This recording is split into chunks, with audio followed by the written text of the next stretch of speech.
lalo na yung mga hindi naman bihasa sa budget process, akala nila ito ay isang project lang at nauulit. No? So we will turn over the next portion to Secretary Hizon on the update on specifying the 4 red flags. Mr. Chairman, Senator Tulfo, good morning po. Good morning po sa members ng Committee on Finance. Just to again re-emphasize po the statements that we made last Monday, that we are very happy and willing to work with the Committee on Finance in determining potential issues in the submissions for the 2026 budget of the DPWH. Just to recap, Mr. Chairman, as you know, the new senior management of DPWH did not prepare this budget, and this was prepared by the previous top management, and we were given very, very limited time to really clean it up, no? Upon the instructions of the President himself. No? Sabi nga ng Pangulo, hindi kita ginagay dyan para depensahan itong departamento at yung budget na sumite. Ginagay kita dyan para reformahin at baguhin. No, and I think that's what we're trying to do, and we're very, very thankful to the chairman and the committee for flagging these projects in the 2026 submission.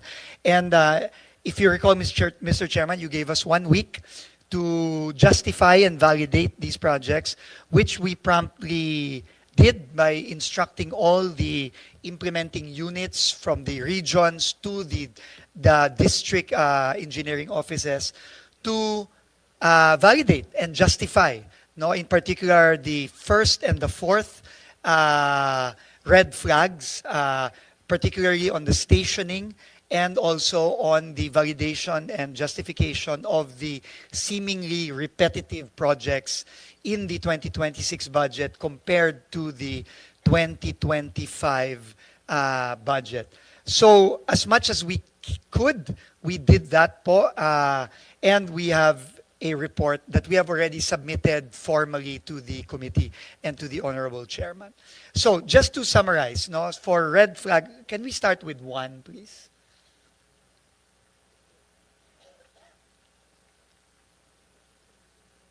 Number 1. Red flag 1, please.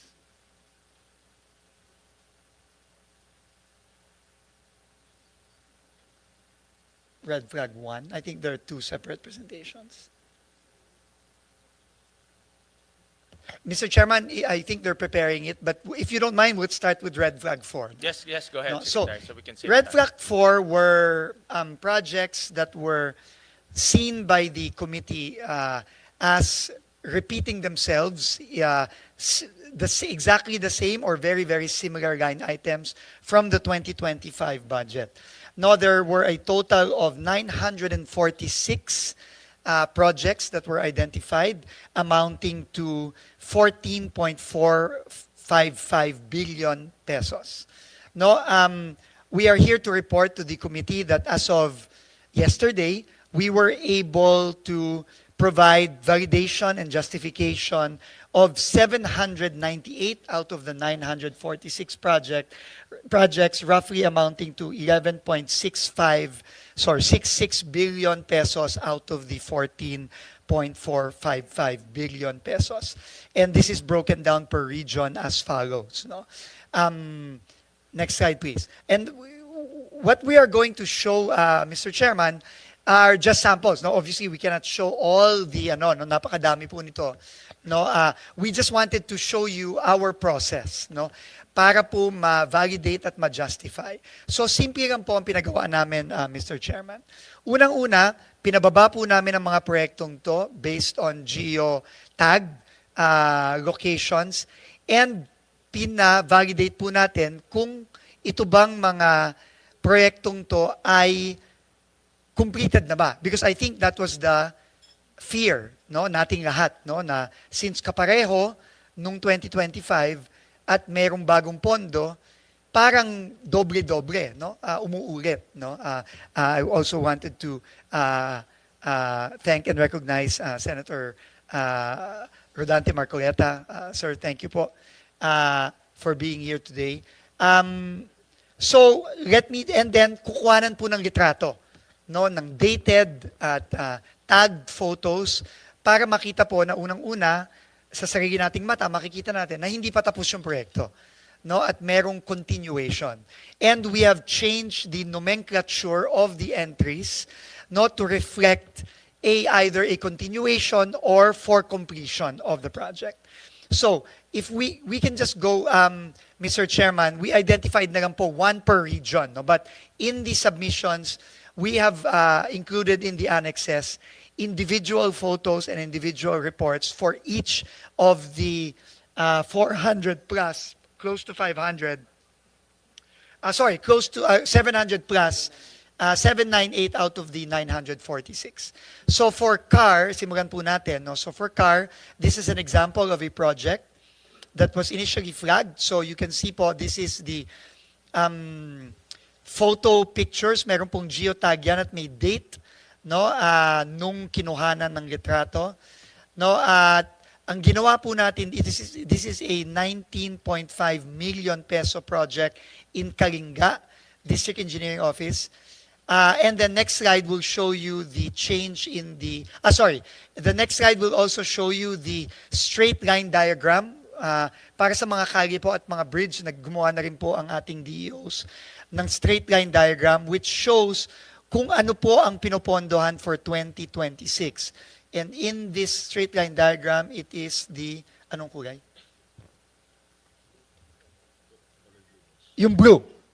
Yung, tama ba? Yung, hindi blue. Yung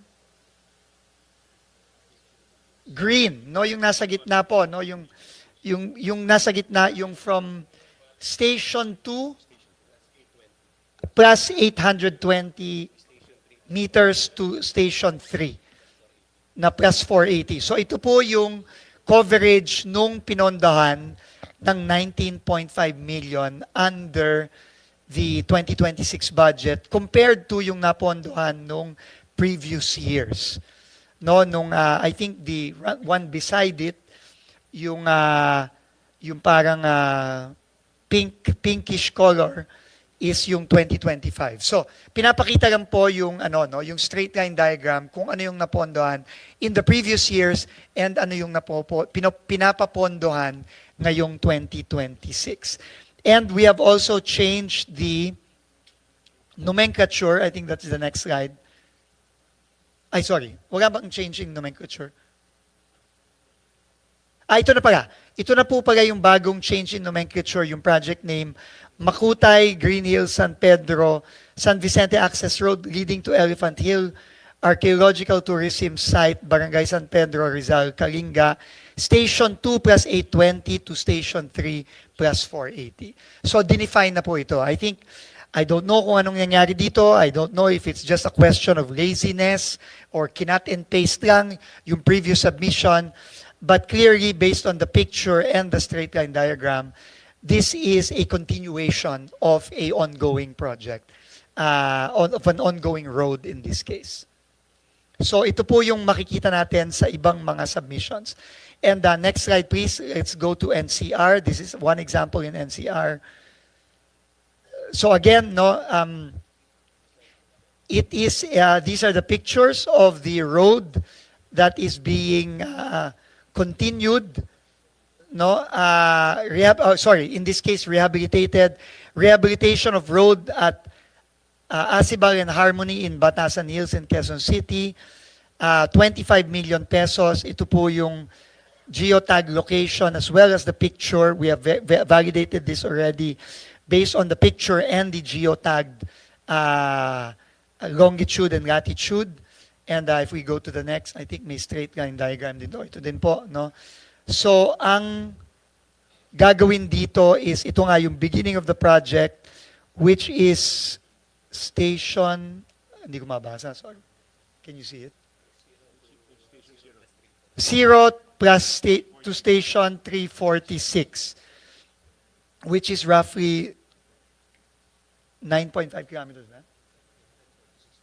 Sorry, 346 meters lang, no? And with the amount of 250,000. And then the project name has been renamed Rehabilitation of Road at Asibal and Harmony, chainage 0000 to chainage 0 plus 346, Barangay Batasan Hills, Quezon City. Next slide, please. Region 1. Mr. Chairman, it's up to you if you want me to continue all the way to the last region, pero these are really just examples per region. No, but we have submitted all the 746 projects have the information that you see here in the slides. No? Let's have maybe 5 examples Okay. just to see that the department actually put the necessary details in order to identify Yes. the project. Sige po. So again, for Region 1, this is Panshan Viaduct along Manila North Road in Ilocos Norte, Regional Office 1. It's 700 million by now. 700 million. So this is the start. Obviously, it's still not completed, and this is the end. No. Again, these are all geotagged and the photos are detailed. No? And then the next is the straight line diagram, and these are the plans for the Panshan Viaduct along Manila North Road. Kilometer 578 plus 755, 2 Ks 579 plus 295, Ilocos Norte Regional Office Implementing Agency, and this is the plan. No, so binago na rin yung nomenclature, and the plan is clearly outlined there. No? And then maybe we could go to a Visayas, no, and then a Mindanao. No? Any random in Visayas. So this is Region 6. So this is again a road, Barangay Tula-Tula, Barangay Kaluoy, Barangay, I suppose these are several barangays, circumferential road connecting to the public market of Sibalom, in support of the agribusiness industry in Sibalom, Antique. No, this is Antique DEO, 30 million, with the current photos from start to end.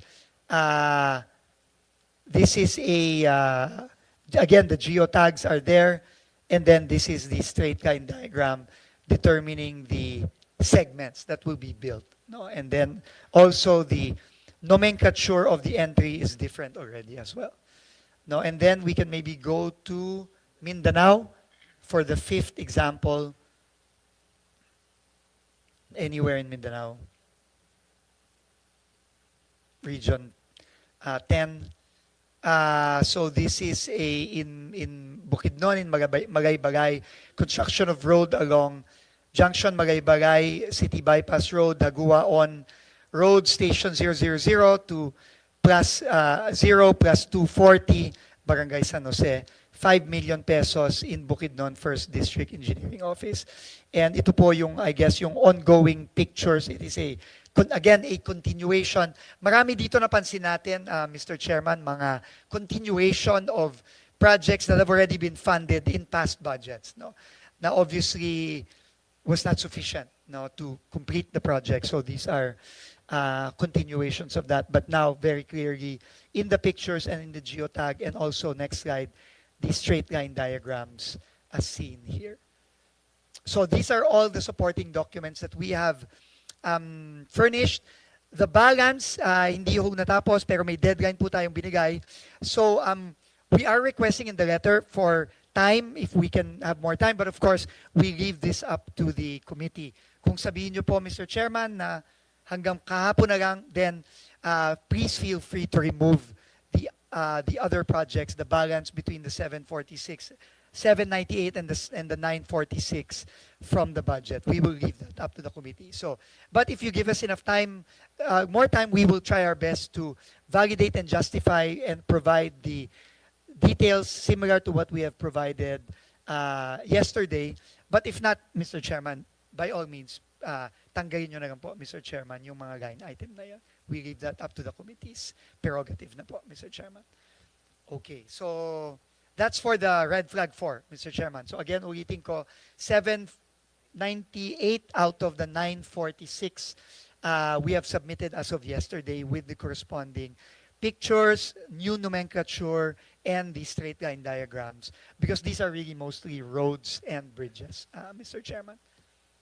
Tayo, meron ba kayong nakitang talagang doble, nag-repeat siya based on your analysis? Mr. Chairman, let me find out now. Yung talagang doble. Yung nagawa na and then nag-reappear siya ulit sa 2026 budget.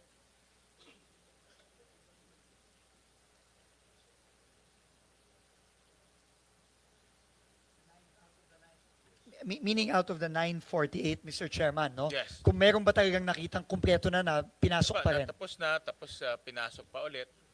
Because the result of that is magkakaroon ng discretion yung district engineer. Tama Diba? po. Kung paano niyang i-implement yun. Tama po. And Pwede sa dami yan. ba ng mga proyekto, hindi na ho natin mababantayan ng tama Correct. yan. Baka manakaw na lang yung pera. Pwede maging ghost project. Tama po. Pipicturean niya. Tapos na, pala yung project na yun dati pang natapos. Meron ba kayong na-detect na ganyang... the point kaya ako tinatanong yan because dapat yung district engineer or whoever gumawa ng plano, magkaroon rin ng sanction. Yeah. So, dito po sa 798, wala pong nakita. Lahat yun po ay na-validate given the submissions. Dun sa remaining 148, hindi po natin alam. So, that's why, Mr. Chairman, ako po, no, I will put it on the record. If the committee will not grant us any more time, please feel free po to just remove that. Well, No? Sec, ganito, kung wala naman kayo na-detect na totoong repeated, no? Yung inulit talaga. Hindi ko pa po masasabi dun sa 148, Yeah, Mr. ibig sabihin Chairman. itong initial review nyo, kung wala naman kayo na-detect na totoong repeated, meaning in good faith, no? These are all continuation, then we can give you until Friday to wow, complete. thank you. Oo, kasi by Wednesday mag-uumpisa na yung aming technical working group. So we'll schedule lang DPWH towards the end para mabigyan namin kayo ng time. Kung wala kayo nakitang bad faith. Dito po sa 798, wala. Okay. Dun po sa 148, hindi ko pa po masasabi. Yeah. Pero konti na lang yun. So katapusin Konti na lang yun. natin. So Yeah. we will, thank you Mr. Chairman for this and we will instruct the implementing units to do their validation. No? Pero hindi ko pa po masasabi. Yes. But we will inform the committee in writing formally kung meron pong nakita at kung ano yung mga nakitang yon na Correct. tapos na pala pero pinasok pa rin. Correct. And then like what we And talked, definitely po, dapat matanggal yun. yung pinag-usapan natin last time na i-attach natin to as annex to the projects listed in the GAB. So for example, kung project A, ang annex niya is i-attach natin yun, nakasulat dun yung pinakita yung station number at yung iba pang mga identifiers.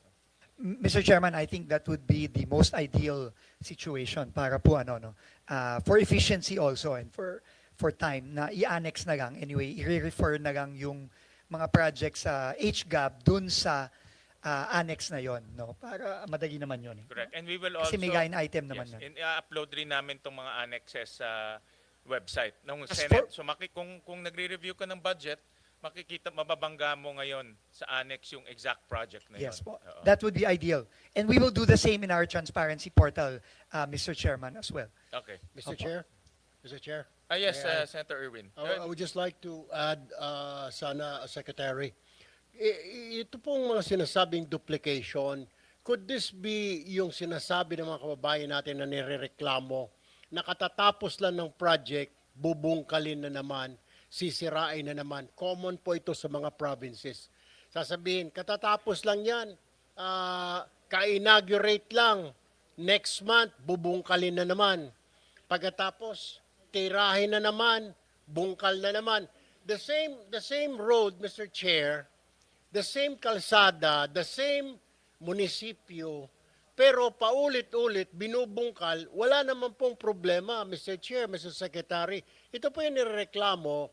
As I went around during the campaign period, they were saying, Bakit po ganun? Very common po ito, Mr. Chair, sa Region 5, sa Bicol Region. Lalo na po yung highway na coming from Quezon going to Camarines Sur. Lagi pong sira yung kalsada na yun. Laging sira, Mr. Secretary. Ito ko kaya yung sinasabing duplication kasi pinondohan mo na, next year uulitin naman dahil binungkal na naman, Mr. Chair, Mr. Secretary.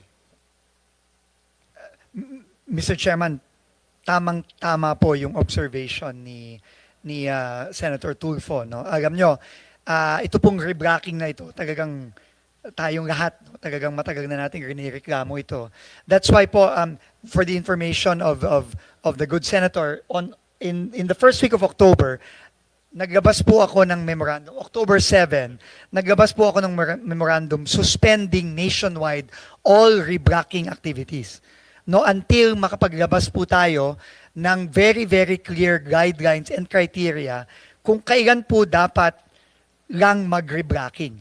No, yun po ay ongoing, Mr. Chairman, pero sa ngayon po, lahat ng rebracking, except for yung halimbawa, inaayos yung linya ng tubig o inaayos yung drainage, pinahinto po natin. No, ngayon po, as for kung ito po bang mga nakitang mga repetitive entries na to is a result of the rebracking. Hindi ko pa po masasabi ngayon, Mr. Chairman. Titignan po natin itong mga project na to kung ito ba talaga nasira dahil binakbak o sinira ulit na hindi naman kailangan. We will have to go deeper into that investigation. But for your information po, Senator, pinahinto na po namin as of October 7 ang lahat ng rebracking activities nationwide muna. That's what I heard nga, Mr. Chair, Mr. Secretary, na sa ilang LGU, mukhang pinatigil na ho ninyo. Pero before your administration, common practice po ito sa DPWH na kaayos lang, ilang buwan pa lang ginagamit, sisirain na. Kaya nagkaka-traffic. Ang isa pa hong katanungan po dito, Mr. Chair, Mr. Secretary, ito pong mukhang intentional kasi po itong ginagawa ho na ito. Ang tanong ko po dyan, Mr. Secretary, anong ginagawa ng auditors po natin?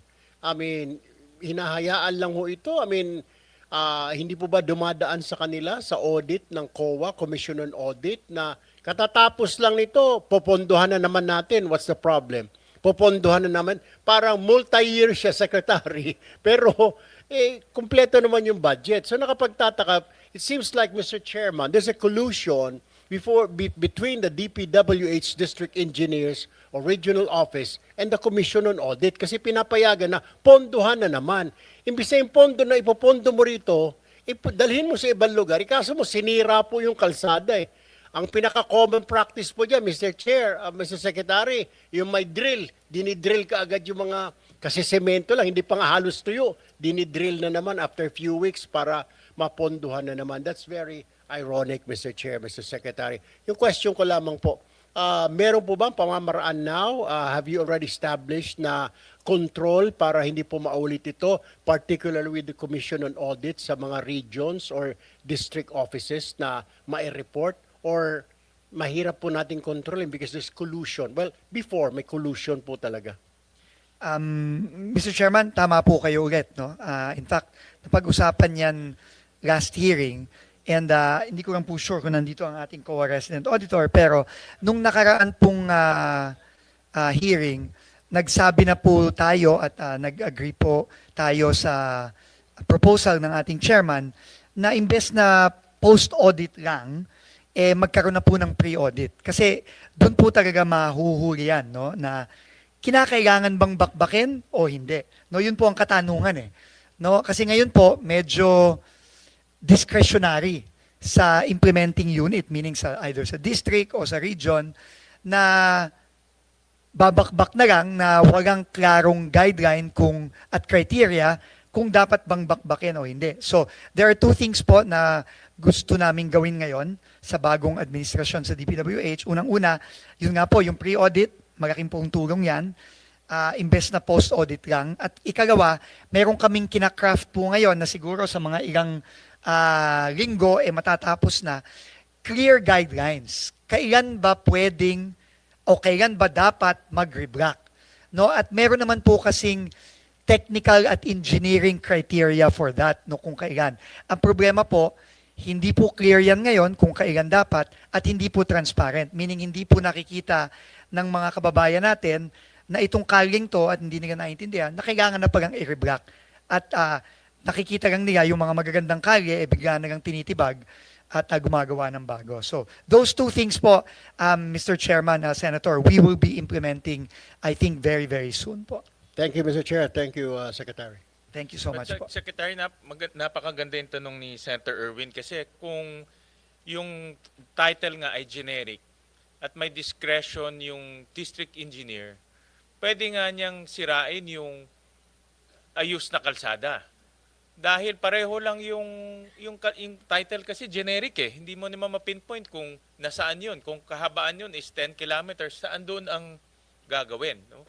So, that's why kung wala yung mga technical description, talagang pwede mangyari. Tama po ba, Yusek? Secretary, pwede mangyari talaga dahil may discretion siya na sirain niya yung ayos na kalsada. Pwede po. Hindi lang po pwede. I think nangyayari na po Nangyayari, yan. correct. In reality, it's really been happening. No, that's why marami pong reports yung mga kababayan natin mismo.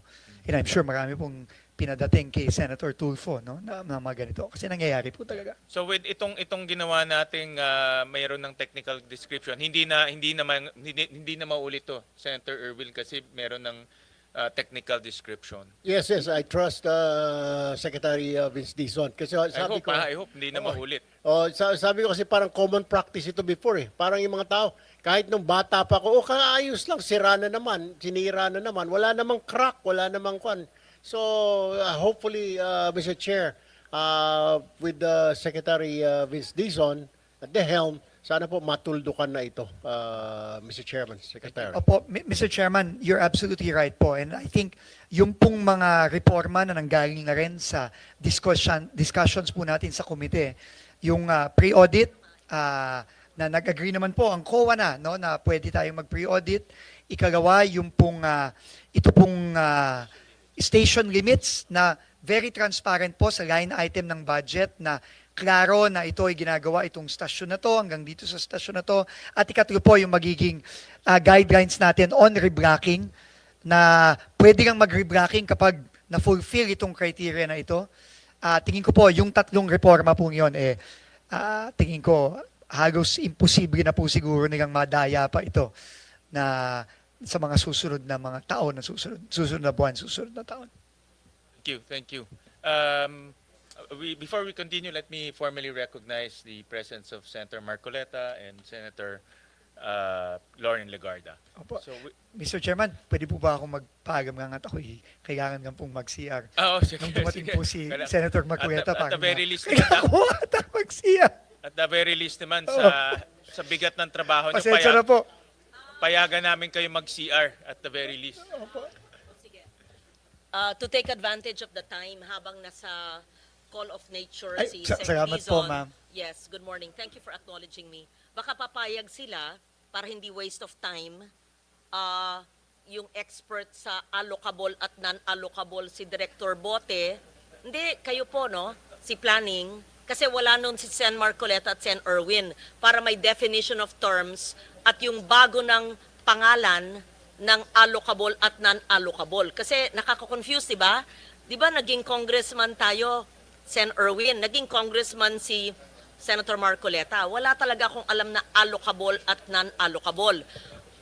Jokingly, sinabi nung huling hearing natin ni Secretary Dizon nung lumapit dito sa amin ni Chair Sherwin, Sen Sherwin, yung allocable daw yung maaring i-allok. Pero joke daw yon. Yun ang sabi ko. Ano ba yung allocable? So talagang hanggang ngayon po, marami na akong kausap sa tagal-tagal natin dito, pati Senate Elberemo, wala silang maalala. I'm sure our colleagues would want to understand para po may definition of terms. Tapos, yung inyong bagong termino, dahil ayaw nyong gamitin po yung allocable at non-allocable. So, hindi i-allok, mabuti. Bawal i-allok. Ano na po ang tawag? Siguro, district projects and non-district, kung ano po. Sige, Si Director Bote and Yusek. may I- Kung sino po yung eksperto. Thank you. I May I don't have... interject, Madam Chair? Thank you Hi, po. Mr. Chair. Go ahead, Senator. In relation to the question of Senator Aligarda, hindi po joke yun, yung allocable. If you will note, during one of those hearings in the Blue Ribbon Committee, yun pong allocable, inadmit po ni former Secretary Bonoan. Nandun po silang dalawa ni Yusek Cabral nung tinanong po namin yung allocable. Tinanong po namin ano-ano po ba yung mga factors na nakapagdadagdag doon sa mga initial ceilings that have been established nung NEP.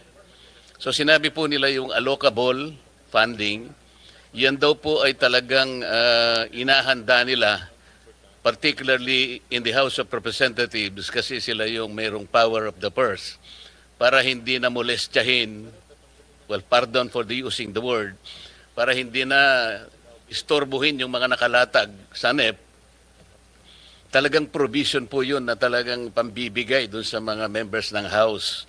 Inadmit niya po yun. Mahigit pong 300 po talaga ang members ng House of Representatives. Nag-a-average po ng 1 billion ang regular district representative. Average lang po yun, merong mas mataas. Ang party list po ay 150 million, masaya na po sila, except yung mga party list na contractors. At pagkatapos po ng allocable, Mr. Chair, meron pang leadership funding. At dadagdag pa po yung unprogram at saka nga po yung difference na manggagaling po ngayon sa bicameral conference. Nung kinumpute ko po yun, and this is recorded in one of the Blue Ribbon Committee hearings, 1 trillion po talagang naidadagdag sa DPWH pa lang. And 1 trillion pesos, ito po yung sinasabi naming taba, kung yun po ay ibabangga natin sa 6.325 trillion na budget ng 2025, 1 trillion is almost 15%. So, hindi po siya joke. Inamin po yun, nung recorded po ito. Thank you, Mr. Chair. Mr. Chair, may I? Go ahead, Senator. So, Senator Marcoleta, do you mean itong allocable na ito, itong leadership pa na ito, suhol o lagay sa mga mambabatas? Can you please specify? Ganun ang naging conclusion doon, Mr. Chair. Kasi nga, sabi ni Secretary Bonoan, para hindi na galawin. Pangsuhol talaga. So, nung pong tinanong ko magkano yun, 450 billion pesos. Pagkatapos yun pong leadership, alam nyo naman po yung leadership sa House, merong speaker, may deputy speaker, merong majority leader, at napakaraming assistant and deputy majority leaders.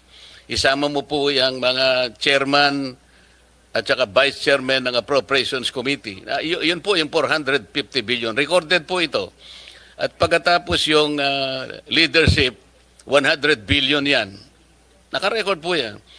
Ang program, 150 billion. At yung difference na po, pagkatapos na ng NEP at saka yung GAA, another 400 billion pesos. Yun po yung 1 trillion na taba na hindi naman kailangan po ng ating DPWH kung tutuusin natin.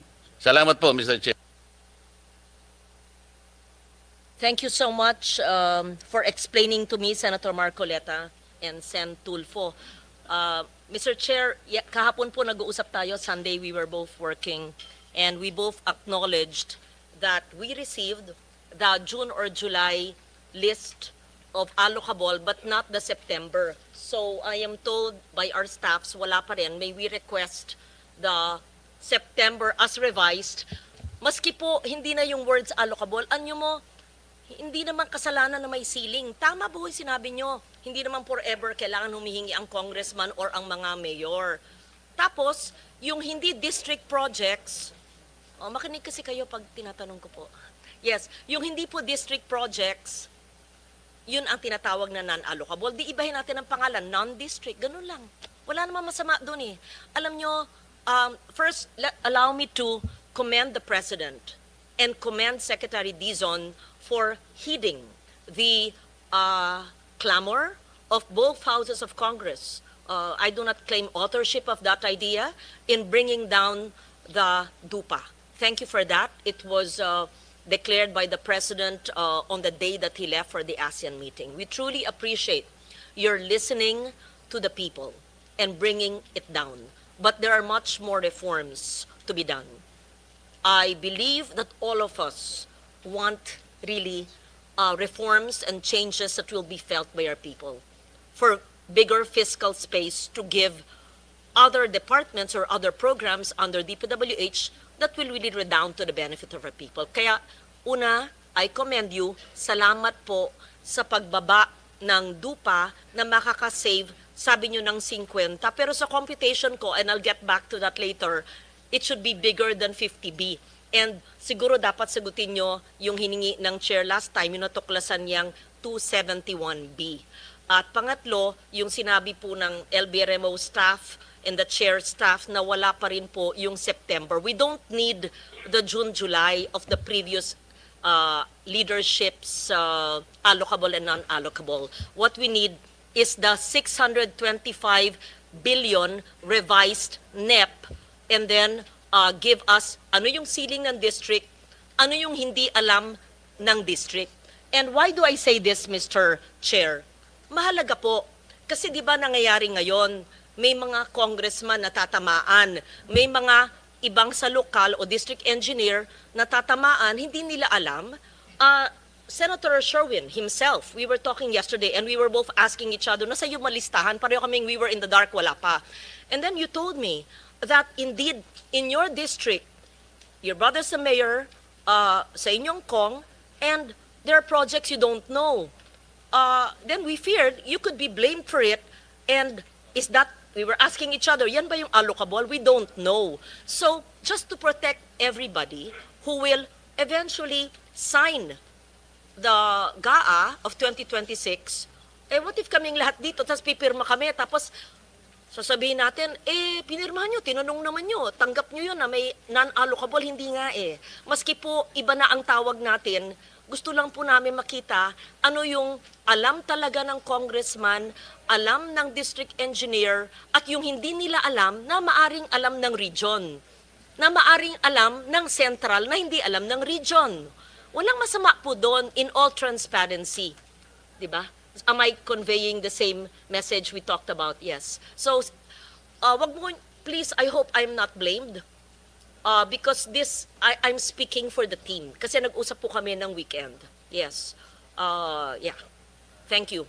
And Mr. Chair, in relation to those comments by Senator Ligarda, I remember we also requested that the DPWH provide us, kasi kung di po ako nagkakamali, kinors ko kay Yusek Ador Canlas, dahil nagbigay po sila ng proposed fiscal year 2026 DPWH infrastructure program based on HGAB. Ito po yung binigay nyo nung nakaraang hearing.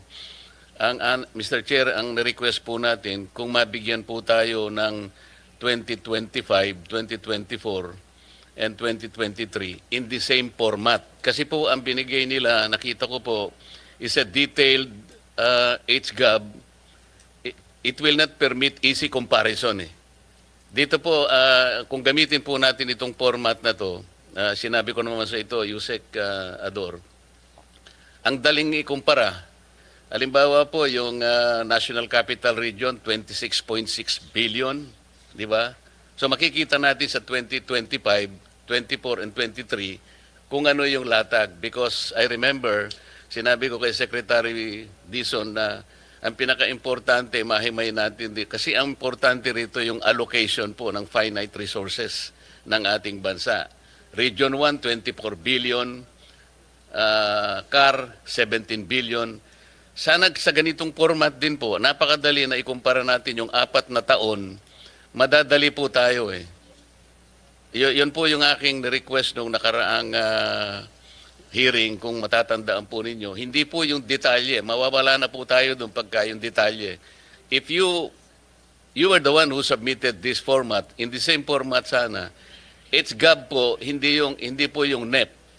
So, kung HGAB, puro HGAB po yon 2023, 24, 25, meron na pong 26. So, tatlong taon na lamang po ang inihingi namin to permit easy reference and comparison.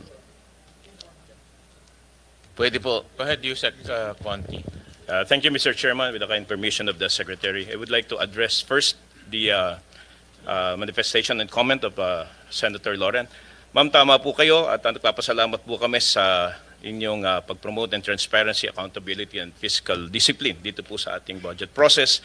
And I'm conferring with Director Bote. Tomorrow morning, we will be submitting as requested, Mr. Chairman, yung pong hinihingi nyo na allocation per district, kasama na po yung allocation in totality per region so that the committee will be properly guided po based po doon sa request po ni Senator Lauren. Yusek, i-ano lang po namin, i-stress lang namin, based on HGAB. Yan, apo. And number two, yung request po ni Senator Marcoleta, we will be furnishing you with the 2023, 2024, and 2025 HGAB following the format submitted Yes, sir. similar to 2026. Yes, sir. Mr. Chair, Chairman. kasi po itong binigay nyo based on GAA Kaya medyo hindi comparative.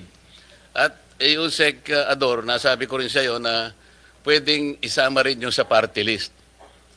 Kasi dito po sa sinabit ninyo itong 2026 based on HGAB, walang party list dito eh.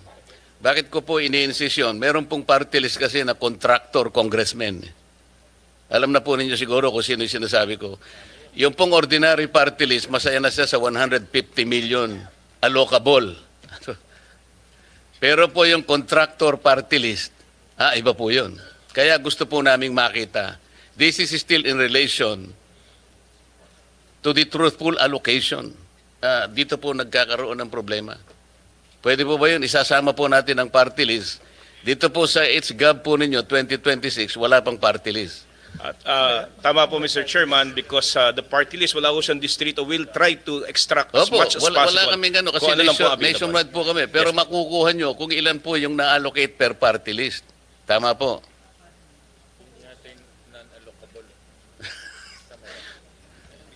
Mr. Chairman, to be quite honest, I'm asking. I think ang makakaalam lang daw po according to Asek Bote or would be the Committee on Appropriations in the House. Kung HGAB po ang pinag-uusapan natin. Nahihirapan po kaming kumuha nun eh. Kasi nga po po. kayo, makukuha nyo rin eh. Lahat ng party list, alam po ninyo yung mga projects nila eh. So doon na lamang po natin kunin. We will try our best, but according to our budget staff po, Mr. Chairman, parang medyo bulag ho ata kami doon eh. Bulag ang DPWH kung which party list got this, that got this. Kasi nga ho, there's no district eh. Kasi po kami naniniwala, mas authentic yung makukuha nyo kasi kayo yung nakakaalam ng mga We projects will try our nila. best. Mr. Chairman, we will try our best po. But right now po parang yeah. We will try our best, Mr. Chairman. But I'm being told now that it's very difficult, close to impossible to extract which district, which projects and saan yung inallocate for the Bigyan ko kayo ng party clue list. para hindi po kayo mahirapan, Secretary. Yung mahihirapan lang kayo, konti lang yun. Kasi yung mga contractor party list, congressmen yun eh. Yun pong ordinary party list lang, kagaya ng Sagip party list, 150 million lang po yun eh. Pero pagka yung malalaking party list po na contractor talaga, yun lang ang pagsikapan ninyong itotal. Doon po makikita yung lopsidedness. Meron pong distortion talaga dyan. Mga contractor po sila eh.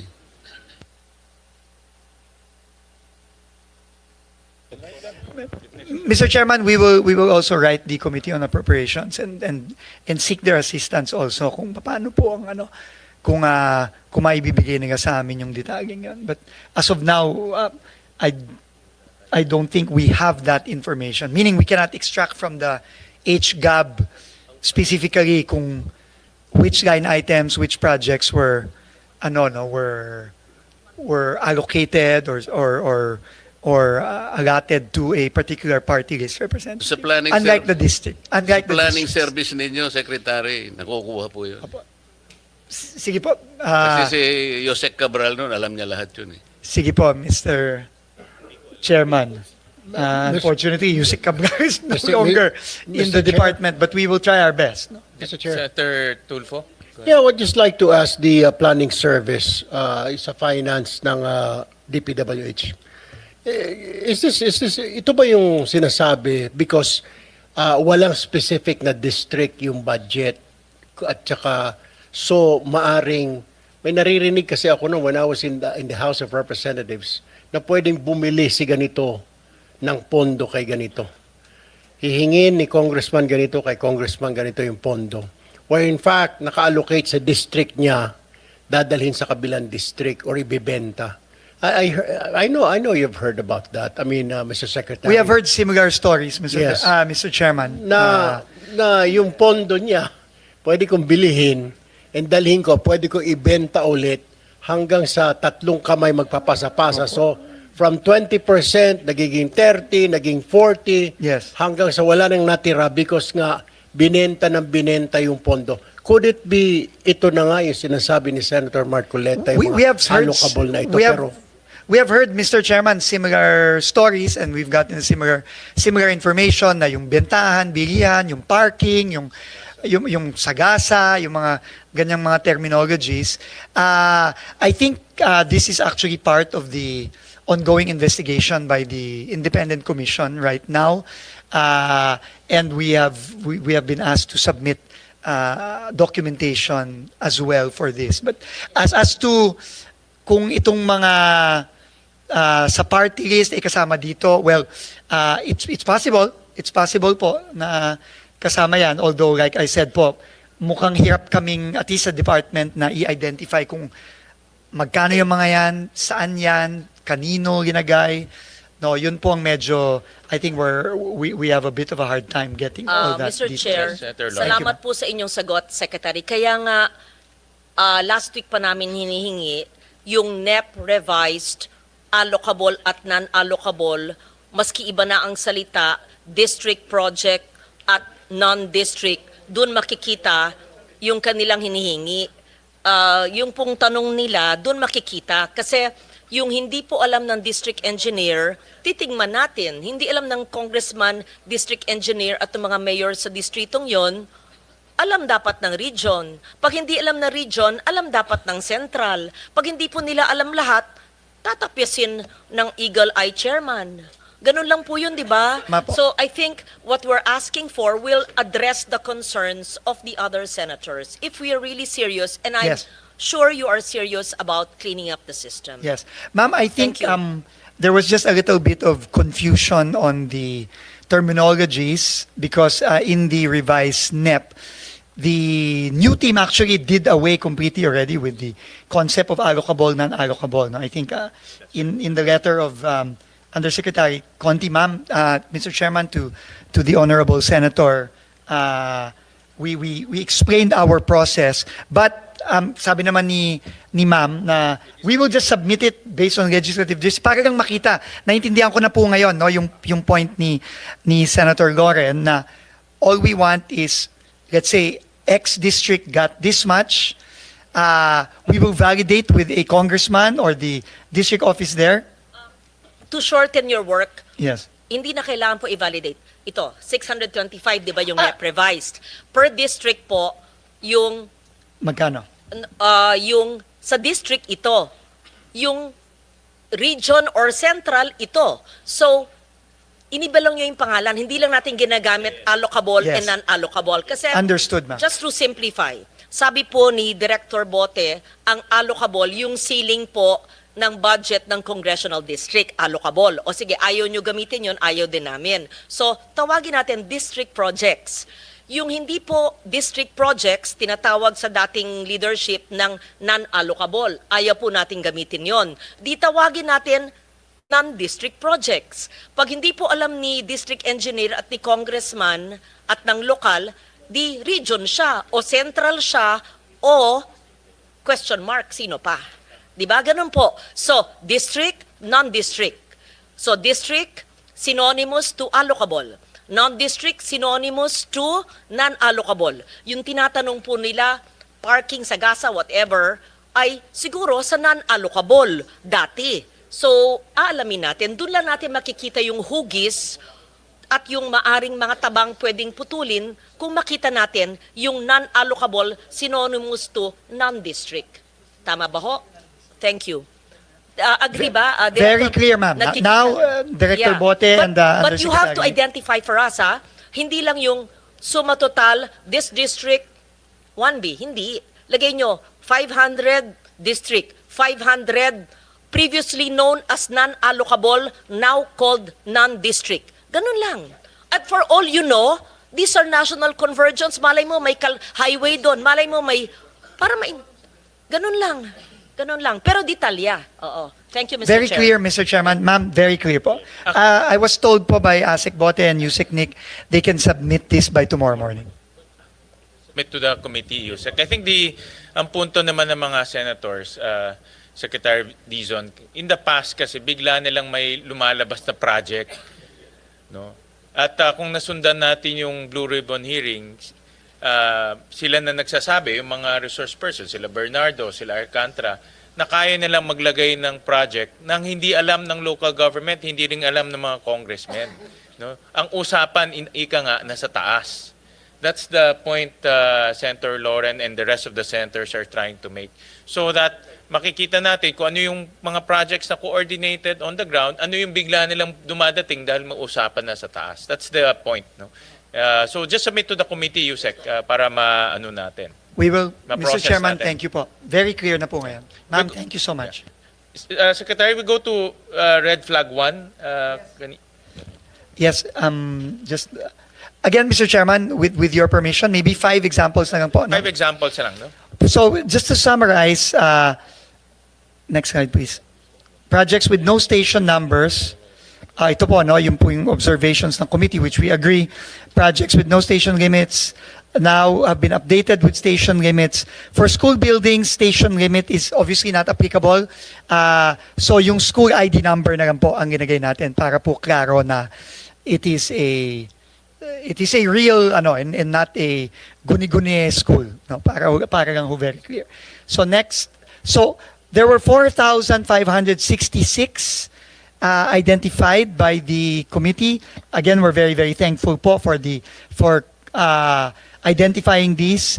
As of yesterday, 4,085 have been corrected with station numbers amounting to 180.3 billion out of the 201.3 billion. So ito po yung nasubmit na namin. I think there are already specific annexes to this, and the breakdown per region is as follows. Now, just to give some examples, ito po, for example, sa Cordillera ulit, no, ito po ay isang, I guess, new road, Cagayan, Padig, Cupis Road leading to Nabuangan River in Barangay Cagayan, Apayao. No, 69.5 million. Naglagay na po ng station numbers ito from start to end. No? This is an example of this. No, may station, hindi ko nababasa. Meron naman yan. No? Next slide, sorry. Ito po. No? So from the old line item, sorry, which without station numbers, ngayon po meron na. So, same project, but now station 7 plus 543.00 to station 8 plus 933, Barangay Cagayan, Corner, Apayao. So, this is just an example.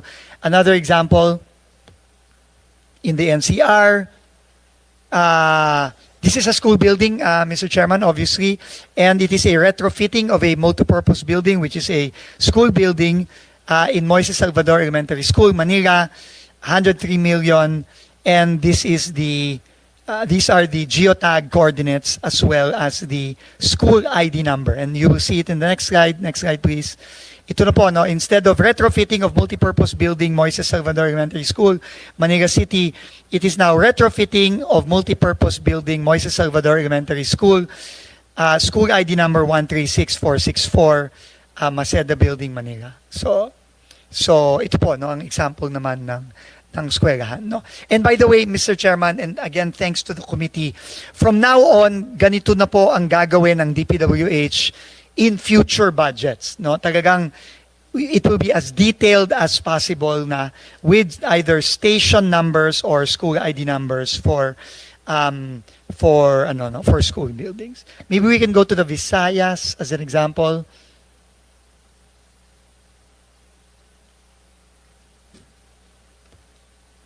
So ito, Capiz, no? It is a road, no? 100 million, ito na po yung ano, no? Can you go to the old name? Ano to? So I suppose this is a continuation. So meron na pong kilometer K0011 plus 078 to K0011 plus 688. So I guess this is the number of meters, no? Number of linear meters. Maybe one more in the Visayas, maybe?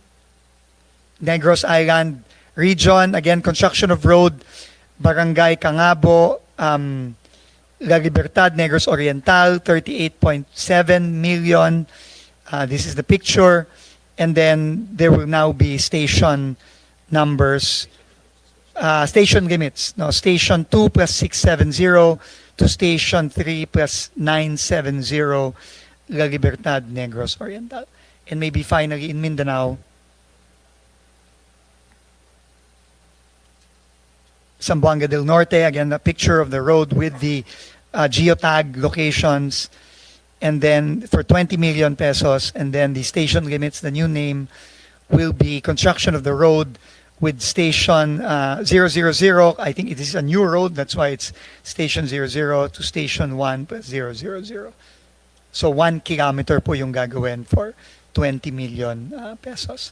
So again, moving forward po, ganito na ang gagawin natin through the district engineering offices. Can we go back to the first slide, please? Mr. Chairman, again, the second slide, 4,085 have been identified. Out of the 4,566, so almost 500 projects have not yet been identified, totaling roughly about 21 billion pesos. Again, we were requesting for more time, but again, if we are not able to provide, then we would welcome the committee removing these projects that have not been validated and stationed from the HGAB, Mr. Chairman. But similar to the red flag number 4, we hope we can get a little bit more time.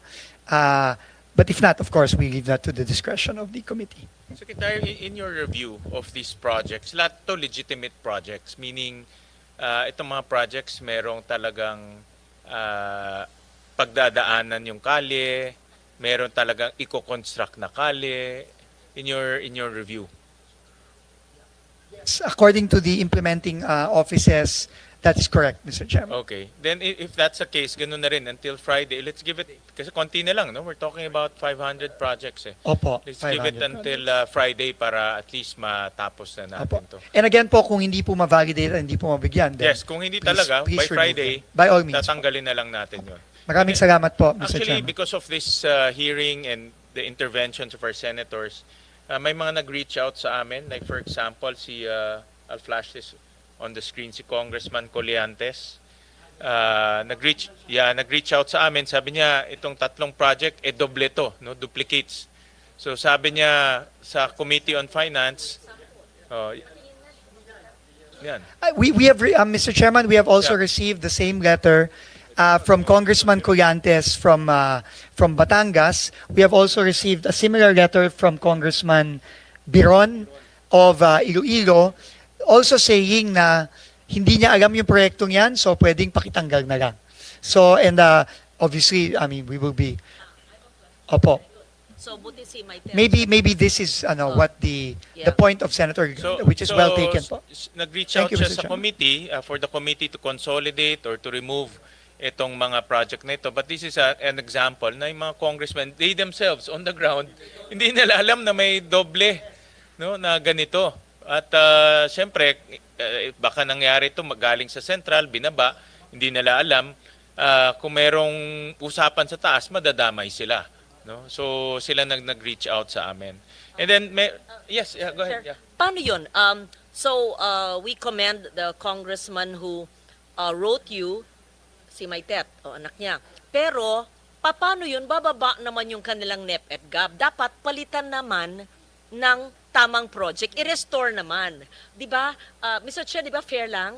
Kasi, Hindi na sa kanila, no? But in this sa case, the erata letter. nila. Pwedeng depende na sa i-erata. kanila. Papayag tayo. Mr. Chairman, in fact, I think this is a very, very important point, no, of Senator Regarda, and very, very welcome point, because as you know, I mean, we need to build roads, we need to build bridges, we need to build classrooms. So, if the congressman, for example, Congressman Collantes has a different project in mind, then we can include it as an agency errata, no, to the Committee on Finance. Pag classroom ang gusto, para Sa siguro DepEd po mas siguro less yan. corruption pag classroom. Paano yun? Hindi naman sa inyo. I-erata nyo from your budget, pero kayo magko-construct, pero DepEd budget yun. So how will it be reflected in the GAA pag classroom? Can it be called a multi-purpose tapos gagawing classroom? Pwede ba yun? Legal ba yun? Because ang nagko-construct naman ng classroom, DepEd. DPWH from the DepEd budget, although now may options. So, to be fair to the congressman, ayan. So, parang hindi magalit pa congressman sa akin na binababa namin lahat dito. Kung pinapalitan nila dahil hindi nila alam, yung kanilang NEPGAB, bababa naman for being honest. Why should the honest ones, I'm not saying the others who are not nagsusuplong, hindi honest. Pag ibig sabihin yung eagle eyes, kamukha ng chair, tas isusumbong, mababawasan man mga tao niya. So kung i-compute po yung per capita sa kaniyang distrito, liliit, parang disincentive ito, hindi na ako magsumbong, bababa ang NEP at GAB ng distrito ko, ang dadaling ko sa distrito, konti. That's not being trapo, ha? That's not being corrupt, ha? Because people really look at the benefits per capita ng representante na tinutulong sa distrito. So siguro naman po, sa mga valid na proyekto, gaya ng classroom, multipurpose pwedeng classroom, pwedeng palitan dahil sa hindi alam. Kung papayag yung chair, that's my simple question. What is the legal way of doing an errata of a valid project? Thank you. Paano po yun? I think ang process is we can amend, but we need to know kung anong exactly i-amend natin kasi yung need on the ground mas kabisado ng congressmen and LGU yan no? So we need to get guidance from the congressman or the LGU pagdating sa ganyan. Is it May mga Tama si Chair, hindi raw errata, sabi ni Attorney Doblon at ni DG Irene, amendment, pero hindi siya individual. It's an institutional amendment because of all these changes now. It's not just one district, 2, 3. It's really districts na nakakita ng flags or bumaba ang kalang NEPGAB not on their own doing. Let's say nagsimula ang NEP sa 3, naging 1 kasi maraming nagtakbuhan na daga na natakot sa district or kasi natanggal yung flood control, i-institutional amendment. Kamukha yung kay Maitet na distrito, siya ang nagsabi sa chair, wag naman parusahan na nawalan yung mga tao niya, papalitan, let's say, ng classroom or whatever na valid. Tama, amendment. O sige, sige. I just wanted to manifest that. Thank you, Mr. Chair, if I may po, I think, bottom line no, para maintindihan po tayo ng mga kababayan natin, I think all we all want is to make sure that the projects are beneficial to the communities and the districts. I think without these projects, becoming ghost projects or substandard projects or projects na pinagkakakitaan lang. I think that is the objective of everybody, and we fully appreciate po the suggestions of the committees, the projects that have been pointed out by the committee, and we will work po on the proper mechanism by which we can correct all these problems that we have, that the committee has pointed out, that some congressmen have pointed out, so we can really have a budget that will really be beneficial to the districts and the communities at hindi na nanakawin po. So we will work po with pasensya na po, I thought na pwede pang mag-agency errata. I was just informed na hindi na daw pwede at this point.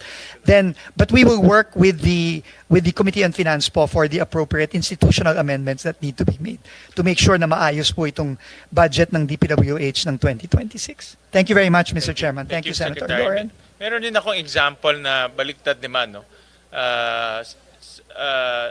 Si Mayor Biazon reached out to us. Ito kasi na-point out namin sa Muntinlupa. On the same year, may construction, 10 million, and then on the same year, may rehab. Teka, Carla. On the same year, may rehab, no, sa Muntinlupa. But he explained to us that this barangay, itong barangay Putulan, malaki ito. In fact, yung 30.3 million, 5 project pala ito in different areas. These are legitimate projects. Balik. These are legitimate projects. No? Hindi siya ghost project. Meron talaga siyang mga lugar. Ang problema nga, dahil generic yung entry, no, hindi natin malaman ngayon na 5 project pala ito. No? So, kawawa naman yung LGU, na-accuse siya ngayon na, or kawawa naman yung congressman or LGU, na-accuse siya na mali itong project, pero sa totoo, beneficial pala sa tao nila, no? Dahil 5 project to. So, may maraming ganitong project na pag ganitong malalaking barangay, I suggest, i-granular pa natin, identify yung kalsada. Diba? I-specify natin yung kalsada para hindi naman ma-accuse yung local government or yung congressman na itong project na ito ay hindi tama. No? Yeah.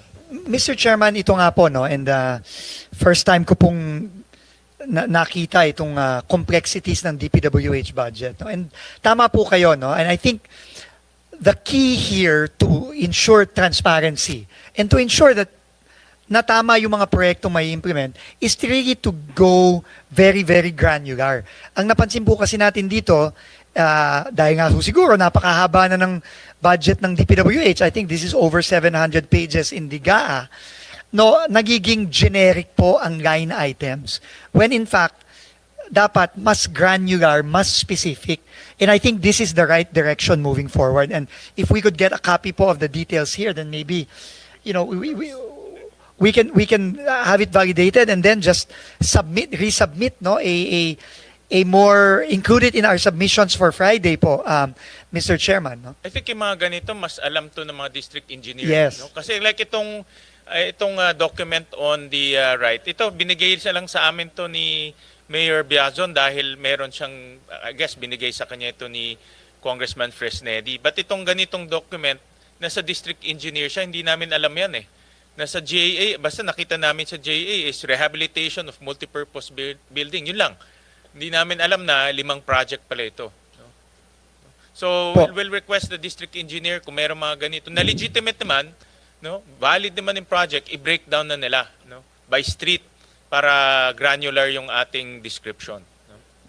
Thank you po. And Mr. Chairman, we will also need your help as well, maybe with the Department of Budget and Management, because there will also be some need for some readjustments with the budget nomenclature, no, yung how the line items are described and named, kasi po minsan doon din masyadong generic din po ata yung nomenclature ng DBM, and I think we need to be more granular and specific, and that needs to be allowed po in maybe starting this budget i-allow na, no, para ho mas klaro sa ating mga kababayan, no. Thank you very Secretary, much. itong gamitin natin itong nangyayari as a rude awakening for all of us to reform even our budget nomenclature, our budget process, even the way we craft the budget itself. No? And this is where kami dito sa Senado, yun rin gusto rin namin maayos, na pagdating sa budget, walang room for discretion. implement lang. Pag in-approve yung budget, ang department implement lang ng tama, hindi implement ng mali, implement ng tama. So yun ang aming ginagawa ngayon. Linalagyan na namin ng detalye para hindi na wala ng room ang mga corrupt officials na paglaruan yung generic titles. So ito yun ang ginagawa namin ngayon sa Senado. We agree po 100%, Mr. Chairman. Thank you po. Question lang, a little tweaking of the allocable. I am told in some districts, pati ang district office implements non-allocables. Kaya nga naguguluhan ako, kala ko pag i-define natin yung non-allocable na above the district, pero meron din daw ibang distrito na ang tawag sa project ay non-allocable. So na-confuse na naman ako. Baka Senator Marcoleta can help me explain. Anong ibig Yes. sabihin nun? Yes, thank you. Senator Dizon. Mr. Chairman, Secretary Dizon. thank you very much to Senator Lauren again. I mean, her wisdom through the years really shows. Because that is exactly one question I asked also when I came in. Bakit may mga, halimbawa, kasi di ba may thresholds of authority ang mga district at regions, no? 150 sa district, 400 sa region, binaba na po natin yan, kinagahati na po natin yan. Pero apparently, the secretary can delegate authority, even if it is above. Say, the region is 400 only, but the project is 500 million, 500. The secretary po baga can delegate authority via an order to the region, even if it is above na the threshold. No? So pwede po pagang gawin yon. So I think that is what has happened.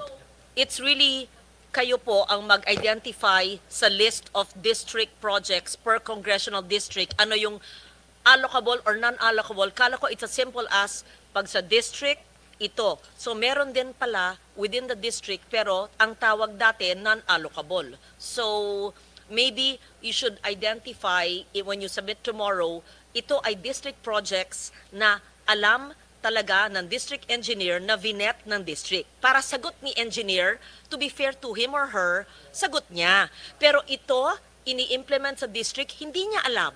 Binigay ng region o ng central, care of. Kanino? Para, ano naman siya, kawawa naman yung mga, tapos kung may nag-park doon, kung ano man ang tawag niyong salitang yon, kawawa naman kung maputukan siya later on, kung substandard, tas ay, hindi ko po alam yan, pinakausap sa central, kawawa naman yung DE, di ba? Sige. Absolutely correct, Mr. Chairman, ma'am. We will do that. Senator Marcoleta. Pwedeng magtanong ng paiba naman. Mr. Chair, gusto kong tanungin sana ang ating secretary kasi noong September 11, 2025, kayo po ay nag-file ng criminal complaints doon sa 20 opisyalis ng DPWH, DEO, First District ng Bulacan. Tama po. At noong September 19, 2025, sa order po ng ating then acting Ombudsman Dante Vargas, 16 of them were placed under suspension. Ano po ang status ngayon ng mga yun? Mr. Chairman, yung pong 16 na yon, suspendido pa din, but we have already initiated dismissal proceedings dun po sa 16. Yung po kasing 4, na-dismiss na po yon. Si Alcantara, si 20 po kasi yung opisyalis na yon, no?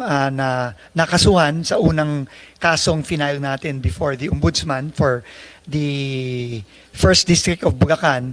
Yung pong 4, si Alcantara, Hernandez, Mendoza, Duya, ay 2 Mendoza, Alcantara and Hernandez ay na-dismiss na po. Yung pong 16 ay suspended, pero ongoing na po ang kanilang dismissal proceedings under civil service rules. Kaya ako po tinanong yun, Mr. Chair. Noon po kasing September 17, 2025, the acting Ombudsman Dante Vargas issued an office order na ang nangyari po, lahat po ng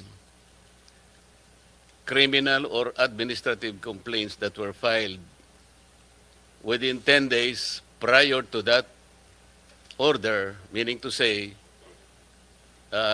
magsisimula ng September 7 to 16, mawawala yung docket number.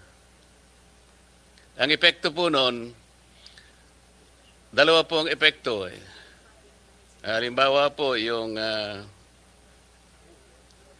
September 15, 2025,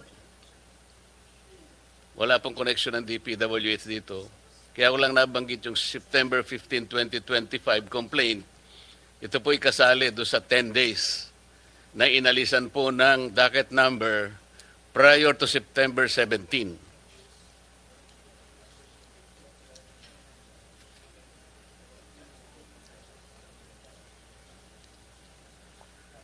So, ang epekto po ng September 15, 2025, ito po yung pinail ni Acting Mayor Baste Duterte. So dahil naalisan po ng docket number yung final niya, dahil na-cover po ng office order,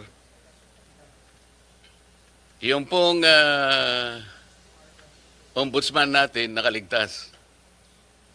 Dahil ang immediate effect po ng pagkakaalis ng docket number, these cases will now be under evaluation. Sa makatwid, hindi sa active case. Kaya po si Ombudsman ay nakakuha ng clearance at nakalusot po yung aking kaibigan, Crispin Remulla, as now the Ombudsman. Kaya po binabanggit, yung pong inyong pinail ay covered po September 11 po kasi, sa makatwid, kung naalis din po ng docket number yon, nalagay sila ngayon sa evaluation process. So sa makatwid, kung makikita ninyo, walang basis yung preventive suspension. Because they became cases under evaluation. Napansin po nyo, Secretary?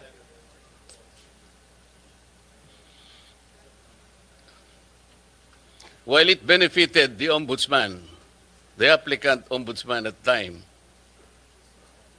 hindi po nagkabisa yung suspension ninyo.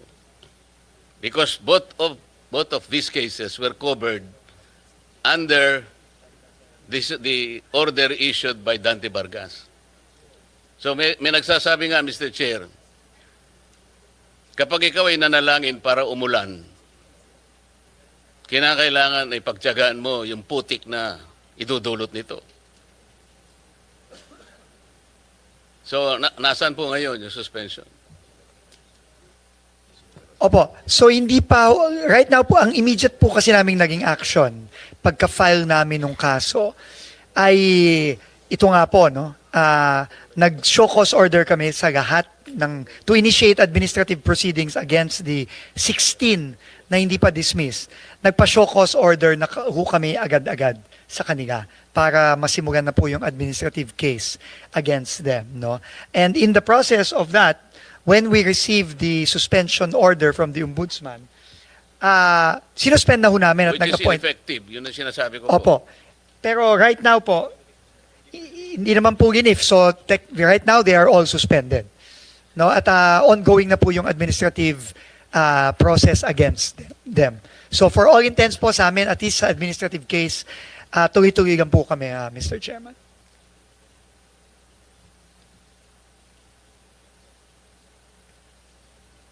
Mr. Secretary, nakikita ko po kasi dito, meron kang USEC for Regional Operations. Merong isa ring USEC for Regional Operations. Parang si USEC Bisnar yata, Luzon. O ika naman, no ka rin ka USEC. Pasensya na po kayo, Kapampangan kasi kaya. Visayas, Mindanao.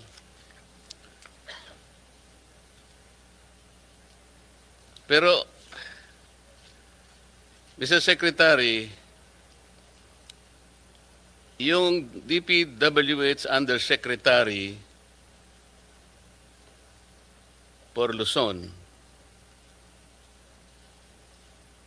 has responsibilities that include, among others, overall supervision and control over operations of all regional offices in Luzon, control over all DPWH funded infrastructure projects, including those funded by other agencies and implemented by the DPWH in his area of assignment.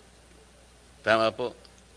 Tama po, Mr. Chairman. So, napakalaking responsibilidad po ito. Pinagtiyagaan ko pong ipagtanong ang pinanggalingan po ni Yusek Bisnar. Medyo nakakabahala po. Pasensya na po.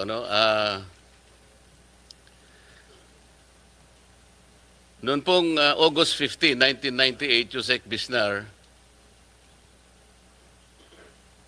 hanggang October 4, 2000, or 2 years and 1 month, kayo po ay nasa PHAU Headquarters Support Service, HSS.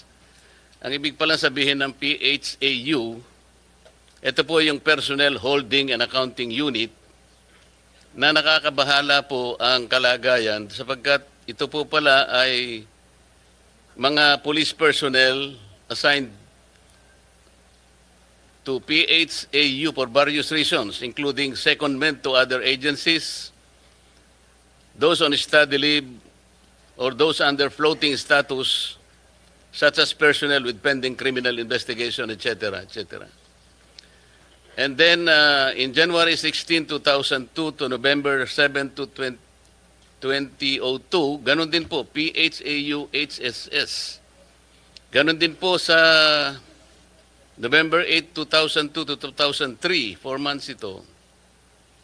Ang pinaka medyo maduguri ito, Secretary, PHAU HSS, March 4, 2003 to March 15, 2012, or a period of 9 years.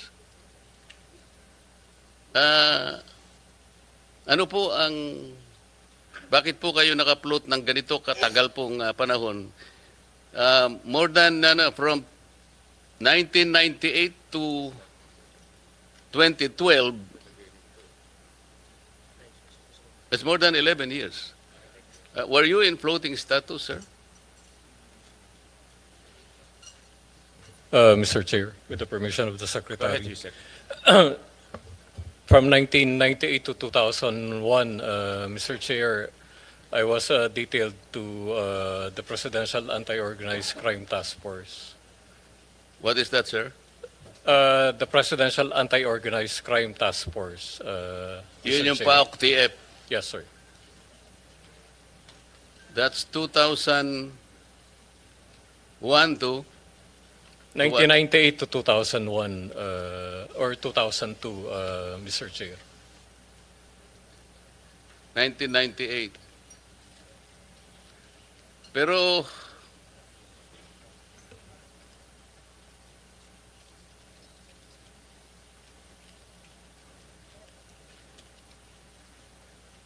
nagkaroon po kayo ng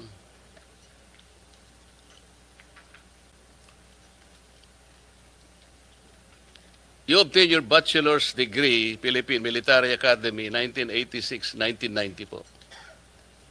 Yes, Mr. Chair.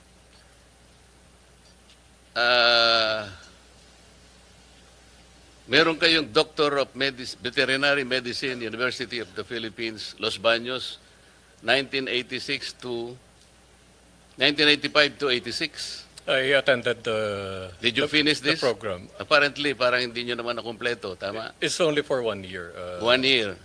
Mr. Chair. And then, meron kayong associate degree in nursing in Houston Community College System in the United States. Yes, Mr. Chair. Did you complete this? Yes, Mr. Chair. And then, meron kayong Master in Management, Philippine Christian University, 2014. Nakumpleto nyo ito. Yes, Mr. Chair. Did you complete it? Yes, Mr. Chair. I'm not sure of the exact- Masteral degree, you completed it in 1 year? It's a master's program offered by the PCU, Mr. Chair. So it's not a degree, it's a program. Nakasulat po kasi sa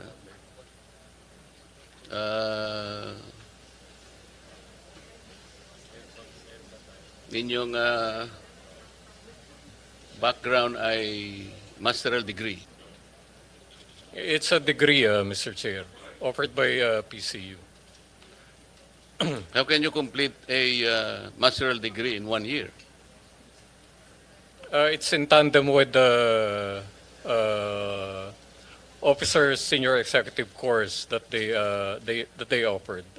There are a lot of us who graduated from that program, Mr. Chair. Mr. Secretary, kasi yung concern lang naman dito, palagi siyang nasa PHAU, HSS. Parang hindi naman ibig sabihin ay walang makikita talaga. Ano ba yung nangyari within let's say 11 to 12 years na palagi siyang nasa PHAU? Meron pang PHAU Directorate for Personnel and Records Management. So this is clerical. This is something clerical. Ngayon po ay without belittling the capacity, hindi ko po siya kilala. I'm only basing on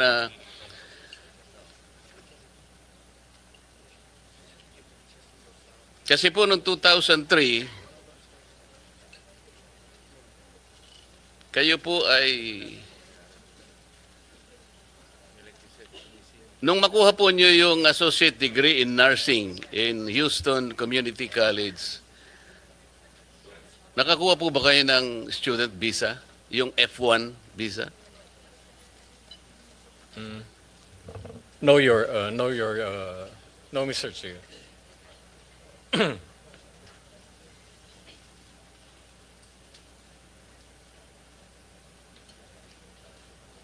Naging immigrant kayo?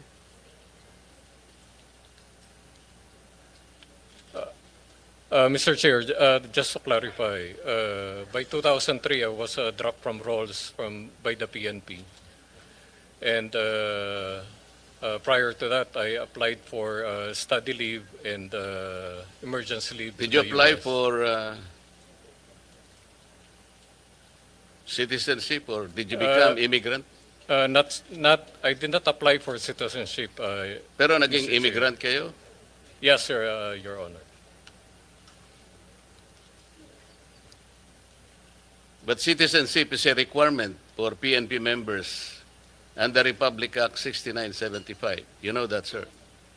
Yes, Your Honor. So kung wala po kayong F1 visa, paano kayo nakapag-aral sa Houston University Community College? When I was already dropped from roles by the PNP in 2003, sir, that's the only time that I applied, Your Or Honor. immigrant status? Yes, Your Honor. So, Mr. Secretary, kaya ko lang po tinatanong to, hindi po kasi malinaw ano po yung nangyari kay Yusek kasi PHAU parang meron siyang negative impression na floating status, parang may nakagawa siya ng kasalanan. Dito po kasi doon po nung 2003, Yusek, meron po kasing report na you were dropped from the rolls and then it was instead modified to 30-day suspension. Sabi niyo, you were dropped from the rolls. It was eventually modified, Your Honor. What is this hurling profanities at CIDG officers in April 2022? Meron po kasing report na ganito. May I be clarified, Your Honor? According to the limited information available online, then Police Major General Bisnar parked his vehicle in the CIDG National Capital Region Field Unit compound and confronted the guard on duty, claiming the compound gate encroached on the pedestrian lane. Mga ganon. Do you recall that? Yes, Your Honor.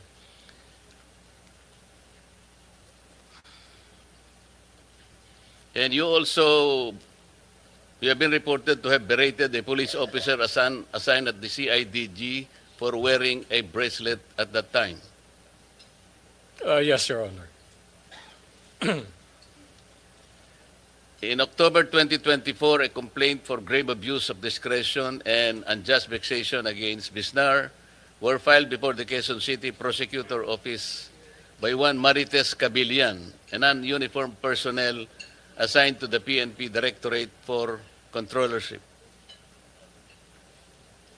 Yes, Your Honor. So, Mr. Secretary, this is a very important position. As I said, I do not know him. I just relied on some of the facts which he admitted today. This is a huge responsibility. It's not only overall supervision, but he will be placed in control over operations of all regions in Luzon. Alam naman po natin dito ang pinag-uusapan natin sa Blue Ribbon Committee na talaga takot-takot na anomalya po yung ano. I am just a little bit wary na I do not judge your discretion in hiring personnel, Mr. Secretary, but just the same you may or may not know about all these details. I will probably provide you with this. Thank you very much, Mr. Chair. Mr. Chairman, if I Thank may you. just make Yes, go a ahead, Secretary Dizon. quick manifestation. First of all po, no, I've worked with Undersecretary Bisnar, former General Bisnar, for several months already. No? Former General Bisnar was recommended to me when I was appointed to be DOTR Secretary in February. And since then, we have worked together very closely. No? As he was head of the Office of Transportation Security, our OTS, and together we were able to really work hand in hand to virtually eliminate the problems of Laglagbala and other problems facing our airports. No? And from what I know of him, no, he's a man of integrity. He's a man of even anyone who I talk to in the Philippine National Police, no, speaks very, very highly of General Bisnar, and this is why I invited him to join me in this very, very difficult task of cleaning up the DPWH. But nonetheless, any report such as this, of course, is very important to me personally, and just for the information po of the committee and of Senator Marcoleta, I asked the NBI as well as the private sector groups to help me independently vet all the undersecretaries and assistant secretaries that I have personally brought into the DPWH, and that process of independent vetting is also ongoing. That's why the input of Senator Marcoleta is very welcome, because this is something that I do not take lightly. This is very important that we surround ourselves with the right people. As far as I know, and having worked with General Bisnar, he's a man of integrity. He's an honest man and a very, very strict person, which I think is very, very important as we try to cleanse the DPWH from top to bottom. But we welcome any form of independent information from the Senate, from our senators, and of course from any of those private sector groups that we have asked to independently vet our recommended appointees. So thank you very much po, Mr. Chairman and Senator Marcoleta. Thank Your you very much assurance po. very relieving, Mr. Secretary. Good luck, Yusek Bisnar. Thank you, Mr. Chair. Yes, Senator. I was listening half the time because I was working here. I just take note, he's a veterinarian, a nurse, and may military background. Ang daming karanasan. Interesting, di ba? And I guess galing sa PMA, may disiplinang militar. I'm biased kasi galing ako sa reservist ako eh. Yes, so military training, FVR. Anyway, intrigue lang ako, veterinary, medicine, tapos nag-nursing, tapos military pa. I mean, hindi ko po narinig lahat ng sinabi ni, yun, nakita ko lang yung background, tapos ngayon DPWH, medyo multitasker pala, at saka general pala. Okay. Naisip ko thank kasi, Mr. Chair, na bakit hindi sa DOH o kaya sa Department of Agriculture eh? Mr. Chair. Yes, Senator Just Erwin. to add, yung sinasabi po ni Senator Marcoleta na PHAW, I've been a reporter of the PNP. I was assigned sa PNP Press Corps when I was still a journalist. PHAW, it's a, correct po yun, holding facility. Pero hindi po lahat ng tao na nalalagay sa PHAW na may kaso. For example, take the case of General Torre, wala po siyang pwesto. Doon nilalagay ang mga police officers na walang assignment. It's a holding facility only, pero it is not a disciplinary office. Rather, it's a facility where you put all your ranking officials, even low-ranking officials, non-commissioned officers, to that office while awaiting for their next assignment. It is not necessarily a disciplinary action office. Well, yung iba nilalagay doon disciplinary, pero marami din ang hindi nilalagay doon na not necessarily mean na may ginawang kasalanan, may atraso. It is just a holding facility. Correct me if I'm wrong, Yusek Bisnar. That's true, Mr. Chairman. And to give a little context to the complaints that were mentioned, yung mga yun po ay nangyari during at the height of the pandemic, COVID pandemic. I was assigned as the camp commander of Camp Crame. And ako po talaga, in-implement ko very strictly yung mga policies and guidelines, especially about pertaining to COVID. And talaga pong maraming nagreklamo against me. Pero ang choice ko po noon is maging lenient pero maraming magkasakit at mamatay, or sundin ko po yung guidance sa Chief PNP at ng task force at that time at makapag-save ng buhay. Thank you, Mr. Chair. Thank you. Thank you, Senator Marcoleta, Senator Erwin Tulfo. Just to go back to those red flags, kaya importante, Secretary, itong detalye, as granular as possible. Importante talagang na-identify natin yung station number, yung length, kasi paglabas ng GA, pag generic siya, talagang aabusuhin to. May temptation na abusuhin. Pwede nga yung sinabi ni Senator Erwin na ayos pa yung kalsada, bakin na. Worst is ghost project. Kasi nga, pwede niya ipakita, tapos na, pero 2 years ago pala natapos na. So, moving forward, we will strictly implement yung station number, the details, starting this coming 2026 budget. And I'll show you something na dumating lang kagabi, no? Hindi piecemeal yung pagpapakita ko ito sa iyo. But we had to do some quality assurance last night. Kinumpare rin namin yung budget for 2024, 2023, 2024. At may nakita rin kaming mga repeated projects as early as 2023. No? I'll show you a slide. Ito, slide 12, Carla. Kagabi ito dumating kasi yung mga OJT namin sa Pamantasan Luzon ng Valenzuela took time kasi we have to go back to projects as early as 2023. So pag titignan natin in 2025, 2026, yan yung 946 projects. 2024, 2026, 309.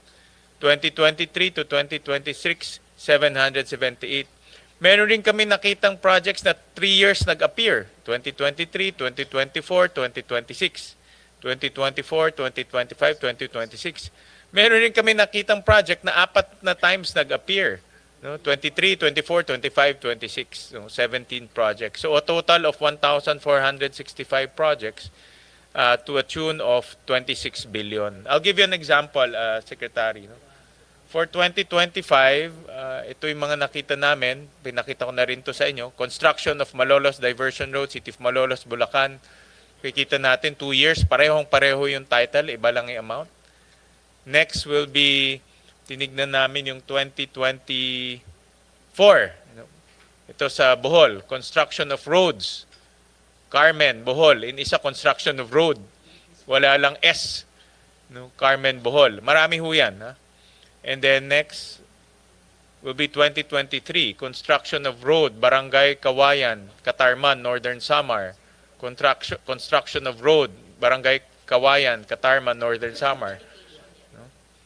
And then, next, ito yung 2023, 2024, 2026. Divisoria Parallel Bridge ba yan? BR Bridge?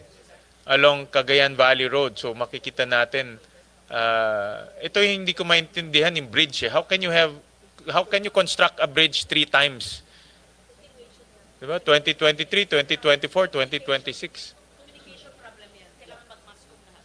Yes, go ahead, Secretary. Mr. Chairman, first of all, thank you again for this and thank you to your staff. No, this is very, very important.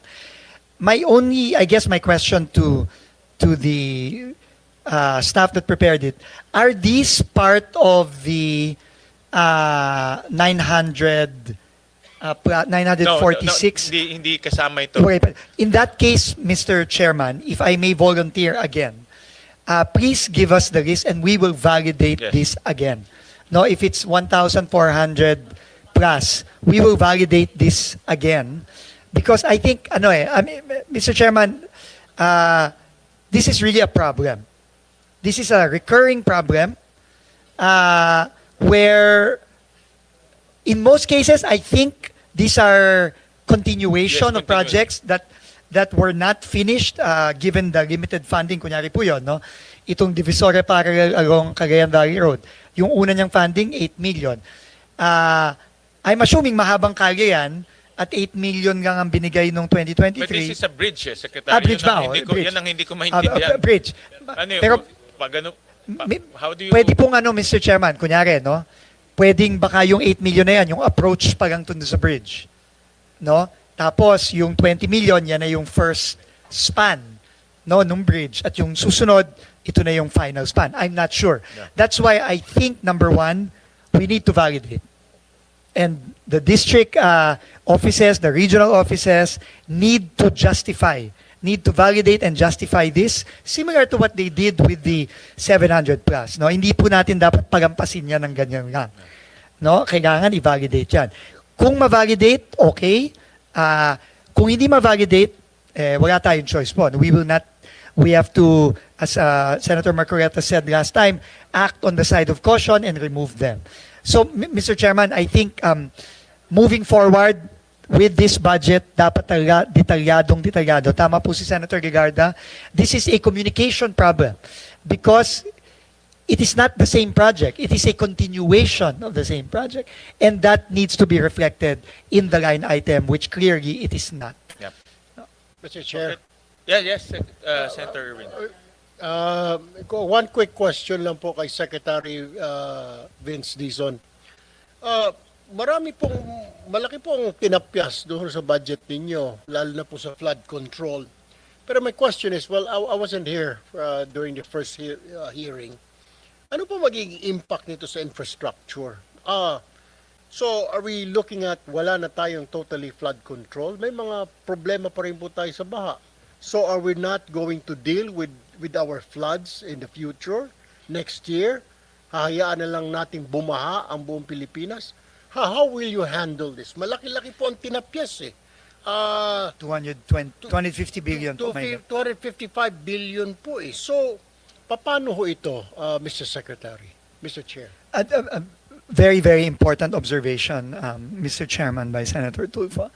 Una-una po, meron pong naiwan na 15.7 billion na flood control for foreign assisted projects. Ito po yung mga pundado ng mga tanyag na partners natin tulad ng ADB, ng World Bank, ng Japan. No, yan po talaga naman pong makakasiguro tayo na hindi mananakaw yung pondong yan at maayos po ang pagkagawa ng mga flood control projects na yan. Pero ang very important po is na sinabi po ng ating Pangulo, dahil po na siniwagat niya at nakita nating lahat na napakalaking pagnanakaw po dito sa mga locally funded flood control projects. Ang sabi po ng Pangulo sa akin at sinabi din niya po ito sa Kongreso na, teka, stop muna tayo. Pero hindi po ibig sabihin nun na wala po tayong gagawin. No? In the next few weeks po, meron tayong i-implement na malaking flood mitigation program together with other agencies of government and local government units. No? Ito po ay ang massive clearing ng ating mga waterways, hindi lamang sa Greater Metro Manila area, kasama na ang Bulacan, kundi sa lahat ng mga major cities po natin and flood-prone areas sa buong bansa. No, Yung na-discover yung Mr. Chair, Secretary, na flood control na binawas ho ninyo, does this mean na hindi sila importante?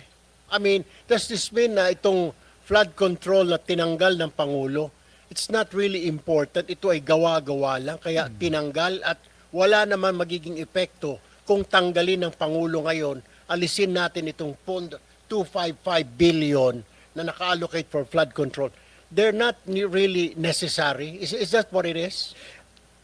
unang-una po, no, I think ang naging desisyon ng Pangulo para maiwasan na ang muling pagnanakaw ng scale Kaya na nga, ganito. Mr. Secretary, Apo. my point is, so nakikita ho ninyo, ni-review ninyo ito, was this your recommendation to the palace? Sir, alisin natin ito kasi parang mukhang may kikita lang dito sa 255 billion. Was it your recommendation? Opo, to be quite frank about it, yes. Kasi nga po, marami, if not halos lahat po siguro, ng mga iniimbestigahan natin from the past. No? Unang-una, hindi na plano ng tama. And I think, I'm happy to see Undersecretary C.P. Davidier of the DNR. I think he can bear us out on that. No? Na marami sa mga flood control projects, halimbawa po, itong mga revetment, no, yung mga pagtatayo ng mga dike, no, hindi lang ho sa hindi nakatulong, I think in some cases, nakasama pa. No, yun din po ang naririnig namin. Halimbawa, dito po sa mga reklamo ng ating LGUs tulad ni Mayor Joy Belmonte sa Quezon City na hindi lang sa walang epekto, walang magandang dinulot, nakasama pa, no, sa mga areas na dating hindi naman tinayuan nitong mga so-called flood control projects. So, tingin ko po, ang sabi po ng Pangulo, una, hintuin muna natin yung pagnanakaw kasi mukhang ginamit lang to para sa maanumalyang rason. At ikalawa, planuhin na natin ng mabuti. Kaya po ngayon, kami po nakikipag-usap na po ngayon sa DNR, sa UP, sa Project NOAA, sa iba't ibang mga tanyag na ahensya na dayuhan tulad ng ADB at World Bank at JICA para po maplano na natin mabuti. Kaya po sa susunod na taon, kapag obviously kailangan na nating mag-invest muli ng malakihang pondo para sa flood control, ito po ay yung tama ng flood control. So what you're saying is, Mr. Chair, Secretary, yung flood control ng National Flood Control Program, hindi flood control ni congressman, hindi flood control ni politiko, kundi Tama it's a National Flood Control Program wherein totoo. Tama Wherein talagang it will resolve our flooding here in our country. Hindi yung resolba lang doon sa isang lugar at may kumita, pero this one is national in nature. Tama po kayo. National at properly planned flood control mitigation program. Tama po kayo, Senator. Thank you, Mr. Chair. Thank you. Just to thank you for the intervention, Senator Tulfo. Tuloy ko lang yung kanina, no, yung like in 2024, Secretary Dizon, may nakita kaming construction of multipurpose building, Barangay San Sebastian, Jones, Isabela. Ito most likely siguro iba-iba itong location, no? Kung hindi man kagaya kanina napakita natin sa Muntinlupa, iba-ibang location to. Pero if you look at the title, parang isa lang siya, no? Kaya hindi rin fair doon sa LGU at sa congressman dahil baka ma-accuse siya na isang one and the same lang at paulit-ulit lang yung project. Pero may nakita rin kami, next slide, na 4 times nag-appear. 2023, 2024, 2025, 2026. Kagaya ho yan, construction of multipurpose building, Barangay Lapasan, Cagayan de Oro City, Misamis Oriental. Ako, ang suspecho ko dito parang sa Muntinlupa ulit, baka iba-iba ho yan. But the thing is, dahil nga walang detalye, hindi natin alam. Yung mga road construction naman, malamang continuation to. No? Kagaya to construction road in Barangay Kawasan, Lugisan, Cebu. No? Dahil wala ngang station number, hindi natin alam kung ito ay continuation or bagong kalye or what. No? So, I think yung isa-submit nyo sa amin o nasubmit na may station number, malaking bagay yan. No? I think that will solve a lot of the problems dito, majority of the problems. Hindi ko sinasabi na mayroong pong ghost project dito, may katiwalain dito. Ang sinasabi ko lang, posibleng magbukas to ng korupsyon. No? Posibleng magbukas to ng ghost projects na ayaw natin mangyari. So, ibigay namin yung file sa inyo, Secretary. Isama nyo na rin to sa review nyo. Yes po. Please, Senator, and again, we want to thank you for your efforts here. Kasi, I mean, clearly, this has been going on for a long time already. It probably predates 2023, most likely. No? And this is beyond you, kasi bago pa ito Opo. na na-appoint. And ano po, para ho sa akin, ayusin na ho natin ang tama ngayon. And please, we will get the list. Again po, no, this is clearly not in the same list that was initially Yes, sent to no, us no, it's not. last week. So, we will include this in our submissions for Friday. And if hindi ho ma-justify, hindi ho mabigyan ng detalye, tatanggalin na lang po natin ito. Thank you. Maraming salamat po, Mr. Chairman. Thank you, Secretary. And thank you for your cooperation. Importante ho yung cooperation nyo dahil Always pareho po. naman yung gusto natin. Malinis yung budget, maging maayos yung budget para hindi na maulit yung 2025 na nangyari and earlier than 2025. No? So I'll jump to another topic. Okay, ma'am. I'll take advantage, Secretary, of your presence and invite namin yung DA dito, si Engineer Pulido. This is about farm-to-market roads. No? And Engineer Pulido, yung last DA hearing, sinabi nyo na walang farm-to-market road na gagawin kung hindi ho nakasali sa FMR network plan. Tama? Correct, Mr. Chairman. Very clear ho yan. Diba? In fact, nasa special provision ho yan. Lalabas ho namin. Nakasulat sa special provision na yung pondo ibibigay sa DPWH pero in accordance with the National FMR Network Plan. So ibig sabihin kahit na DPWH ang implement o construction agency, hindi nila gagawin yan kung wala sa FMR Network Plan. Tama ba Engineer Pulido? Correct, Mr. Chairman. At lahat ng FMR na nasa network plan merong scope of work, estimated length in kilometers, specific location for each FMR project. Tama ba? Correct, Mr. So Chairman. lahat to available na ito. Yes, Mr. Chairman. Correct? Nasa listahan nyo na ho. Yes, Mr. Chairman. Okay. Kasi nakita ho namin sa GAB na lumaki ang pondo. Slide 26. Lumaki ang pondo ng FMR from 16 billion to 32 billion. So nadagdagan ng 16 billion. So, ang punto ko kasi, naglilinis ho tayo sa DPWH na i-transfer naman natin sa DA. No? Yung pwedeng maging issue. Ngayon, ang tanong ko, itong dagdag na, una yung 16 billion na original, lahat po yan nasa FMR network plan, in 16 billion, yung first. Mr. Chairman, not all of those additional FMRs are included in the FMR-NP. They are yet to be validated, some of which are included, some of which are yet to be validated and included in the FMR-NP. No, in 2026 NEP, ilan dyan ang pasok sa network plan? Mr. Chairman, all of the budget under the NEP are included in the FMR-NP. However, for the additional budget included Yung in the una muna na, yung 2026 muna, lahat yan nasa network plan. Yung nasa plano NEP po. nyo, yung Apo. nasa NEP. Itong additional 16 billion, nasa NEP ba yan o hindi nasa NEP? Nasa network plan nyo pa o hindi nasa network plan? Hindi po lahat nasa network plan. Ilan ho dyan ang nasa network plan?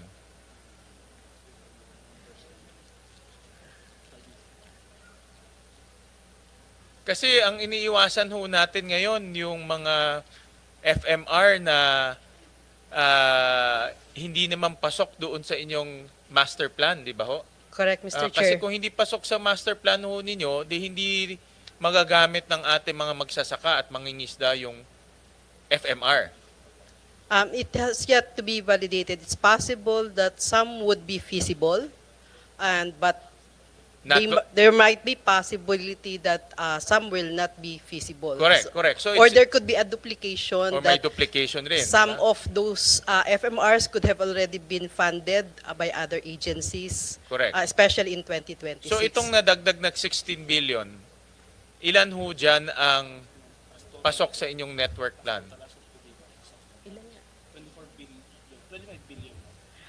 As of today po, sa 32? Sa 32 billion po ay the validated are already around 24 billion. Sa 32 billion, 24 billion po ang nasa network plan. 24 billion ang nasa network plan. So for validation pa po, Mr. Chairman, some of those FMRs. So yung natitirang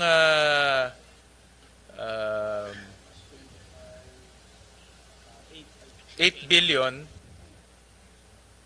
wala to sa network plan. Wala pa po. We still Hindi, have wala to pa, wala pa o wala? Wala pa po ngayon sa network plan. So kung wala siya sa network plan, dapat hindi gawin. Mr. Chairman, we have to take also note na nag-evolve po yung network plan, meaning we have targeted Yeah, that... but not, for purposes of budgeting, hindi pwedeng moving target eh. Okay. Diba? Hindi pwedeng moving target. Okay yung prospective. Pero pag maglalagay ka ng pondo, hindi pwedeng maglagay ng pondo tsaka tayo gumawa ng master plan.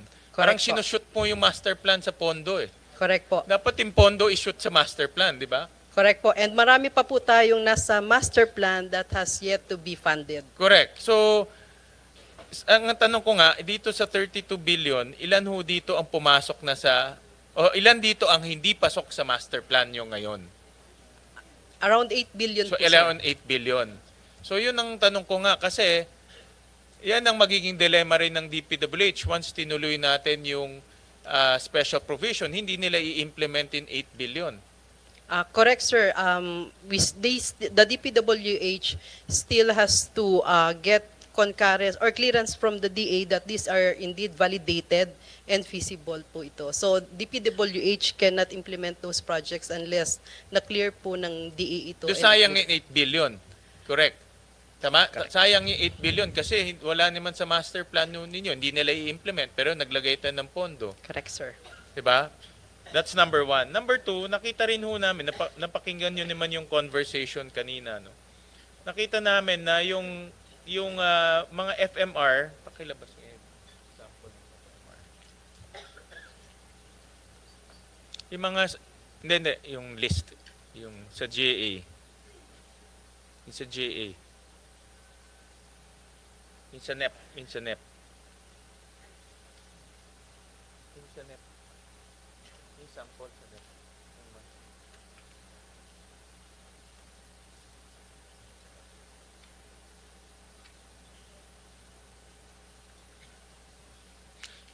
Ito pala sa GAB.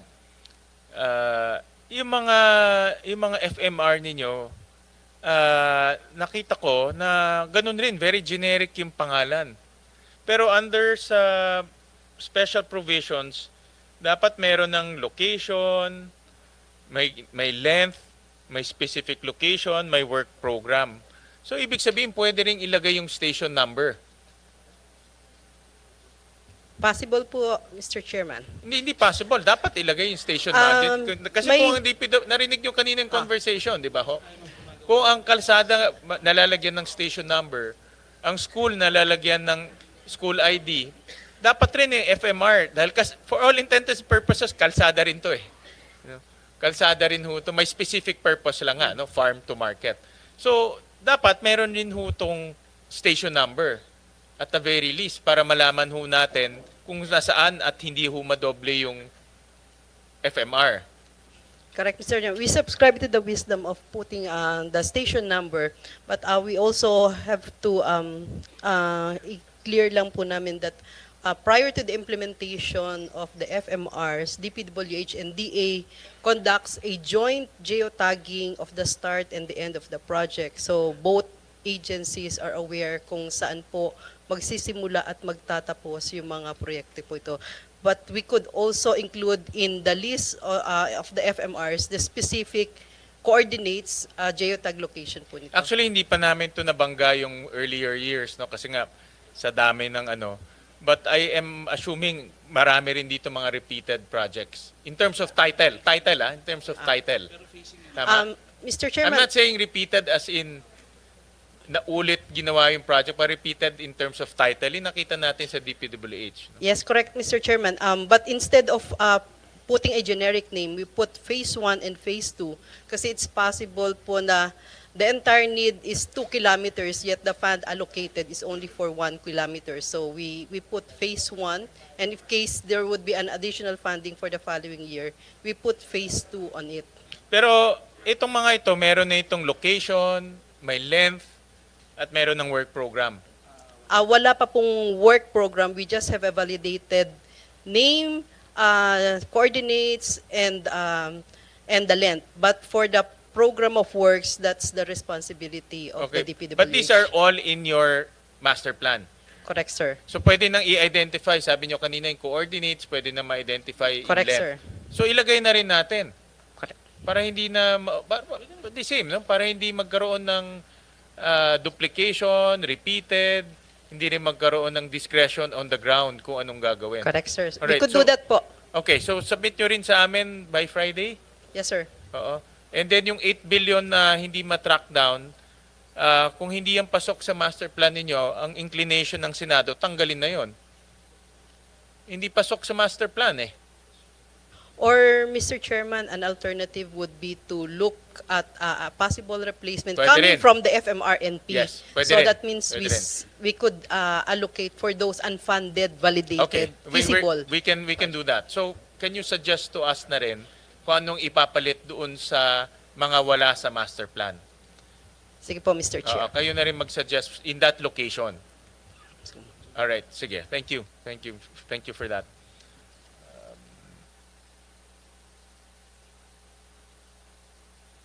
You recognize Senator Lauren? Yeah.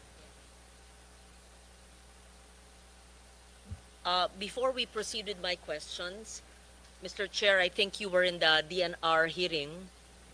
Yes, I'm glad that Senator JV is also here. I think you were there in the DNR hearing. And Undersecretary Carlos Primo David mentioned about DNR studies on flood control because I asked him about it. And can I have the yung Canon? Yeah, I mean, it's now.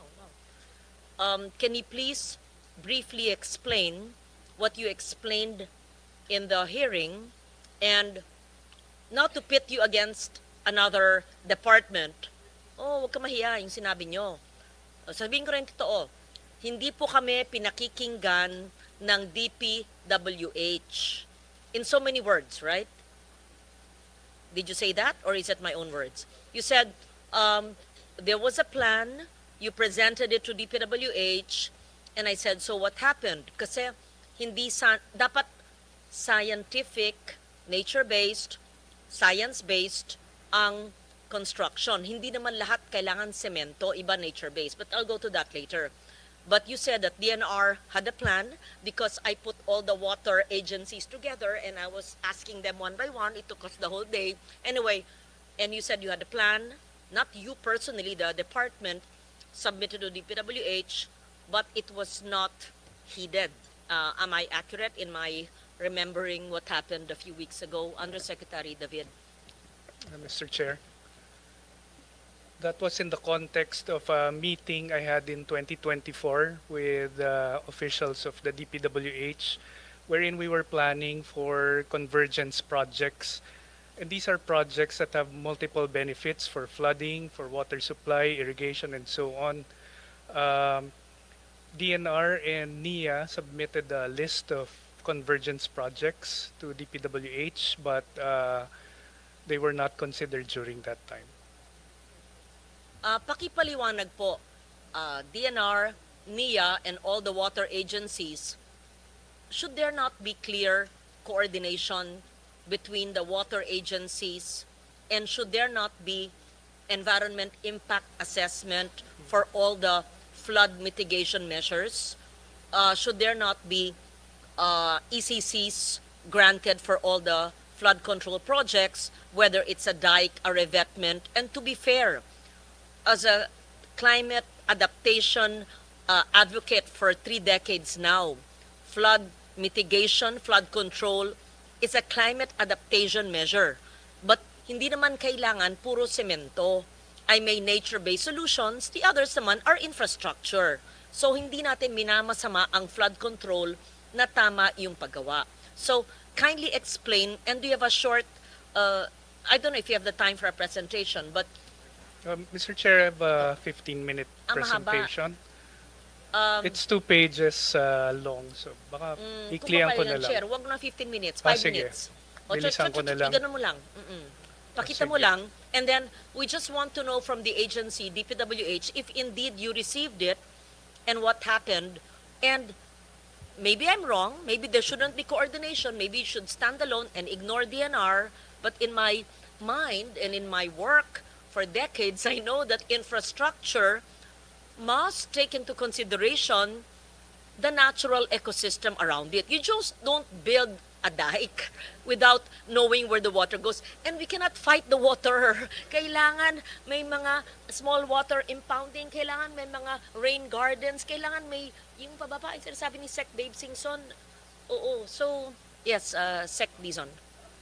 Mr. Chair, I'm sorry to my friend, Undersecretary CP, but Senator Gigarda, Mr. Chair, is absolutely correct. And just to emphasize, for the projects that we have visited and investigated, wala pong ni isang flood control project na may ECC. Wala. Ni isa. Exactly. Yun din po ang tanong namin, ma'am. Yung pong mga binisita ni Presidente, yung mga binisita namin, na iniimbestiga namin ngayon, wala pong ECC. Yun po, wala pong ECC yung mga proyektong yan. So, and I could not agree more with Senator Gigarda, Mr. Chairman. Ma'am, to be quite frank, wala nga pong building permit sa LGU Yung pong sa Mindoro, yung pong ginawa po doon ng sa Nauhan, sa bayan mismo ng governor ng Mindoro, ng Oriental Mindoro. Si Governor, yung pong ginawa ng Sunwest at St. Timothy at Alpha Omega. Elite. Wala pong building permit, wala pong ECC. Just for the record, Mr. Chairman, and we could not agree more with Senator Gigarda's observations. Thank you po. Thank you, Secretary. Yusek, pwedeng pakita mo lang yung 15 minutes mo. Pag sabi ng chair na mag-stop, stop na. Yes, mabilis Kung, lang. 5 minutes mo. Mabilis. 3 minutes. Sige, Actually, sige. Mr. Chair, sinulat ko na para wala ng ad-lib dito. Okay, next slide please. The DNR, through the Water Resources Management Office, serves as co-chair of the DepDev Infrastructure Committee on the Subcommittee on Water Resources. The SCWR advocates for increased investment in the water sector, aims to reduce duplication of government projects, and promotes accountability and project convergence among the different departments. Next slide, please. In 2023, and this is where everything started, the DPWH submitted 304 billion worth of flood control projects and 14 billion worth of solar water supply projects to the SCWR, which I co-chair, for inclusion in the DBM program convergence budgeting. Next slide, please. The subcommittee requested additional documentation from DPWH, such as master plans and project impact assessments, and agreed as a group that these projects need to be monitored as part of its coordination and policy oversight functions of the SCWR, similar to what we are doing with the other water projects in the different departments. Next slide, please. And so in the beginning of 2024, we started monitoring the flood control projects using DNR regional personnel supported by satellite technology, and this is one tool that I'm promoting that DPWH and other agencies need to utilize. This photo was taken on October 23, 2025, which can clearly mark the start and end of any infrastructure project, may it be a dike or a road or a building. And in terms of identification, it is very, very easy. Next slide, please.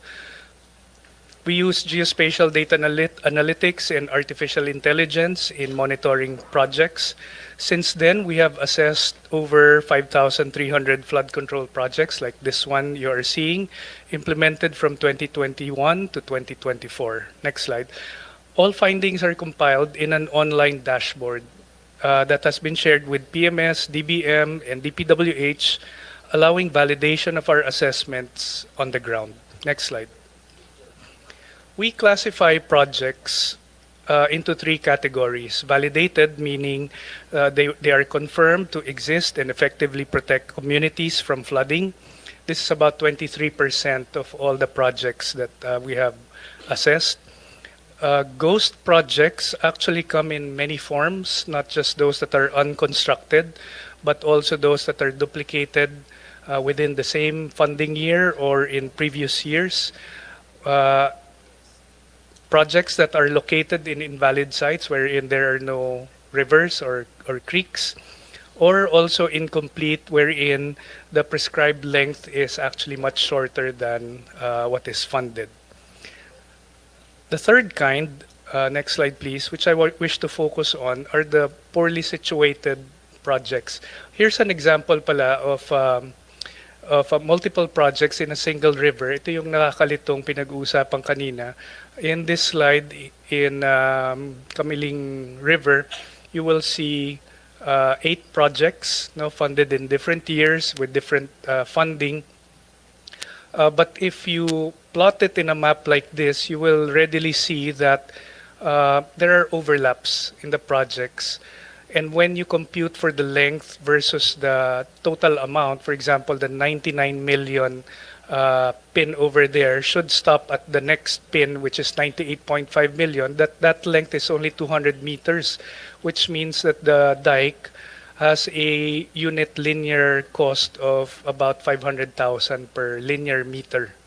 No, so it is only through geospatial data such as this that you will see some of the other problematic issues related to flood control. Next slide, please. The poorly situated projects are, in my personal opinion, are more important even compared to the ghost projects that we have been investigating. Every time we constrict, block, divert, or alter natural waterways, we change the velocity and volume of water flow. In this particular case, in New Bataan, Davao de Oro, it is clearly seen that the dike constricts the river, makes it straight instead of meandering. And the effect of this is that the flow of water actually becomes faster, and the volume of water that will normally spread throughout its floodplain will now be diverted further downstream, creating more floods downstream. Next slide, please. In effect, constructing river dikes to protect one area often transfers the flood risk to another area. Here's another example in Tarlac, wherein there are 2 dike projects that obviously weren't coordinated to each other. The river flows from left to right, and because there is a gap in the dikes that were constructed, during the rainy season, it is even more possible that the water enters into the community, where in fact previously they probably get flooded, but this time it's actually exacerbated. Next slide, please.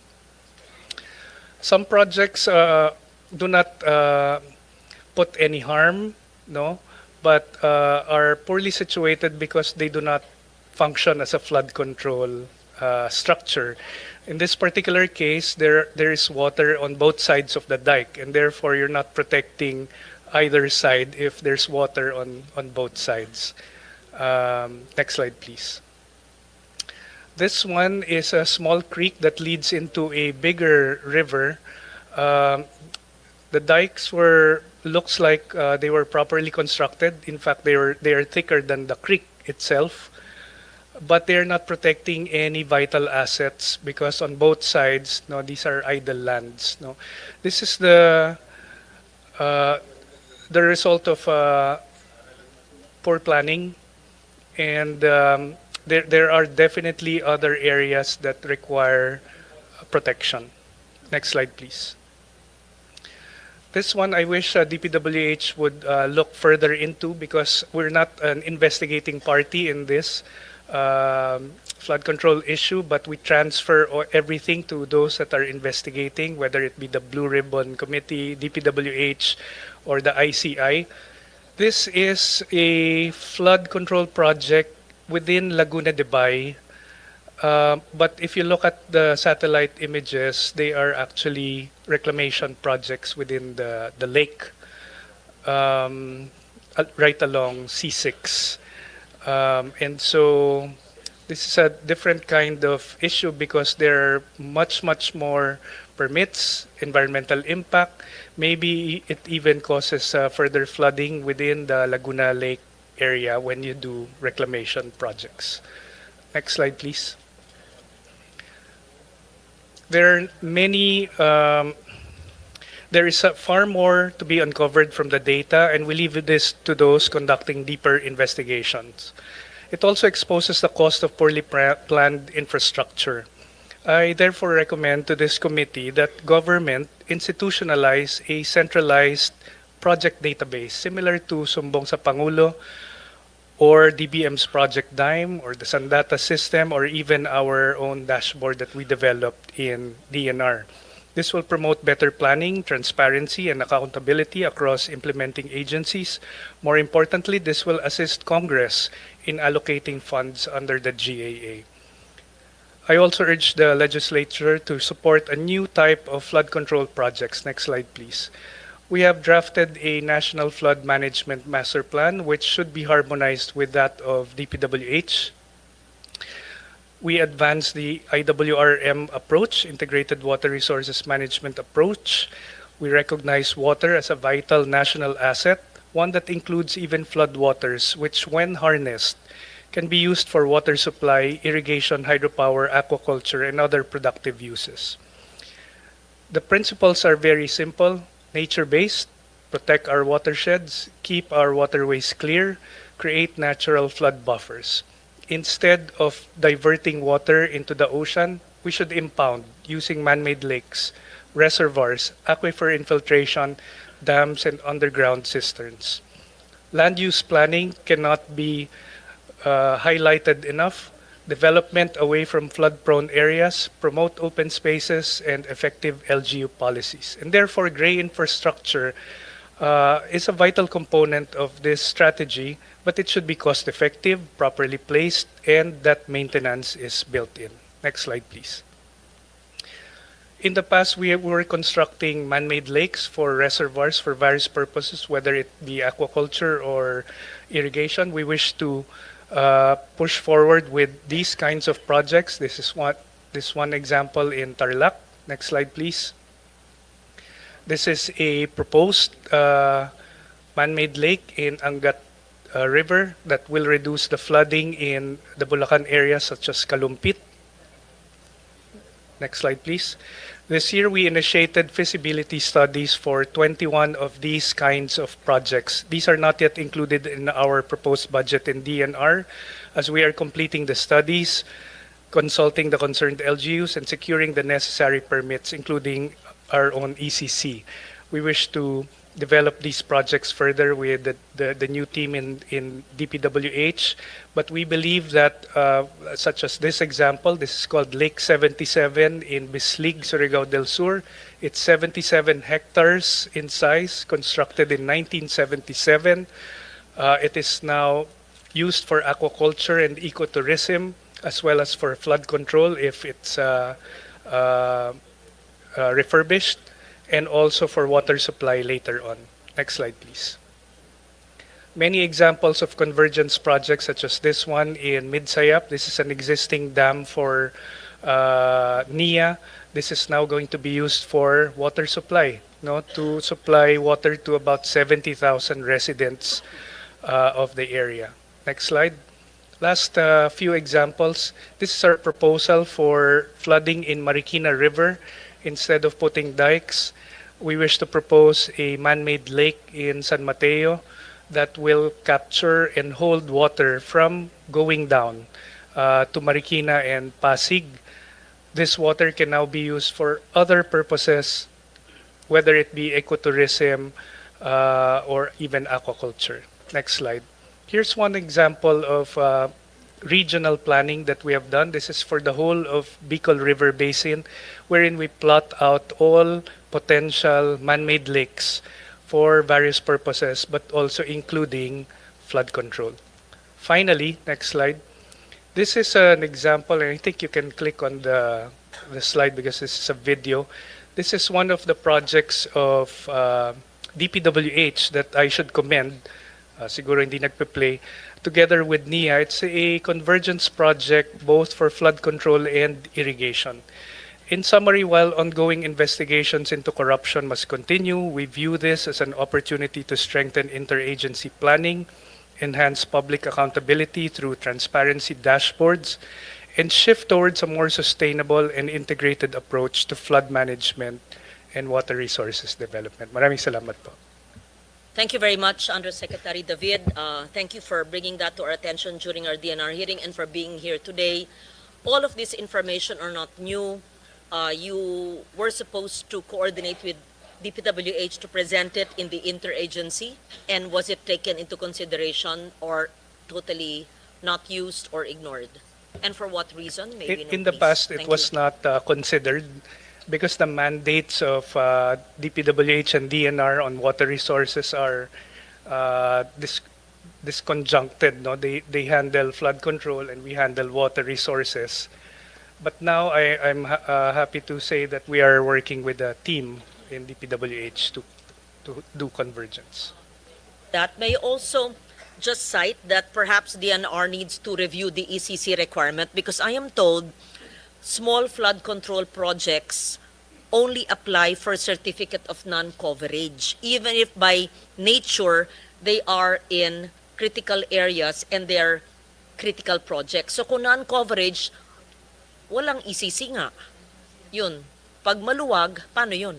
Yes. Thank you. Ma'am, if I may, you're right po, but can I just state also for the record that in some, like for example, the one in Mindoro, which was, it was not a small flood control project, Madam Chair, no? Pero kahit CNC, wala eh. Kahit CNC po, wala.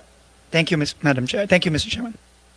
Thank you for that. I know, if I may, proceed with my questions. Yes, but the chair may interrupt me anytime if I am too long. Okay. There was a mention of a DENR WRMO database. I asked this of the DPWH since 2023.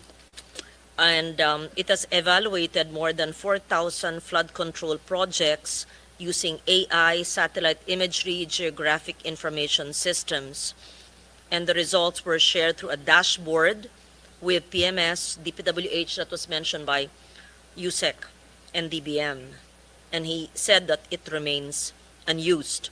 So the new team, are you aware of the existence of this dashboard?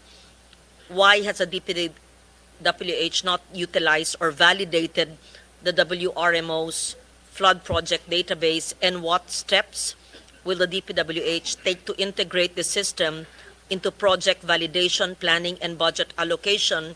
And whatever the answer is, may I kindly request that you do not just use it for the 2026 moving forward, but since many of the 2025 projects are still either FLR or ongoing, it can be used already. So I'd like to know the answer, please. And the purpose of my question is to determine interagency tools for transparency, verification, so that they are maximized and do not or we totally avoid the ghost projects or the duplicate projects as stated by the chair? Thank you. Thank you. Thank you, Mr. Chairman. Thank you, ma'am. First of all, I learned about the dashboard maybe a few weeks after I came in. Undersecretary David, as like I said, is a good friend. So he informed me about it, and I saw it, and I sent it immediately to our team, and they have been working.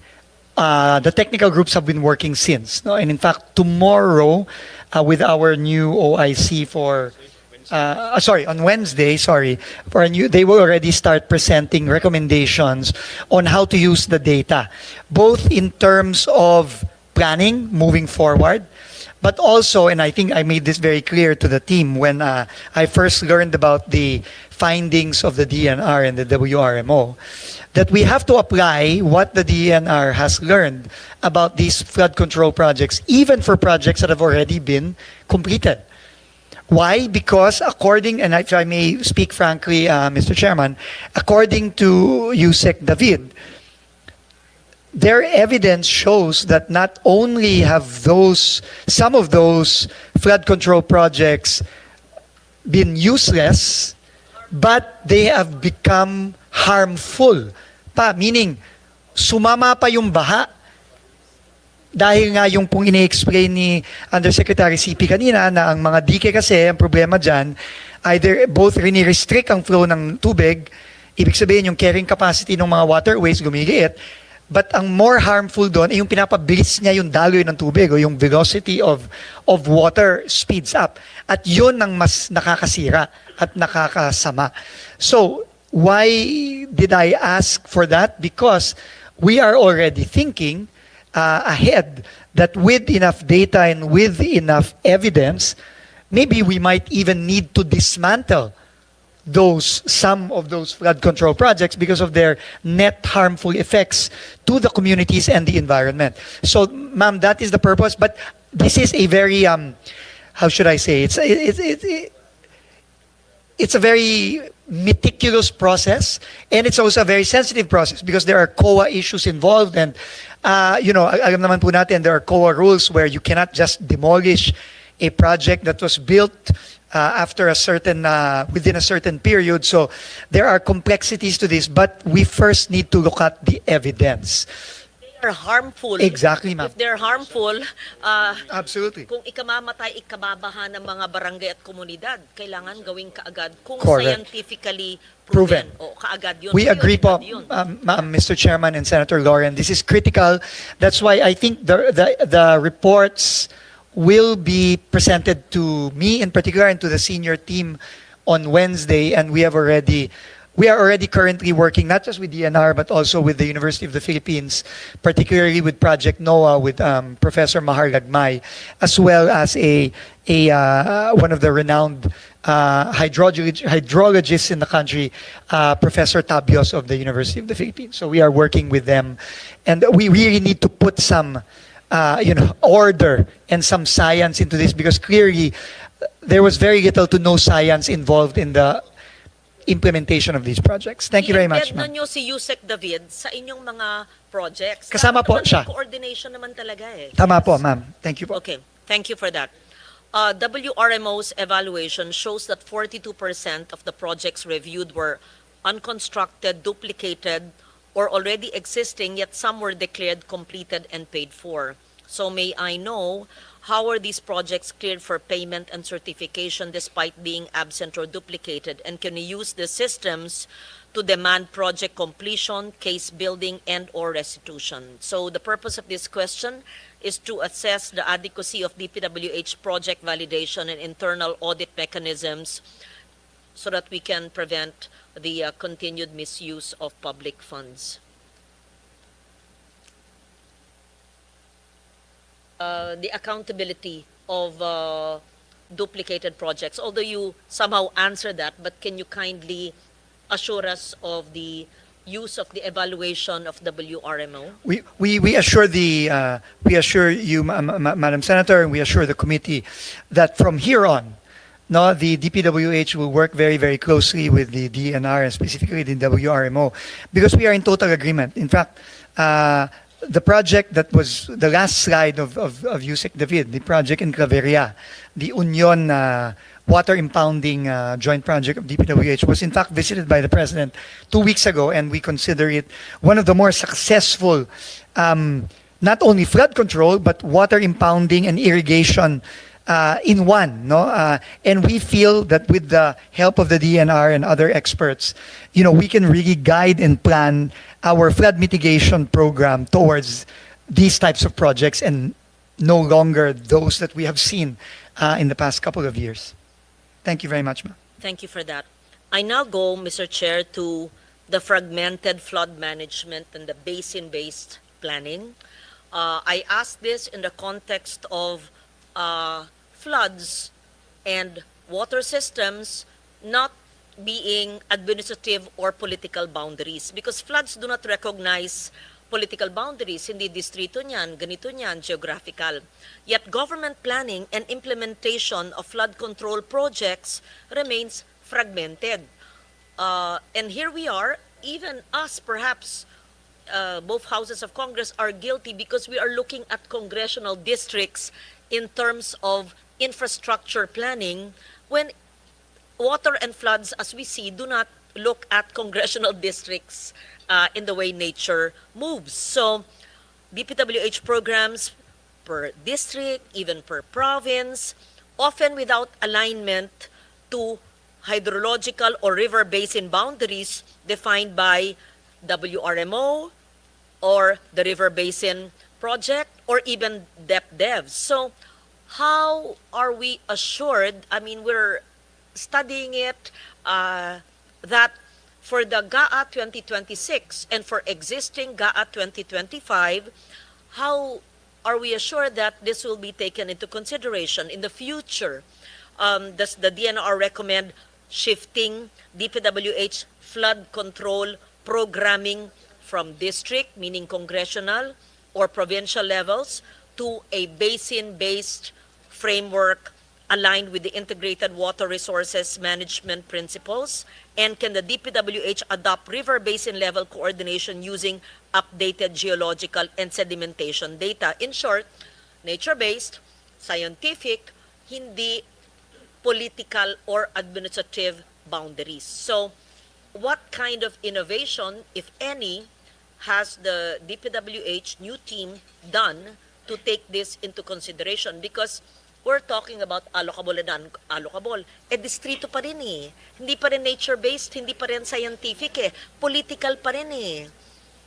Yeah. So, paano po? Ma'am, Thank you. First of all, you're absolutely correct. No, I mean, flooding knows no boundaries and therefore should not be constrained by district boundaries, no, and other boundaries. So what we are actually trying to do now, and I think it is very opportune because the President has already taken out all the flood control projects, locally funded flood control projects for 2026. Now is really the time to plan this well, Madam Chair. But unfortunately, this takes some time, no? We are right now in the early stages of that, just putting together all the experts together and all their recommendations together and come up with a master plan, at least for certain areas like Bulacan, Metro Manila, and other flood-prone areas, para po when 2027 comes, is meron na po tayong rhyme and reason dito sa pagpapagawa at pagpaplano ng mga flood control projects na ito, because we will not allow the same thing to happen again, Madam Chair, na ang flood control natin is dictated lang by, flood control project of this district or that district and that. No, we will no longer allow that. It needs to be a well-planned series of projects that will eventually need either provincial or regional development council clearances, no? But we're not there yet, ma'am. No, there's no such plan in place. In fact, next year pa lang po lalabas yung 18 major river basin plan ng World Bank. It will finish in middle of 2026. But in the meantime, we cannot wait for that. No, we need to already Meron start. na nito nung panahon ni Sec Babe Singson. Meron po. And he's an expert in that, yung mga river basin projects. Opo. Meron na ang DPWH nun. Ma'am, yes, you're talking about the 2013 one. This is the one that's being updated now by this major river basin master plan, which will be completed next year. But like I said po, ma'am, we will not wait for this. We will continue working with the DNR because, I mean, pwede na naman tayo magsimula po ngayon pa lang. There's enough data and there are enough experts on this that we can work on already now. So that is commencing already, ma'am, as we speak. Thank you. Just to note again, because we always, again, think in terms of either political districts or administrative regions. So water resources regions are different from our administrative regions. Ang ating regions, ilan? At 18 admin regions, but there are only 12 water regions. So at the proper time, maybe this afternoon, is a DPWH equipped and ready to present to us your plan for the 12 water regions? Otherwise, Mr. Chair, because we need to see the infrastructure project vis-a-vis the scientific nature-based solutions to flood mitigation in the 12 water regions in planning for 2026. Kasi how can we approve a budget na base pa sa lumang intindi na kailangan congressional district ang pagplano ng flood control kung hindi natin binabago ngayon ayon sa pagdaloy ng tubig, ayon sa 12 water regions at hindi sa 18 administrative regions at hindi ayon sa congressional district. Ang baha naman, hindi sinasabi, dito lang ako sa distrito, baha, hindi naman ganun eh. Kaya lang yun ang planning nga eh. So dapat parang baguhin ngayon, hindi pang 2027. In the meantime, sa 1.5 years, ay lulubog tayo? Ma'am, unang-una po, tinanong ko lang po yung mga kasama ko dito, wala po tayong konkretong plano. Wala pa. And I think this is why the wisdom of the President to remove all locally funded flood control projects for 2026 makes so much sense. Because dahil clearly walang plano, clearly yung mga dating ginawa, wala ding plano, so kailangan po talaga medyo mag-hit the pause button tayo muna for locally funded flood control. Kaya po wala pong locally funded flood control for 2026. Ang meron lang po ay foreign-assisted flood control projects, roughly about 15.7 billion, na meron naman pong plano at ito po'y pinlano ng mabuti ng mga funding agencies po na nagbigay ng pondo.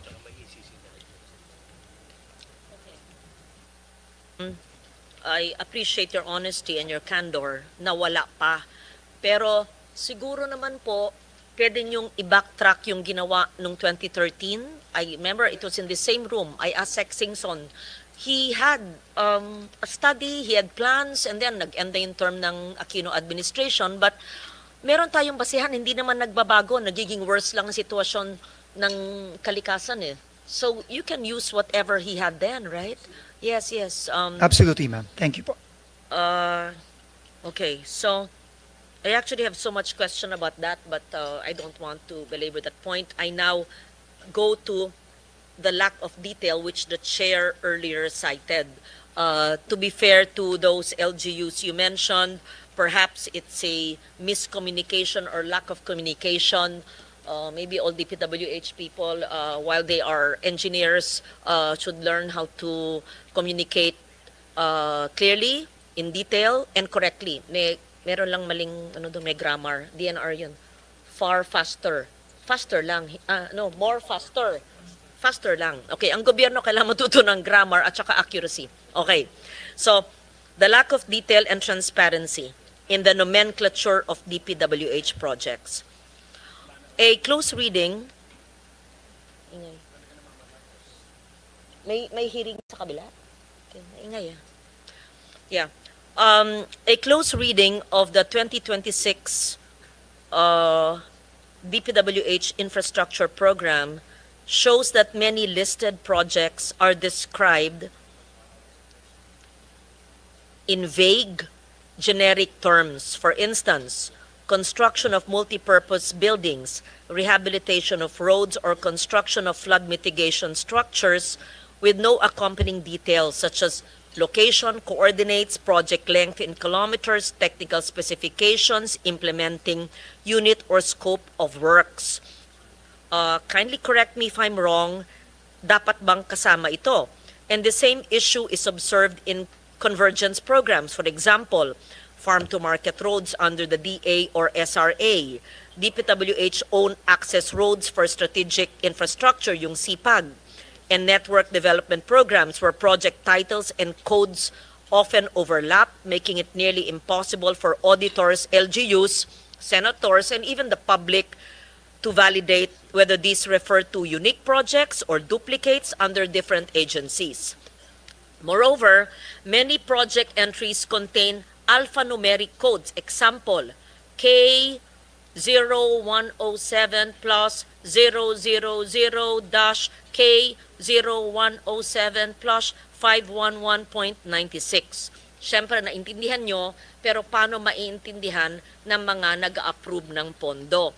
To us, it may seem unintelligible to non-engineers and are not linked to publicly available reference maps, depriving our citizens of the ability to track implementation or validate site completion.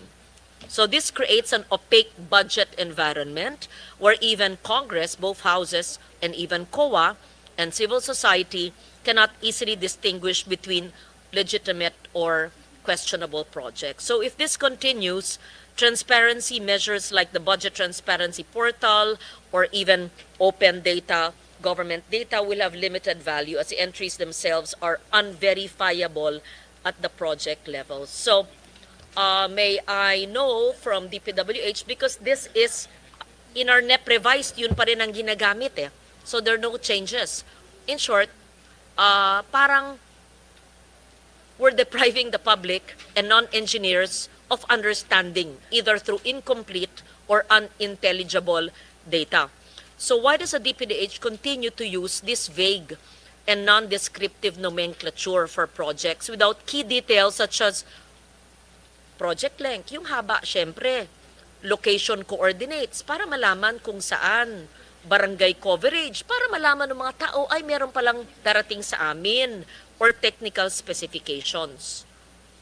Would the department support the rationalization of project labeling and budget entries requiring every line item to include measurable and verifiable information? Length, ilang kilometro? Area, square meters? Number of beneficiaries ba? Mahirap ba yan? Or completion of target date? So, correct me if I'm wrong, we're just trying to understand the budgets. Thank you. Mr. Chair, if I may, again, you are absolutely correct, ma'am. The budget entries are too vague and too general to the point that one can no longer ascertain if this is actually a completed project, a continuation of an ongoing project, a completion of an ongoing project, because it does not contain the details necessary to make those determinations. And I think moving forward now with the corrections that we have submitted to the chairman based on the committee's observation, the change must start already with the 2026 budget. So we will now be including the stations, meaning kilometer X to kilometer Y. We will be including the project IDs for projects such as multipurpose buildings or classrooms. We will obviously the exact location of the projects, and also a very clear nomenclature to show that this is either a continuing project or a project that will be finally completed with the funding being requested. I think all of these details should be in these line items starting the 2026 budget moving forward. Thank you for that assurance. So, the list tomorrow that will come from planning with the non-allocable and allocable in different name, district and above the district, mas klaro na po. Hindi na yung parang paulit-ulit, mas maliwanag para maiintindihan namin. Yes. Mr. Chair, if I may, on the ano lang po, no? Tomorrow po, I think we will be submitting the summary on the legislative district on the specifics, because there were additional items po that were sent that will be sent by the committee to us. Ang na-correct pa lang po namin is yung mga last tawag dito, yung pinadala po last week. So we asked po until Friday, Madam Chair. So Mr. Chairman, so we will send those by Friday. But we will send the summary list of per legislative district tomorrow. Opo. Indicating allocable, non-allocable, whatever term you want to use. Thank you po. Now, on rethinking flood mitigation and moving beyond a construction-heavy approach. All these decades, DPWH has remained hyper-focused on flood control infrastructure, dikes, seawalls, drainage systems, and pumping stations, and rightly so, because we're a vulnerable nation. But often, it's built in isolation without corresponding upstream or ecosystem intervention. Because nga, nakafocus sa admin regions or congressional districts. Ang baha naman, hindi naman tumitingin sa politika. So this has resulted in massive spending with minimal actual long-term reduction in flood risk, and as shown, it has even become contradictory to the health, in fact, dangerous. So while some projects, to be fair, have provided some relief, others have worsened flooding, as shown in the studies. Flooding downstream, it has degraded water systems, it has caused displacement of communities. This has led our experts, including those from DNR, from DepDev, from the Infrastructure Committee of NEDA, to call for a shift towards integrated nature-based and ridge-to-reef flood management approaches. So the DNR has nature-based solutions. What are these? Wetland restoration, mangrove reforestation, watershed rehabilitation, sediment retention in uplands as cheaper, cost-effective, resilient alternatives to hard or gray infrastructure. But the DPWH current planning and budget frameworks still, engineers kayo, naintindihan ko po, remain heavily skewed towards construction-based outputs, reflecting both the bureaucratic inertia and in some cases, sorry to say, perverse incentives tied to high-value civil work contracts. I'll use it in those terms.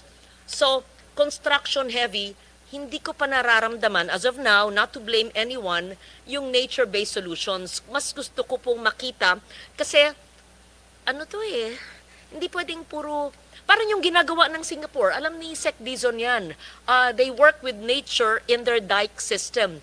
Hindi palaging tayo ng mga dike, or even let's say the polder system of the Netherlands. So ayon sana sa kalikasan. Gusto kong maramdaman po yun, hindi ko pa nakikita sa inyong budget. So given what's happening now and the department's bias for flood control infrastructure, not just as a technical choice but as a structural weakness, so I want to know, how do we integrate this nature-based solutions into our flood, not just flood mitigation infrastructure na ziniro natin, tinanggal yung 255, in everything, even in roadside ditches, even in rain, even in FMRs, for example. So gusto ko po makita na mawala yung current infrastructure bias na maaring iba ay substandard, hindi ko linalahat po, pero gusto ko makita po yung watershed-based flood mitigation approaches na binanggit. I can go on and on, but that's something, part of the change Kasi madaling magtanggal. Tanggalin na yung flood control. Hindi. Eh yung nananatili, paano natin i-incorporate yung ganitong mga filosofiya po? Yes. Thank you. Yes, again, Mr. Chairman, the senator is spot on in her observations. I think the main problem is there has been very, very little effort exerted towards really master planning these various systems. Flood control is one. The network of farm-to-market roads is another. Network of bridges and roads is another. I think that is the main weakness, Mr. Chairman, no? And that's why I think taking this time to be able to plan and work well with DNR, other agencies such as the ADB and the World Bank and JICA, as well as our own universities here like UP, we really need to come up with an integrated water resource management system plan, which is currently non-existent, ma'am, no? Just to put it bluntly. No? Wala po yan eh. And the nature-based solutions must be part of that. No, and you're absolutely right, Mr. Chairman. It is really not in the current program right now. It is not reflected in the current program because it does not exist right now for so many years. So now that has to change. So now that we are working with DNR and with UP and with the other agencies, I think this is where the beginnings of a integrated water resource plan will come to life. No? And that will definitely include and must include nature-based solutions and not just engineering-based solutions to not only the flooding problem but also the overall water management problem. So we look forward to seeing that, Sec. Thank you for your answer. Now, in a hearing a few months ago, I think the chair was there. What agency? A small agency, National Museum yata, sinabi, hindi raw napondohan yung continuation ng National Museum, tas sabi ng DBM kasi walang trip. Alala mo? Nagulat tayo. Diba? Trip. It was a multi-year project, tas sabi ng DBM, diba, nagulat tayo kasi wala daw trip. Multi-year yon. So gusto ko lang malaman po, how does the classification align with or undermine, I mean, lahat ba ng proyekto na nasa NEP revised ninyo at nasa GAB ay ayon sa TRIP, DepDev's 3-year rolling infrastructure program? Kasi mismong National Museum hindi raw linagay, sabi ng DBM, kasi kailangan dumaan daw sa DepDev na trip. So tama ba yun o mali ang intindi namin? So lahat po ng inyong programang nakasaad sa NEP, Revise at sa GAB, allocable man o non-allocable, ay dumaan sa DepDev na trip. It's a 3-year rolling infrastructure program. Lahat ba yan galing sa DepDev, yung inyong mga panukala sa GAB? Yeah, Mr. Chair, Madam Chair, let me just find out because we will submit it if it's part of the trip or not, no, of the 3-year rolling program. But I find it quite difficult to believe bakit hindi. I mean, it's just a National Museum funding and bakit kailangan. No, I'm not asking about National Museum. I'm just citing it as an example. The chair and I were in a hearing and National Museum said wala silang pondo. Tinanong namin sa DBM ba wala? Sabi ng DBM kasi wala daw silang trip. So, kung yun maliit na museo, ito po, lahat ng infrastructure nyo, dumaan ba yan sa DepDev? I don't think so po. Exactly. I So, don't think ibig so. sabihin, hindi a-approve ni DBM Correct. ang inyong funding. Kasi hindi nila in-approve yung National Museum na multi-year na stop yung building kasi walang DepDev na trip. So, kung lahat ng inyong ating pinag-uusapan ngayon ay di dumaan sa DepDev na trip, hindi i-EFLR kayo o i-veto kayo. Yun ang Correct. sabi sa amin sa hearing. So dapat ang DBM, i-hold natin ko nandito or ipaliwanag. Kung hindi dumaan sa DepDev na trip, i-veto ba or i-FLR or dapat ba natin hindi isama sa GAA? Sige po. Clarify. Kasi ano yan confusing. Very good, Remember? Magion. Oo. Yeah. So we will consolidate po, Mr. Chair, Madam Senator, and we will submit that. But you were We there, will submit. remember? Medyo But naguluhan tayo. I find it difficult to believe as you na Yes. gano'n. No? Kasi every line item in the DPWH budget went through DBM trip. Parang hindi. Yeah. Yeah, it's difficult to believe that. Undersecretary Canlas po just passed me an information. Yung mga hindi daw po dumaan sa trip, dumaan dapat sa RDC level, which is, I guess, an extension of DepDev. No? So, but again, we will have to validate and submit it to the Kasi committee. ng DBM nun, the submission to the trip ensures that projects, tama naman, are aligned in the master plan, have feasibility studies, and are shovel-ready. And part of the Philippine Development Plan. Kaya yung part 2 ng National Museum, hindi na pondohan, wala daw trip. Kaya nga, winawarningan ko lang kayo, kung wala kayong trip, paano yun? I leave that kung i-check po nyo, siguro later before we finish that, yan. So, now I've gone macro, now very, very micro. And I hope I'm not considered to be parochial here. I just speak for the provinces who may be large in land area and population, but receive 1/2 or 1/3 the allocation of other provinces, because again, our budgeting is based on administrative or political districts, not by need. Okay, example, with the permission of the chair, may I just, parochial pero kailangan eh. We have to speak for the people eh. Antique budget is much lower compared to its neighbors. And do not get me wrong, I'm a senator, I represent our Region 6 and the island of Panay. I'm happy that the others are bigger. Pero para lang ihambing. Let's say, Aklan, Iloilo, Capiz, yan. So I'm glad. But Aklan and Capiz, despite having a population equal to us in Antique, but we have much larger land area.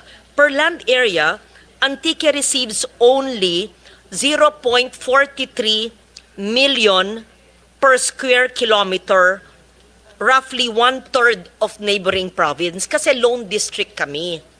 So, an ordinary Antiqueño benefits only, ginawa kong per capita, 1,800 worth of infrastructure investment from the government compared to residents of Aklan or Capiz who benefit around 3.6 to 3.9 thousand or double the amount. Again, I am happy that the other neighboring provinces have triple the budgets because there are congressional districts. Huwag po niyong tanggalin, dagdagan pa nyo. Pero bakit ang probinsya ko, hindi naman ako yung congressman, pero 3B yung NEP, tas yung NEP revised naging 1.1. Pareho ng Valenzuela. 1.1B. Talagang aping-api. Bakit ganun? At meron naman maraming probinsyang nangyayari po yun. Siguro, iisipin ko lang, mahirap magsiguro. Kasi stricto, kasi takot maglagay iba doon, o baka hindi naisip ng central, hindi naisip ng region, or siguro yung district engineer hindi humingi ng malaki, or siguro yung congressman o yung senador hindi humihirit. But don't get me wrong, I'm not asking questions here for you to add to the district where I represented. No. I just speak for the districts with large population, large land area, pero ang liit-liit at ang daming needs, pero ang liit. So, palaisipan. And I speak for the indigenous peoples there, the Ati and the Iraynons, who cannot speak and talk to you ever in their lives. Buti na lang yung aking regional director, taga Bugasong, at alam niyang ibig ko sabihin. Yeah, yung nakakaantig ng puso yung ganun. Tapos ito, papakita ko sa inyo. Gusto kong i-flash eh. Yung NEP at yung regional budget allocation per capita. Lihis, how do you say it? It doesn't make sense at all. It doesn't make sense at all. So, I want to understand. Oo. Di ba usually sa NEP, tapos sa GAB lumalaki, pagdating ng Senado, kami nahubaran. Binagsak talaga. Nagalit talaga sa akin ng DPWH, tinanggal lahat. Yun. Sige, thank you. Yeah, Mr. Chair, again, and I said this the last time, the last hearing. I think there is really an inherent flaw in the current formula that is being used, no, to allocate resources, limited resources to various districts, and clearly this is seen in the budget now in 2026. No, unfortunately, the new team had no role in the preparation of this budget, but we do see the inherent flaws. In fact, Sorry, hindi po. Nagbago po yung numero sa NEP revised under your term already. yes, I understand, ma'am, but Hinubaran yung aming mga distrito, yung yes, akin. yes, I think na ang mostly tingin ko ang tumama po doon are the locally flood control. No, pero tama po kayo dun sa inyong observation kanina na kung tinanggalan ang isang area ng halimbawa flood control, dapat yon ay pinalitan ng equally if not even more important na mga proyekto. Tama po yon. And ano po, no? And I think that can still be done given the potential for possibility for institutional and committee amendments. No, we can still do that. But I think what I was saying about the formula, yung pong unang pagpasok pa lang sa NEP, yun po ay pinagbasehan ng isang formula na frankly, kahit kami pong mga nasa bagong team, hindi po talaga namin maintindihan. No, hindi namin maintindihan. Unfortunately, dinatnan na lang namin yon. But right now, under Secretary Conti, I can who can speak more to this, is already in the process of finding a simpler and a more equitable formula to distribute resources moving forward. No, in fact, kailangan na ho talagang gawin ito dahil obviously, it's not just this year, ma'am, I'm sure, na nangyari ito. No? This is probably repeatedly been the case for smaller districts like Antique and others who have unfortunately gotten the shorter end of the stick I for take so note long. that it's not a smaller district. Dahil lone district siya, mas malaki ang land area. That's right. Pareho rin ang population. Kailan yung iba, 2 distrito, tapos i-add mo yung 2 distrito sa isang distrito, ay kami ang pinakamaliit. At saka hindi lang naman ako, marami rin ibang distrito na siguro malayo sa kusina, hindi nakakahingi. At nahihiya din ako, maski senador ako matagal, hindi pala hingi. At kung humihingi man, tas hindi natutupad yung binibigay, di hinayaan lang namin. Pero we must correct this disparity. At saka ayokong mag-amend sa distrito na pinanggalingan ko. Make it an institutional amendment para naman hindi lopsided na ganun. Hindi lang ako, tignan po nyo lahat at wag naman galing sa amin. Tas ano yung pangangailangan? In fact, para walang korupsyon, di lagay nyo classrooms. Kaya lang, hindi nyo budget yon. So, pwede nyo gawin, sabi ng LBRMO, multi-purpose buildings / school building. Pwede daw yon, which is under your budget. So, hindi sa ako'y humihingi, sinasabi ko yan para in full transparency and accountability, yung mga naaping distrito na halintulad po sa akin, kukompute yung populasyon at land area, kung papalitan nyo, siguro wag ng roads, wag ng multi-purpose school buildings kasi sabi ni Sani, ang laki-laki ng pangangailangan sa school buildings. Anyway, kayo rin mag-i-implement noon. That's a manifestation, Mr. Chair, as an institutional amendment. I'm not just referring to 1 or 2 districts. Para hindi magbukang, nag-amend, nagtanong siya, kaya nalaki ang distrito, ayoko pong ganun. I will refuse any additional allocation just because I'm asking. And I speak to many districts. Nahiya lang yung ibang congressman. At saka wag natin titingnan kasi yung need according to political boundaries. May I Mr. hear Chair, you are absolutely correct. And I guess we will do 2 things, ma'am. First of all, we will work with the committee to find a way to more equitably provide for the needs of the districts via institutional amendments. And second, we are already in the process of fixing this clearly non-responsive and ineffectual formula that has been used for so long into something that, as you correctly pointed out, needs-based. Yung kung sino po ang mas nangangailangan, dapat yun po ang mas may nakukuhang pondo galing sa national government. Thank you, ma'am. And wag po kayo hihingi sana ng karagdagang pondo within your agency. Correct the institutional, how do you say it, mistake, inequity. Yeah, institutional inequity. To correct it, wag, ulitin ko po, hindi lang yung akin na sinight. Yun lang kasi ang alam ko, kaya sinight ko. Marami pang halintulad po sa akin. Yun. So, thank you for that. We agree po. Mr. Chair, Mr. Chair, thank you so reasonable naman much. ako, di ba? O naman, ayun yun. O naman. Sige, maybe LBRMO can work together with the staff of the chair. Oo. And with your planning. With our planning team, Yes. so we can... And I repeat, hindi po flood control, pero actually hindi masama kasi binabaha tayo, di ba, Pruto? Oo, binabaha. Pero dahil bawal, okay, bawal ngayon. Oo, sige. Pero papakita ko sa inyo ang maayos na flood control. Ang maayos sa flood control. Nakita yan ni Senator Pia Cayetano, meron nga kaming marathon na gagawin doon sa Esplanade. Napakagaling. Napakaganda. Hindi flood control yun, actually Esplanade. Parang yung sa Iloilo River nila, Senator Drilon. Esplanade. Flood mitigation structure yun eh. Yeah, Iloilo at saka yung sa amin. Papakita ko sa iyo. Nakita mo yun. Ganda-ganda. Ganda-ganda. Flood mitigation structure kaya hindi nagbabaha. May Esplanade patuloy. Anyway, so on the cost of roads of DA, nabanggit na ng Chair ito pero gusto ko rin maintindihan. Magkano ba talaga per meter ba ang sinasabi?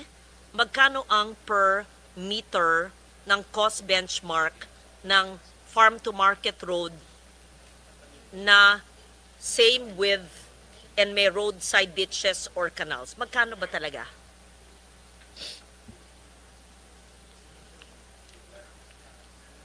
Mr. Chair, Madam Yes. Senator, may I just ask our OIC Undersecretary, Yes. Okay.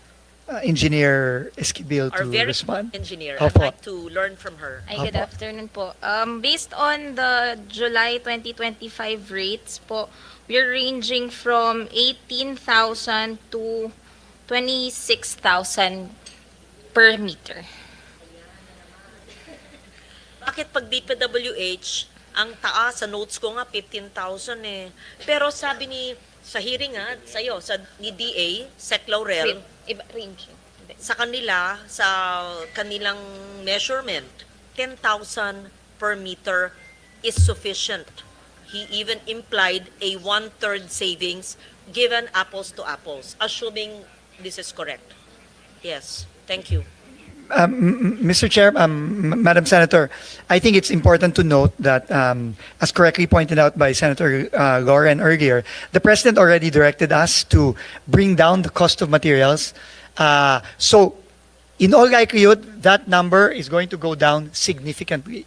So, if you will allow us, maybe if we will run our computations based on the new cost of materials, we can maybe by the end of this week already give you a new range, no, for the range per meter for, hindi na po yun. Definitely, it will not be that anymore. Mr. Chair is 32B. Oo. Kung sa DA budget, ang FMR ay 32B, sabi ng Chair, at itong kilometro ang magagawa, de kung yung inyong 18,000, sabi ni Sec Laurel ay 10,000, di halos madodoble, di ba? 80% na mai-increase ang haba ng FMR, gaya ng puntos natin sa classroom.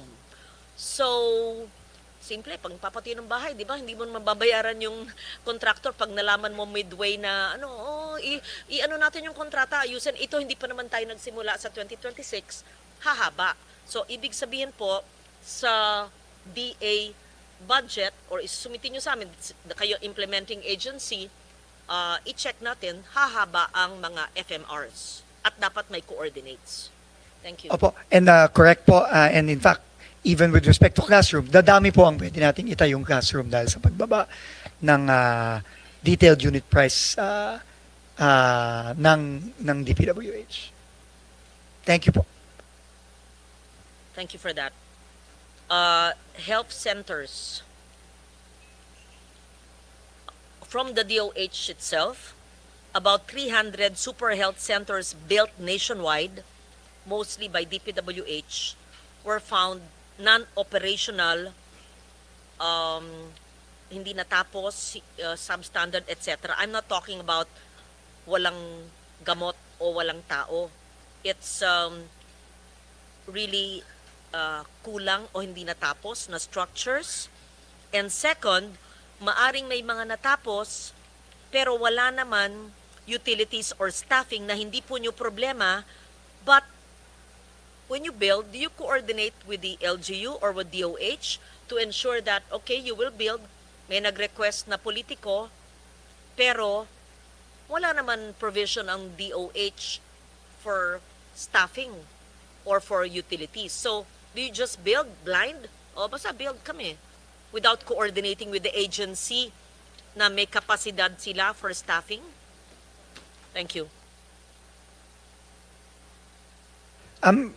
Right now po, ma'am, I mean, there is coordination, but the coordination with the local governments for these projects with DepEd or with DOH is being done by the lead agency, in this case, the DOH. No?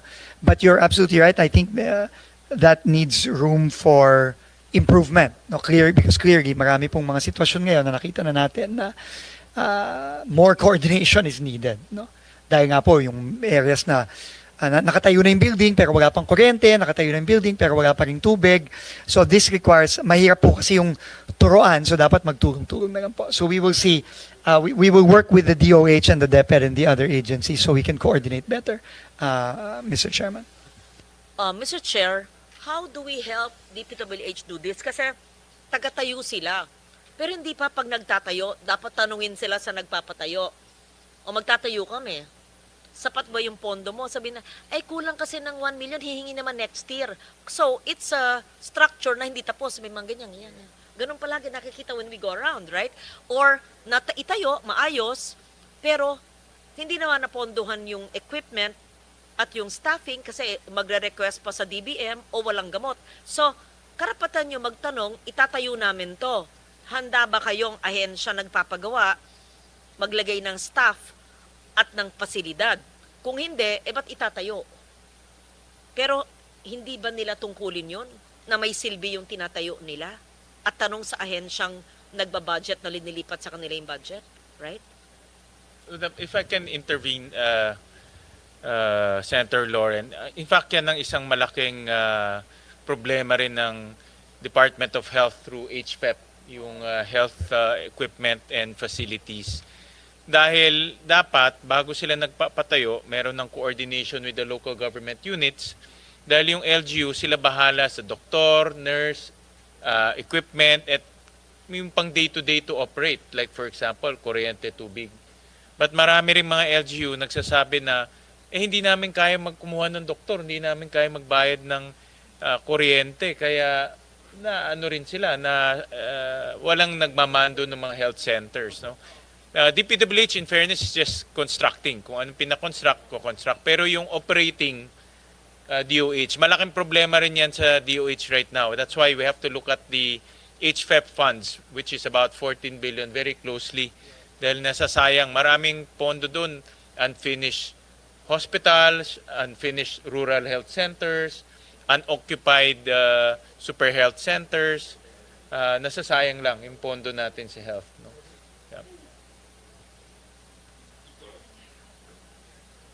So how do we deal with that? Is it the DOH sole responsibility? Or before they build, they must ensure that the agency asking them to build has the capacity to operate it, so it's not like a white elephant that was built? Fund ho talaga, ma'am. Admittedly, nangyari. So, this coming 2026, ang iniisip ko to move forward with the HFEP, wala mo ng mga new super health centers, new rural health centers. Tapusin na muna natin lahat ng mga uncompleted. Lagyan ng tao yung mga unoperational. At yung mga hospitals, marami ho tayong, we approve here in the Senate yung mga hospitals, di ba? Expansion and newly created. Let's fund those expansion and newly created hospitals. Dahil may batas, wala namang pondo. No? So we have to fund them. So yun muna yung naiisip ko to move forward with this. So para hindi nanganganak yung problema, ma'am. And if I may lang po, Mr. Chairman, Madam Senator, that on the super health centers or the hospitals, ang commitment naman po namin is we will work with DOH to ensure naman yung mga ospital at mga healthcare centers na bitin. No, yung pong sinasabi ni Senator Loren na yung nakausli yung mga bakal, hindi pa tapos, kailangan po tapusin na, no, finally. And we really welcome the policy now po na wala munang new, tapusin muna natin yung mga hindi pa tapos, and then DOH can ensure that they are operated properly. We welcome that, Mr. Chairman. Thank you very much for that.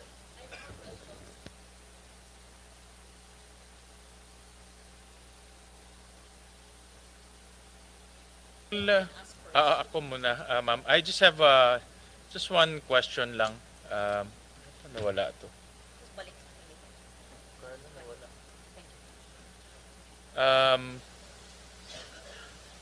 Nawala. Anyways, can you flash yung news report ni Presidente?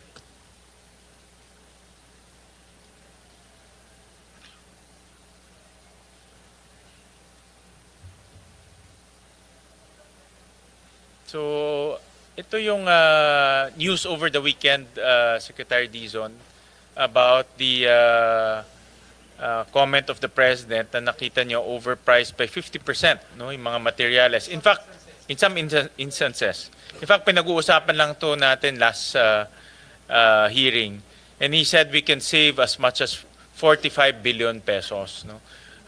We agree that in some projects, it can go as high as thousands ka nakita natin.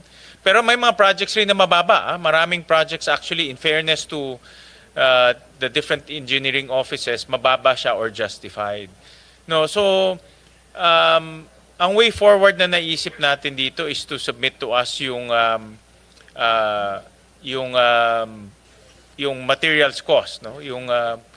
And from there, we will use that as a basis to implement the projects. No? But in your opinion, how do we, this is a welcome development, a welcome comment by the President, but how do we operationalize this, no? In your opinion? Mr. Chairman, this is a very, very good question. No? So, first of all, I think, if I may request po, give us some time to finalize the new prices, no, the adjustment in the prices. We think we can do that in roughly a week, no, and that will form part of the new costs, no, moving forward, no. Now, in terms of operationalizing it sa budget, no, 2026 po muna siguro tayo, no. For 2026, if I may make a suggestion, Mr. Chairman, baka po the best course of action will be to come up with a special provision in the budget, essentially stating that savings generated from the reduction of the cost of materials, no, the new cost of materials, must be, and we leave it up to Congress to decide on what to do here, but the savings must be used for very specific items, no, like maybe a menu similar to the menu of the DBM for infrastructure projects, or other expense items, no, in the 2026 budget. No, because definitely po for 2026, magkakaroon po ng malaking savings when we implement the cost of materials, the new cost of materials. So I think the most efficient way to do it is really to just ensure that the savings generated from this for next year will be used the right way, no, based on the wisdom of Congress. No, I think that is the best way to move forward. Now, for 2025 po, no, because there are still, I think, projects that will undergo procurement, no, what we will be doing is we will also be applying the same change in cost to these projects which will have a natural adjustment in the ABC, no, in the approved budget of the contract, no, and that again will be generated as savings for 2025. So that is just our initial proposal, but we leave it up to the wisdom of Congress, Mr. Chairman. Because we want to, ito yung pinag-uusapan natin, Senator Lauren, no? And we want to reflect that savings hopefully in the budget so that we can utilize that funds for other purposes, no? Para magamit rin natin to build more schools or build more infrastructure projects. So we want to capture that. Estimate nga ni Presidente 45, no? Estimate nga namin is around 70 to 80 billion, no? But more or less nasa ganun na range na siya. So that's what we want to capture. The last time we talked, you will submit to us an updated DUPA. We will submit an updated CMPD. CMPD and Yes, CMPD also. CMPD, which translates to the new DUPA. Okay. So we will be submitting that. Kaya ba natin ang Biyernes?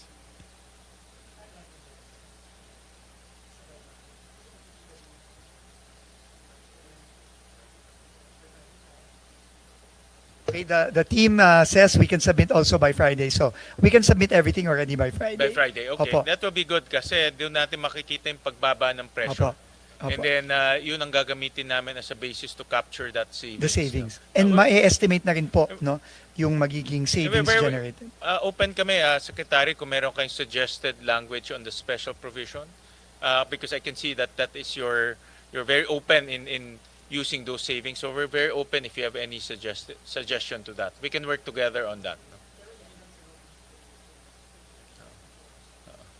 Sige po, we will in our cover letter we will provide Yeah. suggested language to that effect, Basta Mr. Chairman. ang concept natin, magamit yung savings, whether Yes. it's 45 or 70 or 80, makapture natin yun, Opo. magamit sa iba. Tama po. All right, thank you. Thank you very much, Mr. Chairman.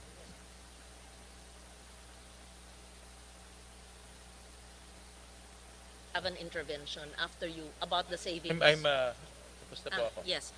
Thank you very much, Mr. Chair, for bringing up the issue of savings. That was actually my next question before I asked for a break. So, hindi pa po nasagot, hindi pa po na-compute, no? But you said by Friday on the total computation or estimate of savings for the 2026, right? Because yan, naka-flash kanina sa screen, and thank you to the President and to the good Secretary about the lowering of the DUPA.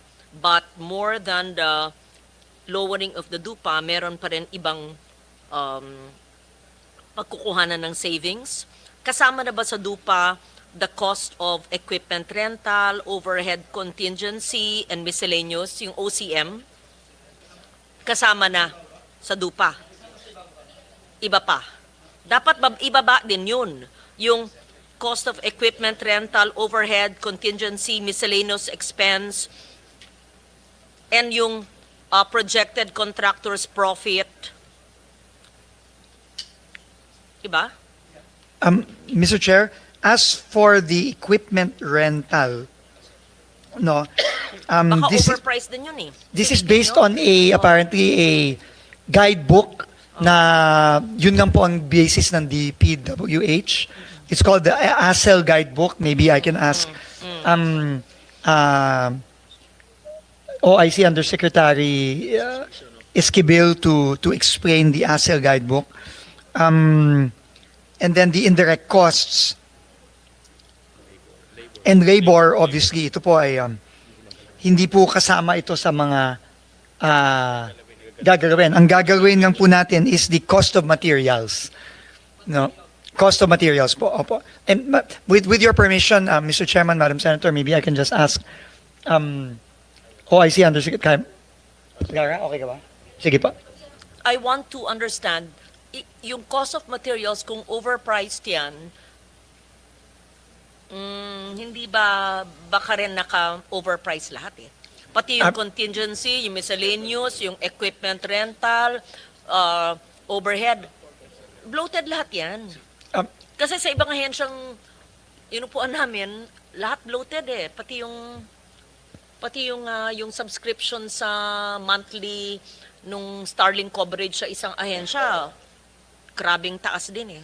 Yeah. So magandang, hindi masamang silipin lahat, di ba? Opo, Baka- sisilipin po namin, Madam Senator, but maybe just to provide context and information, may I ask that OIC Undersecretary Lara be recognized, just to explain all the components of the pricing of a certain project or a certain contract. Thank you, Sec. Good afternoon po. For the direct cost, we subdivided into 3 components: the material, labor, and equipment.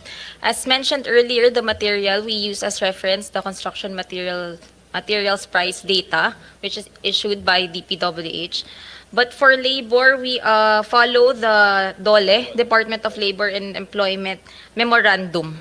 So we follow their rates. And then for the equipment component, we use the Association for Carriers and Equipment Lessors Equipment Guidebook. This is approved for use by DPWH. So external guidebooks po for labor and equipment. Thank you for that, OIC USEC Lara. Thank you for using that. Labor, wag niyong tipirin labor. I mean, yan ako talaga ibigay sa tao. In fact, sa site ko na naman, yung Antique.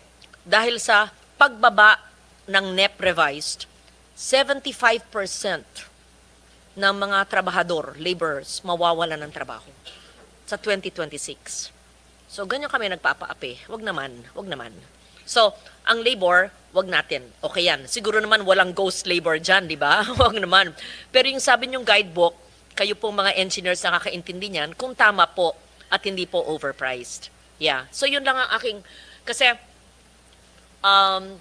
yung materials binaba na, yung ibang mga aspects ng construction, tignan natin kung meron pang mga butas that we allowed it all these years na maari pang makatipid. So yung hinihingi ng chair na savings ay gusto namin makita by this week at para ma-allocate ng maayos. Okay, so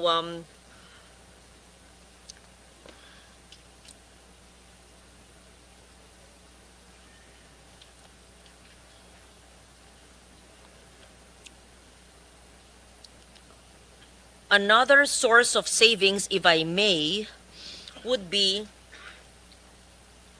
questionable 2025 projects. This has not yet been discussed, I think, although parang hagip kanina you mentioned na yung iba wawasakin kasi nakakasama. So, aside from yung wawasakin, pero sabi niyo pag-aaralan dahil sa COA and all of that, pag dangerous, I believe there's still 1 trillion worth in projects being implemented or na for later release, kung i-release ba yon. So, what do you do with those already being implemented but based on the cost of materials, alam nyo na na-overprice? Dapat mag-renegotiate at dapat ay ibaba yung presyo maski may kontrata dahil pwede naman yan, may mga provisions naman sa Government Procurement Act. Hindi tayo dapat patuloy na magpaloko sa mga nag-overprice at tutuwirin we're just going to straighten out in 2026 while allowing 1 trillion, assuming my figures are correct, worth of projects to be overpriced. While the President has taken a very laudable move, I am certain the President would be happy to hear from the good Secretary how the presently substandard or rigged or overpriced projects, whichever the case is, there could be some savings to be generated. Thank you. Madam Chair, as I mentioned earlier po, for 2025, for those that have not yet been procured, we will apply already the new cost of materials, the lower cost of materials to those. So there will be savings clearly generated from that. For those that have already been awarded and are already ongoing, we will have to consult with the OSG po, Mr. Chairman, Madam Senator, on what course of action can be taken. Unfortunately, I cannot say right now, but we will consult on paano natin mahahabol if kaya yung mga ongoing na at awarded na. But for those na hindi pa, definitely po, we will apply the new cost already. We will not wait for 2026. We will apply the new costs already now. Thank you, Madam Chair. May we receive, please, from the engineering districts, which are these projects not yet implemented that can generate savings from renegotiated contracts based on the President's advisory on lowering DUPA?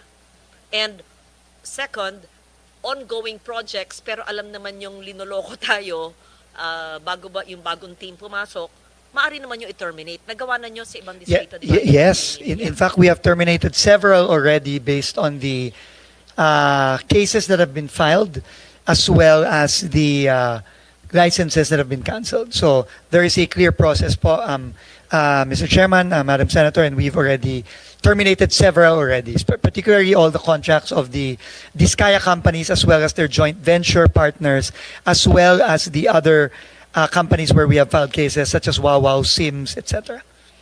So we will consult with the Office of the Solicitor General, and we will see paano natin mahahabog ito.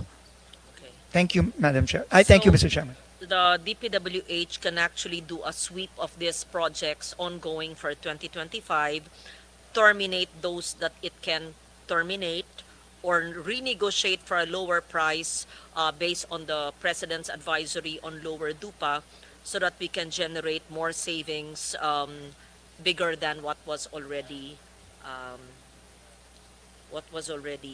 conveyed to us. Okay.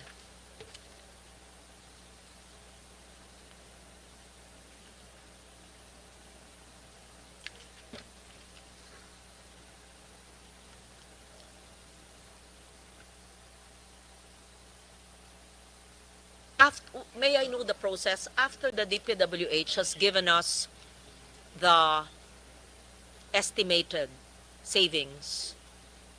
It is up to the committee to reallocate it in structures that are certain will not be prone to corruption, right? Madam Senator, Mr. Chairman, I think the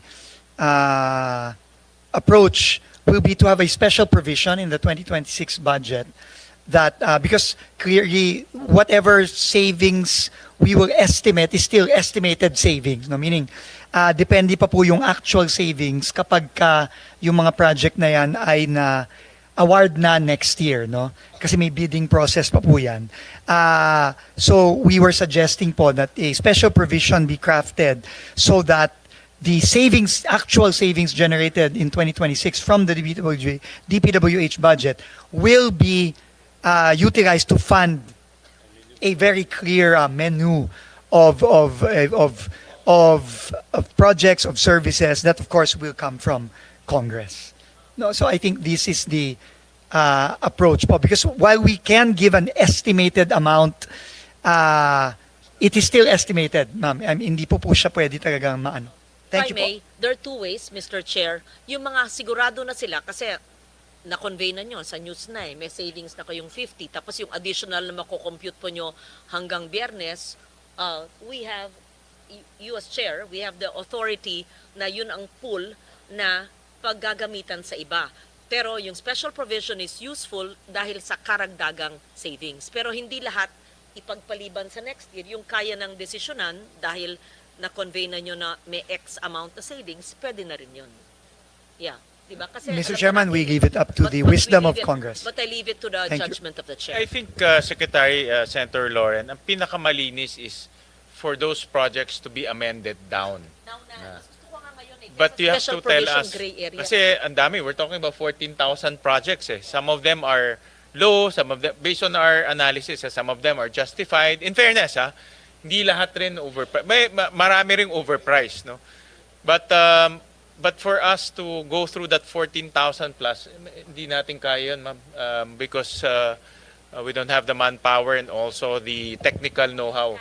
But if we can leave it to DPWH to give us those items na talagang obviously mataas, and then based on your new CMPD, pwedeng bumaba, then ibigay nyo na sa amin para i-amend na namin directly in the budget. No? And then we can realize the savings. That is the pinakamalinis na paraan.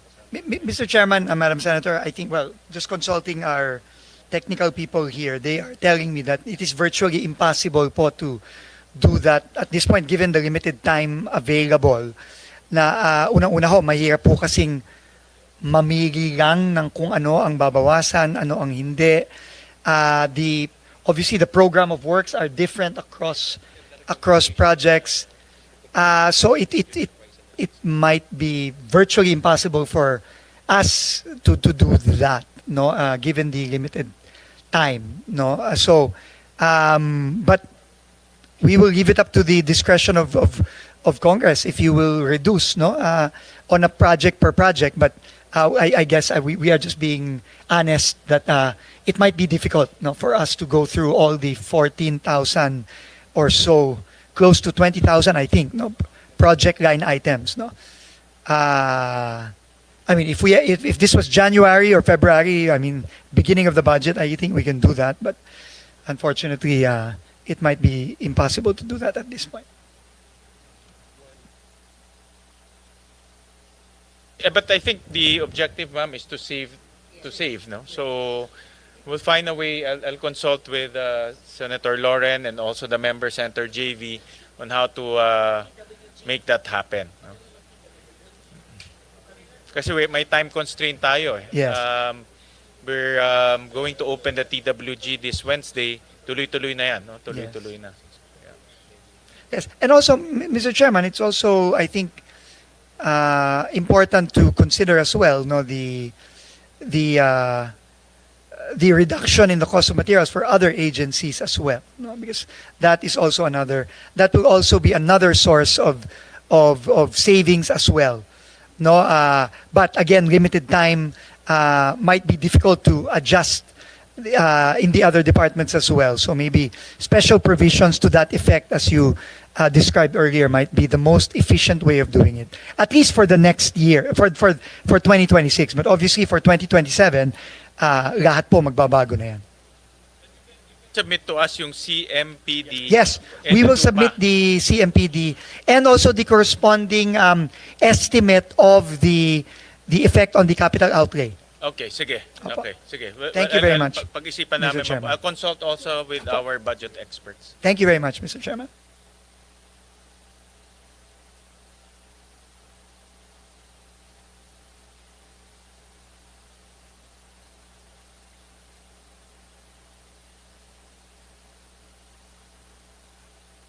We recognize Senator Hercito. Yes, thank you, Mr. Chair. Anyway, while waiting for Senator Loren, actually last week na I already raised my concerns, no. Pero but hearing today, just listening, no, it's sad to hear that there was really no coordination, no, according to Secretary Dizon, with especially for flood control projects. There was no coordination with DNR because they are the experts doon po sa water sa river basins kung saan pupunta, no, yung flow. Senator Legarda is correct. We cannot fight nature, no. We have to go with it or work with it, no. This strengthens yung ating pong proposal last week, no, and which was supported by Secretary Dizon, yung pong creation ng Department of Water and Resource Management, so that there will be no more disconnect again, no. Dapat yung pong siguro itong yung agency ni Jose Carlo should be with the folded into the new Department of Water Management. It will address yung water scarcity because the world is already because of the growing population, yung pong water is becoming a scarcer resource every day. Tama po sila, no, yung binanggit ni Jose Carlos David, that we should, yung pong dapat, natin, infrastructure, will not just divert water and throw it in the ocean. We should, in fact, impound it and restore it so that during the dry season, meron ho tayong pandilig, no? Sabi ko nga, every every rainy season we have abundant supply, sobra-sobra yung tubig natin. Pero pag dry season, wala naman tayong tubig. And sad to say that there are, Mr. Chair, nakakalungkot na marinig na kay Secretary Dizon mismo that there are some flood control projects that worsened. And from Music Carlos David also, the situation, kasi nga bumilis yung flow ng tubig, walang pampabagal, walang impounding.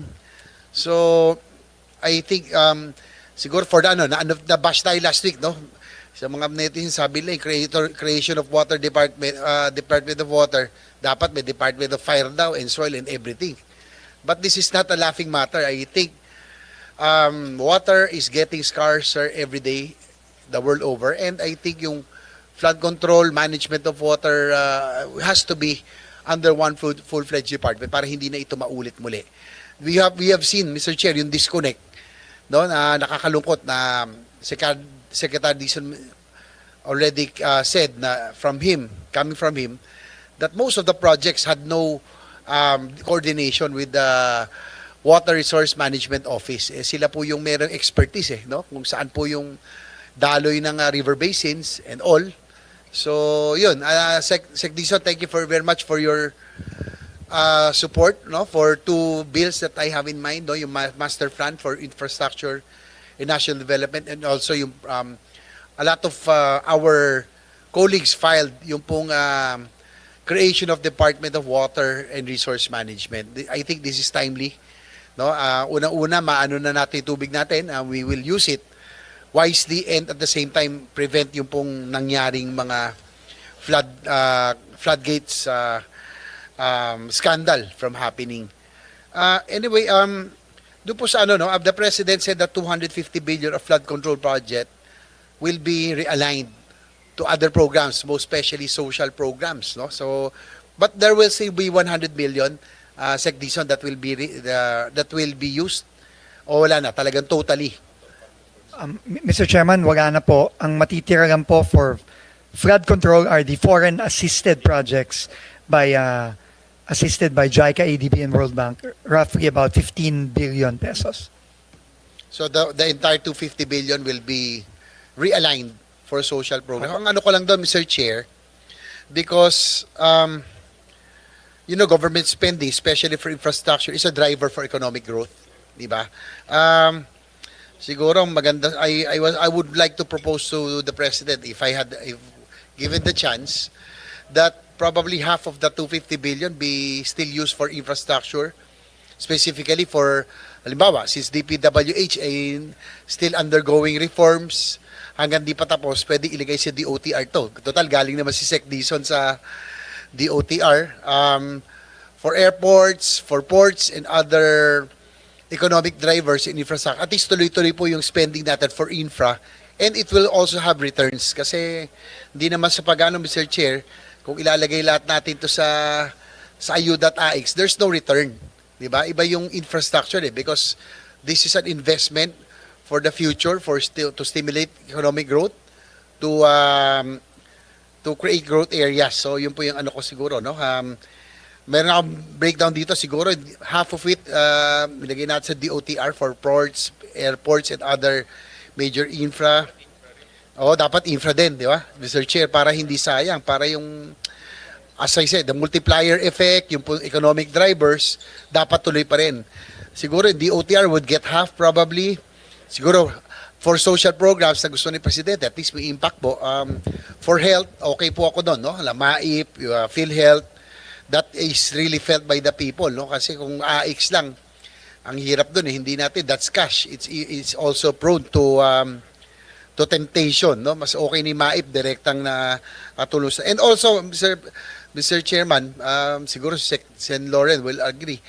Yung one time, big time lang tayo magkakaroon 250 billion na biglang, meron tayong that we can use for other programs na dati pangarap lang, no? We can fund MAIP, we can add for MAIP, UAC, PhilHealth, and HFEP, no? Lalo na improvement of hospitals, no? All over. Of course, i-balance na natin. Department of National Defense, talagang pangarap na lang talaga yung EFP modernization. But with this, lagyan natin ng a few billions for yung ating multi-role fighters, especially with the situation now in the West Philippine Sea. Coast Guard, ang laki nito, 250 billion eh. No? But glad to hear that meron pa rin namang flood control projects, yung po mga foreign assisted. So hopefully by next year, we can resume na maayos na kasi hindi rin naman natin pwedeng i-sacrifice to for the next 2 to 3 years. Otherwise, kawawa rin yung mga kababayan nating malulubog. So, yun po. Again, we'd like to thank Secretary Dizon for the support for yung pong master plan natin na measure, and also yung pong project, ito yung ating Department of Water Management, Resource Management. I think it's already timely, no, na magkaroon na ng coordination, no, and planning that ang banggit nga ni Senator Loren, dapat nature-based, no, hindi yung engineering-based lamang, at yung district ang nasusunod dati. Nakakalungkot, pero parang yung mga pinresent kanina ni Jose Carlos David, may mga hindi nakakonekta, no, yung mga binanggit ko last hearing. There are some projects na talagang pinroject lang na at least it was confirmed, no, that there are dikes na wala namang pinoproteksyon ng community. May nakita rin po akong seawall, sinumbong ko na rin kay Secretary Dizon, seawall na napakalaki. Hindi mo na makita yung dagat, wala naman din pinoproteksyon ng community. So, that's all, Mr. Chair. I just gave you my observations this afternoon. Thank you. Mr. Chair, if I may Yes, po. go ahead, sir. Thank you very much, Mr. Chairman, Senator JV. Let me just po reiterate what the President's directive was when he instructed to remove the 250 plus billion from flood control. Ang priority po talaga niya, obviously, yung PhilHealth, 60 billion, I think, roughly. And of course, yung ating pong mga social programs. Pero sa infrastructure naman po, sinabi din po niya, no, kasama ang ating mga school buildings, kasama ho ang ating mga farm-to-market roads, at kasama din po ang ibang mga programa ng DOTR, pati na rin po ang Department of Energy. So, ano naman po, no, wide-ranging naman po ang kanyang mga sinuggest na I think reflect na rin po ng lower house General Appropriations Bill. Thank you very much again, Mr. Chairman. I agree Senator with JV. Senator JV na yung matitipid natin sa infra, dapat malipat sa infra rin. Because infra has a tremendous multiplier effect. Alam ni Secretary Dizon yan eh. And kung hindi natin ililipat sa infra yan, mawawala yung multiplier effect, Senator JV. So I agree that we can, pag sinabi naman infra, kasama dito airports, seaports, no, other transportation modalities. Maybe this is the time to look for some projects in the transportation sector, which the Secretary headed once upon a time. No? So, thank you for that intervention, Senator JV. Senator Loren? Just to note that there is no need for a special provision for the GAA 2026 because it is already in the general provision of the GAA that the agency may augment their savings, and the savings is already defined in the GAA. Yes. So, nandyan na. And DBM is here, right? Tama. Yeah. Secretary Dizon wants to specify yung savings dapat pumunta sa specific project. I think that is the concept. Yes, Mr. Chair, Madam Senator, you're absolutely correct po under the general provisions. But under the general provisions, from what I understand, the savings generated will be limited for use within the DPWH. Maybe, yeah. So, Paki-clarify, kasi yun DBM. po ang pagkakaintindi. Kasi ASEC, go ahead. ASEC. ASEC, kung gano'n, hindi magagamit Mary sa Ann, iba. specify yung general provision, paliwanag po ninyo para malaman po natin kung kailangan pa ng special provision maliban sa general provision, pero sang-ayon ako sa sinabi ng chair na yung kaya nang masave ngayon, i-reallocate na natin sa ibang infrastruktura, at ang aming bias, aaminin ko, ay edukasyon para sa school building. Kasi pwede naman kayo, kasi kayo naman gumagawa, multi-purpose building / school building. Pero paliwanag po ninyo yung sinabi nyo na hindi na kailangan, pero baka kailangan ng special. Yes. Thank you. Yes, thank you so much, Mr. Chair. As far as the savings are concerned, if we are looking at the savings ng DPWH and it wanted to use it ng within DPWH rin lang and within the same activity, then we're talking about modification lang. And the approval of that is within the DBM. That's provided for under the general provisions. But if we're thinking of augmentation, meaning making use of the savings to another activity of the DPWH or another activity of a different agency, then we would be needing the approval from the Office of the President. So we term that as augmentation. That's why we say that the special provision will no longer be required for as long as the definition of savings are within what is provided for also under the general provisions, Mr. Chair.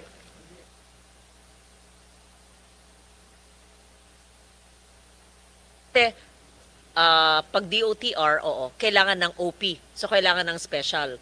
Pag DepEd, kailangan ng special. Pero actually, DepEd hindi kasi sila naman ang gagawa. Pwede ng multipurpose/school building, it will stay with them. Oh, okay. So, Yes, mas simple yes, pag Mr. DepEd. I'm sure gusto ng mga kasamahan ko pag school building. Oo. Oo naman. Sige. Kung mga bata, siksikan sa mga classroom. Sige. Okay, thank you.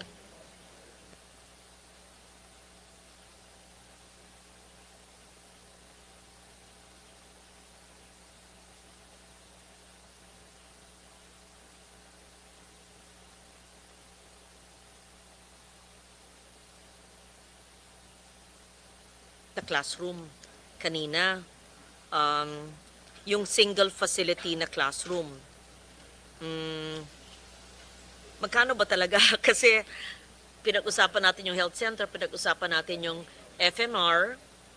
It was observed that classrooms built as a single facility, let's say one classroom building, magkano ba talaga pag DPWH?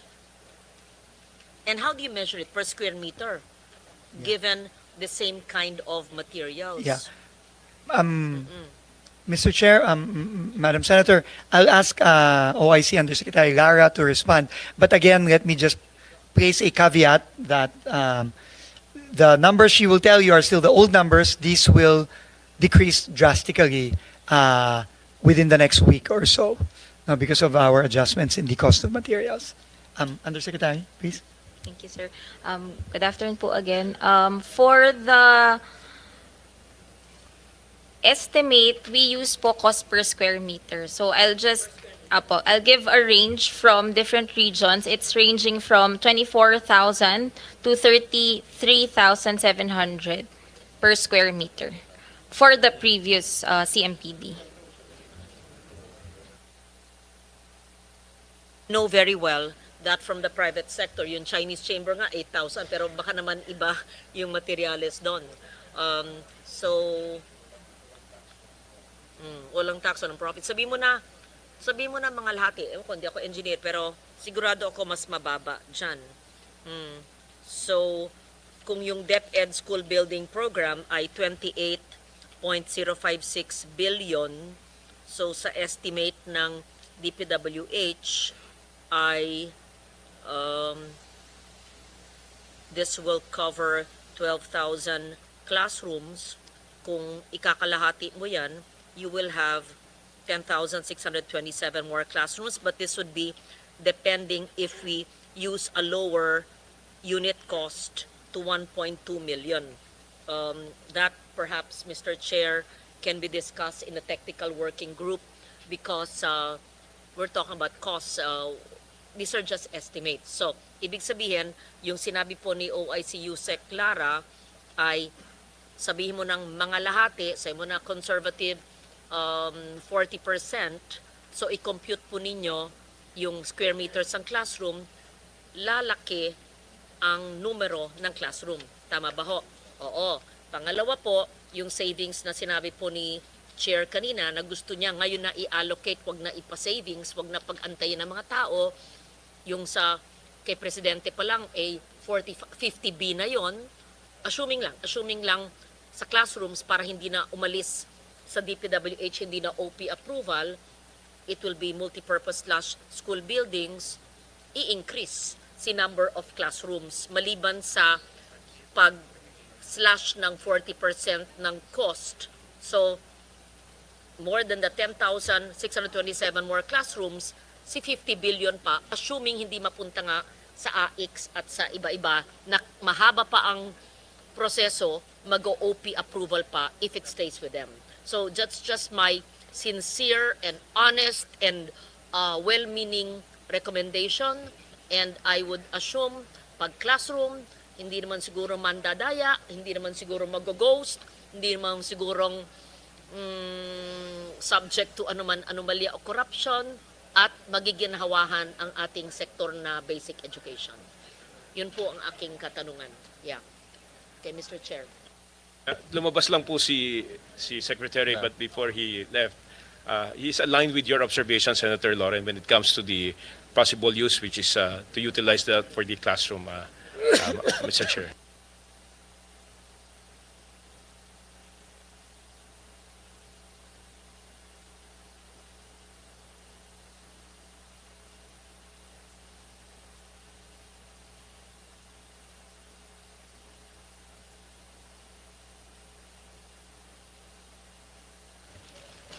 The other questions would be dependent kasi on their submission of the allocable and non-allocable in the NEP revised of September.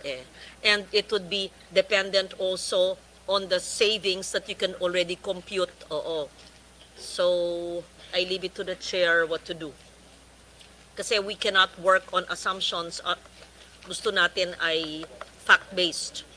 At yung pangatlo, talaga yung i-mainstream natin ang water studies at nature-based solutions para may pagbabago. So, hindi lang po yung pagbaba ng dupa at pababa ng cost, at saka yung mungkahi ko po na hindi lang yung cost of materials, kundi yung iba pang cost, maski na alam natin, hindi naman dinadaya yan, silipin na rin natin, wala naman masamang sumilip sa lahat, di ba po? Yeah. Mr. Chair, Madam Senator, you have our commitment to do that as well.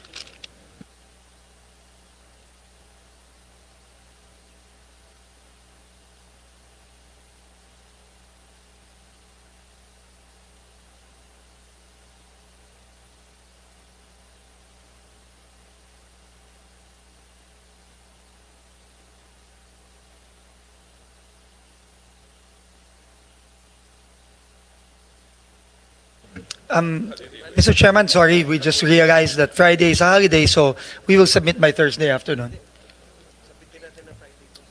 Well, no. Friday is 31. Friday, it's a tama holiday. si Director Alex, Friday is holiday. 30. Anyway, we will submit, but definitely at the latest by Friday, if not earlier. Po.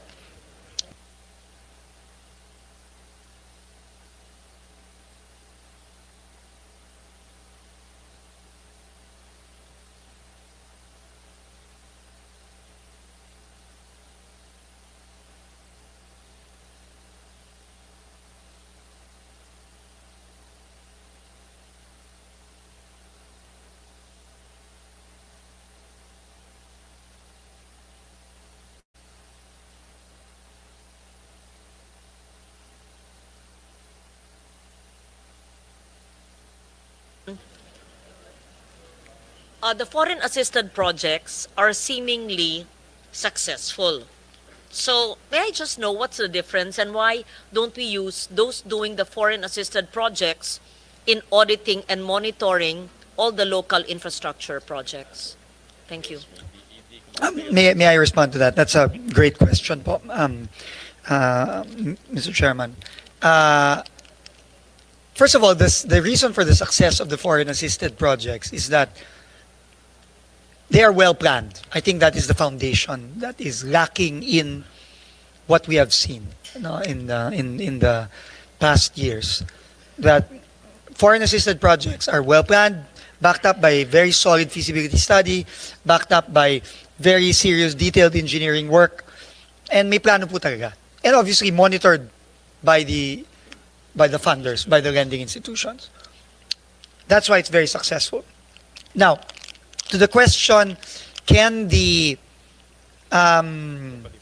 locally funded projects also be implemented or monitored by the team that does the foreign assisted projects? That is quite difficult, Mr. Chairman, because of the sheer volume of locally funded projects on a district level. And the UPMO, who is in charge of the foreign assisted, kakaunti lang po talaga sila. They're really a handful of engineers that handle a handful of projects, albeit very big projects, but this is also with the support of the foreign lending institutions. But I think there is great wisdom in the question of Senator Loren, because I think that is how, even on a smaller scale, how locally funded projects should be done. From the planning stage to the budgeting stage to the procurement to the implementation and monitoring stage, we should find a way to mirror the processes in the foreign assisted projects and apply them to the locally funded projects. And that would mean obviously involving all the district engineering offices, all the regional offices. No? So yun po, and I think that is part of what we want to do, no, as the new team begins the rollout of the reforms moving forward. Thank you po.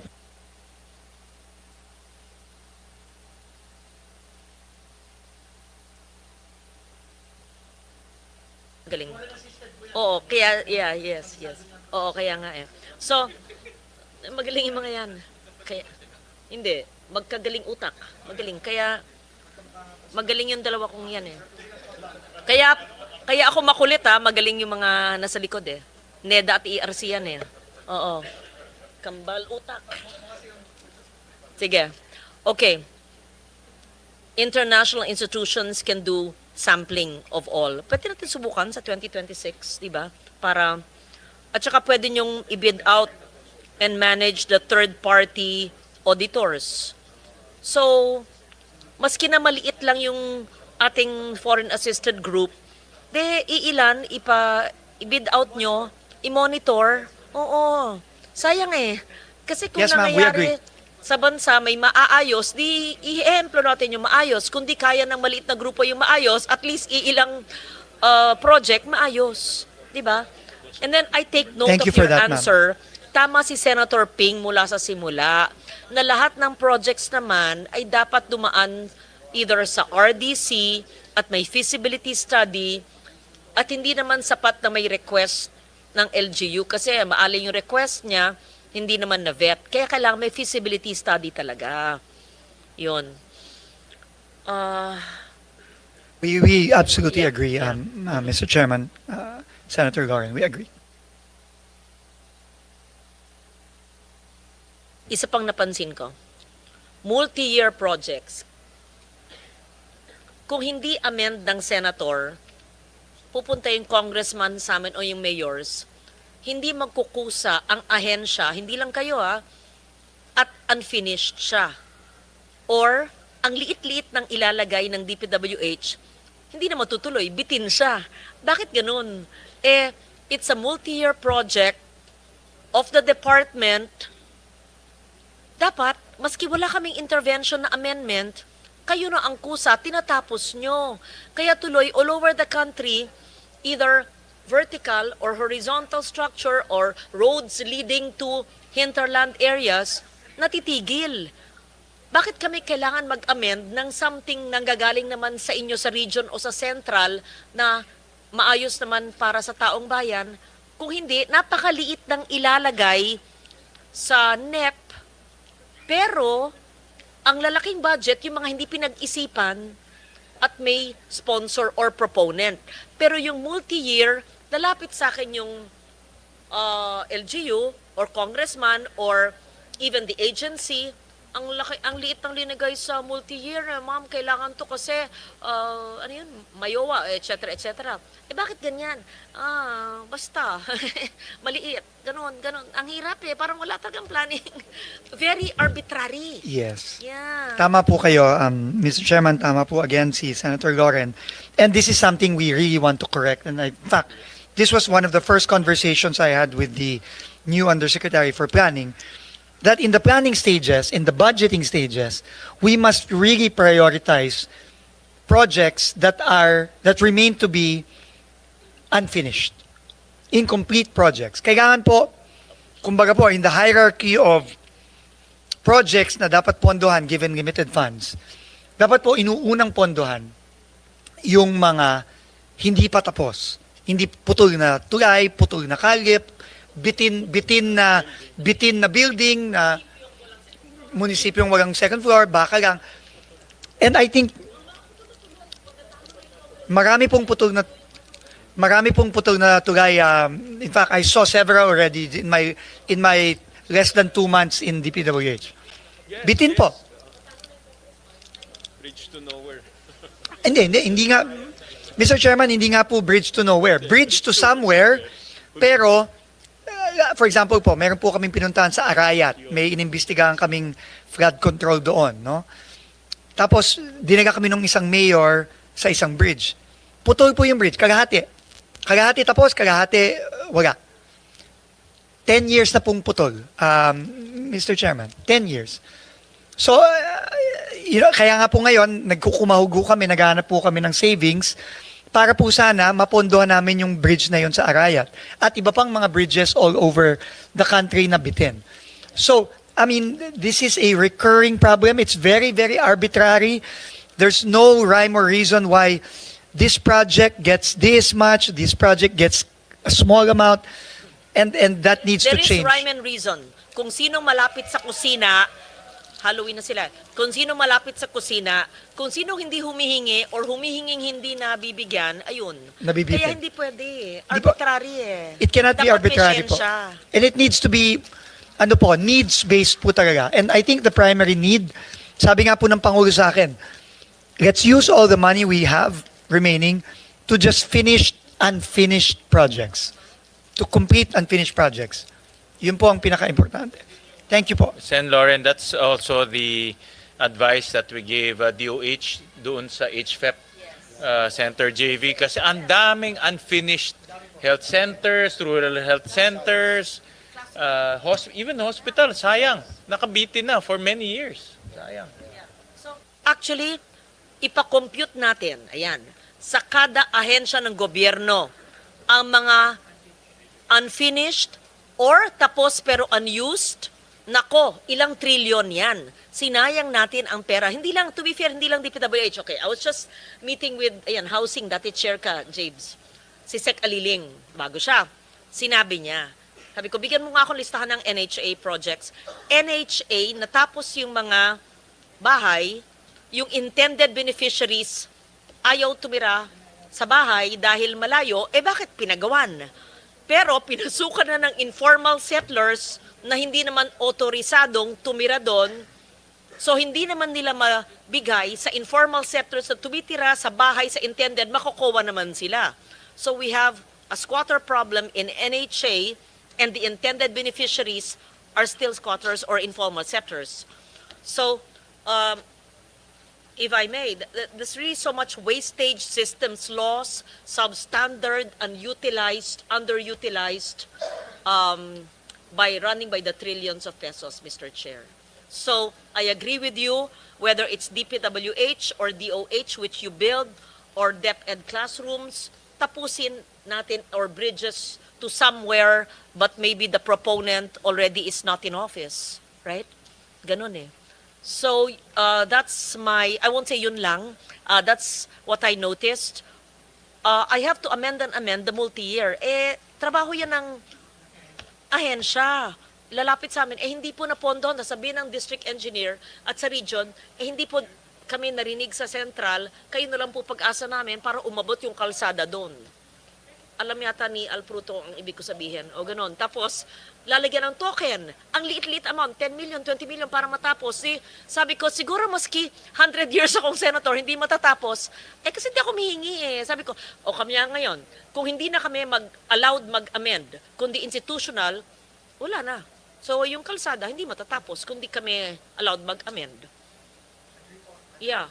So it's incumbent upon the agency, not just DPWH, to finish what they started, whether the proponent is an incumbent or not.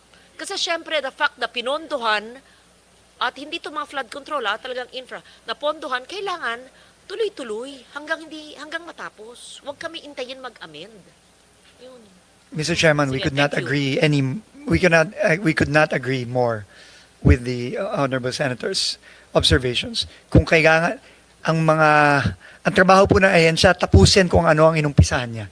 Unfortunately, hindi po ganun ang nangyayari. Hopefully that will change now. Opo. Maraming salamat po. Maraming salamat.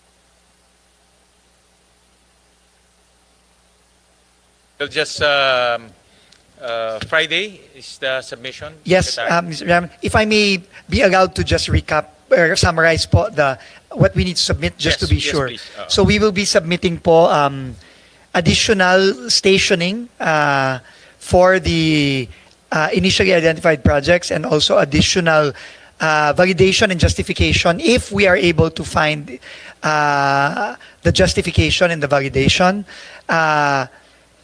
But we will also add the new projects po that also do not have the required detail.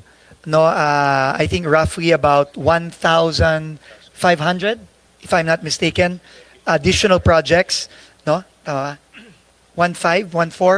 Opo. So we will strive to do that by Friday, Mr. Chairman. Again, I will reiterate, kung hindi po validate, ma-justify at mabigyan ng detalye yung mga line item, please po, we give the committee the liberty to please remove those projects from the list of projects in the DPWH 2026 budget. Second po, by tomorrow, we will submit po the request of the Honorable Senator Ligarda for the list of the districts under the resubmitted NEP, revised NEP, and also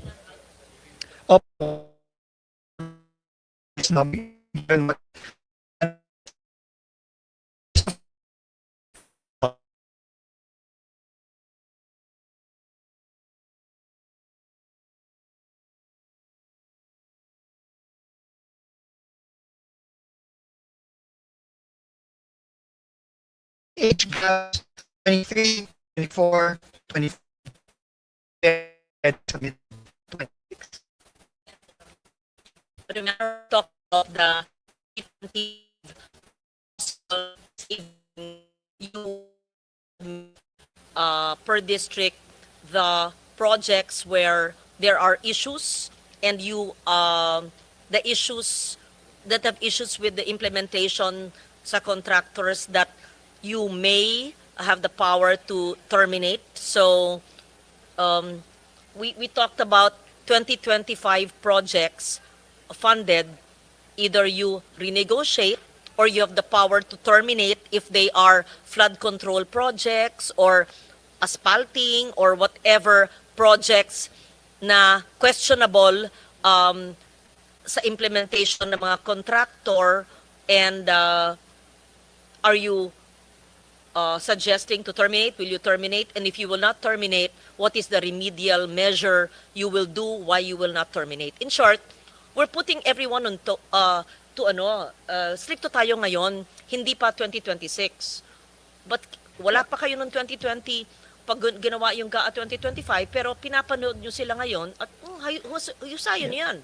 To terminate natin, hindi natin terminate, pero repeat job ito, or sige, terminate, may savings tayo. So I leave it to your better judgment, but maybe a list of that so we can also study for possible savings. Mr. Chairman, Senator, what we can submit by Friday, I think, is the list of those that are either unimplementable already or that have been terminated already.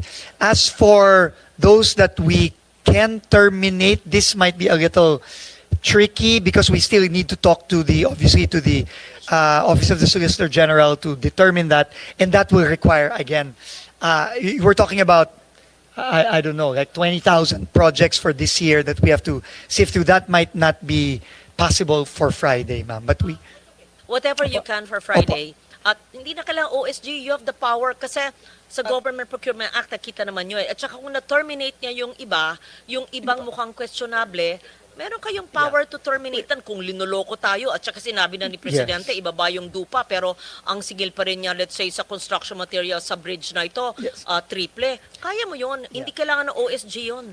Oo. ma'am, kasi obviously for those that are already contracted, that was already the basis of the budget, and the contract price was already established under the old or the existing cost of materials. So there are clearly legal issues there, so we will need to talk to the OSG about that. But for those that we have terminated or about to terminate for costs, we can provide that list by Friday. Perhaps we can generate reports since from your district engineers or from our people on the ground, yung mga sumbong sa Senado na mga dapat i-terminate. I mean, without looking at political color, of course. Yes, Baka we can meron, marami pong sumbong, kung Yeah, sumbong lang pong actually, pag-uusapan. No, sa sumbong sa Pangulo po, I think 20,000 na yung nagsumbong doon. No, but again, that will require some time to sift through.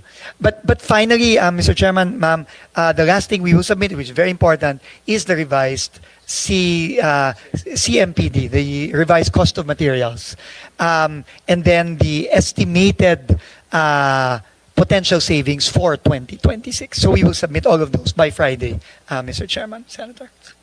Nomenclature that's allowed in the GAA for school buildings and classroom that will still fall under your department. Okay, yes, ma'am. So Yes. which is multipurpose buildings / school building. Yes. Oo, We will kung provide ano yung that as well. gamit, kasi hindi bawal yun. Opo. Para wag nang ililipat, tapos babalik. Tama po. Yeah, mas efficient. Tama po. Yeah. Thank you And, so much po. Sa lahat ng nanonood po, hindi po namin kayo, sa mga tanong po namin na inaaral namin ang budget, hindi po namin kayo pinahirapan. It's really, we take seriously the mandate and yung pronouncements ni Presidente na ayusin, limited ang fiscal space. Nakita natin, dahil sa eagle eyes ng chair, naparami. Diba? Naparami ang classroom, naparami ang kilometro ng FMR, naparami sa pagtutulungan ng lahat. So, we're here to help. Yeah. Okay. Thank you. Thank you for the patience of Sec Dizon and the whole team. Mr. Chair, salamat. Thank you. There being no further questions, the budget of the Department of Public Works and Highways is now deemed submitted for plenary's consideration, subject to the discussion and the submission of documents requested. So maraming salamat, Secretary. Thank you very much. Maraming salamat po. Thank you so much. The hearing is suspended. Thank you, sir. Thank you po.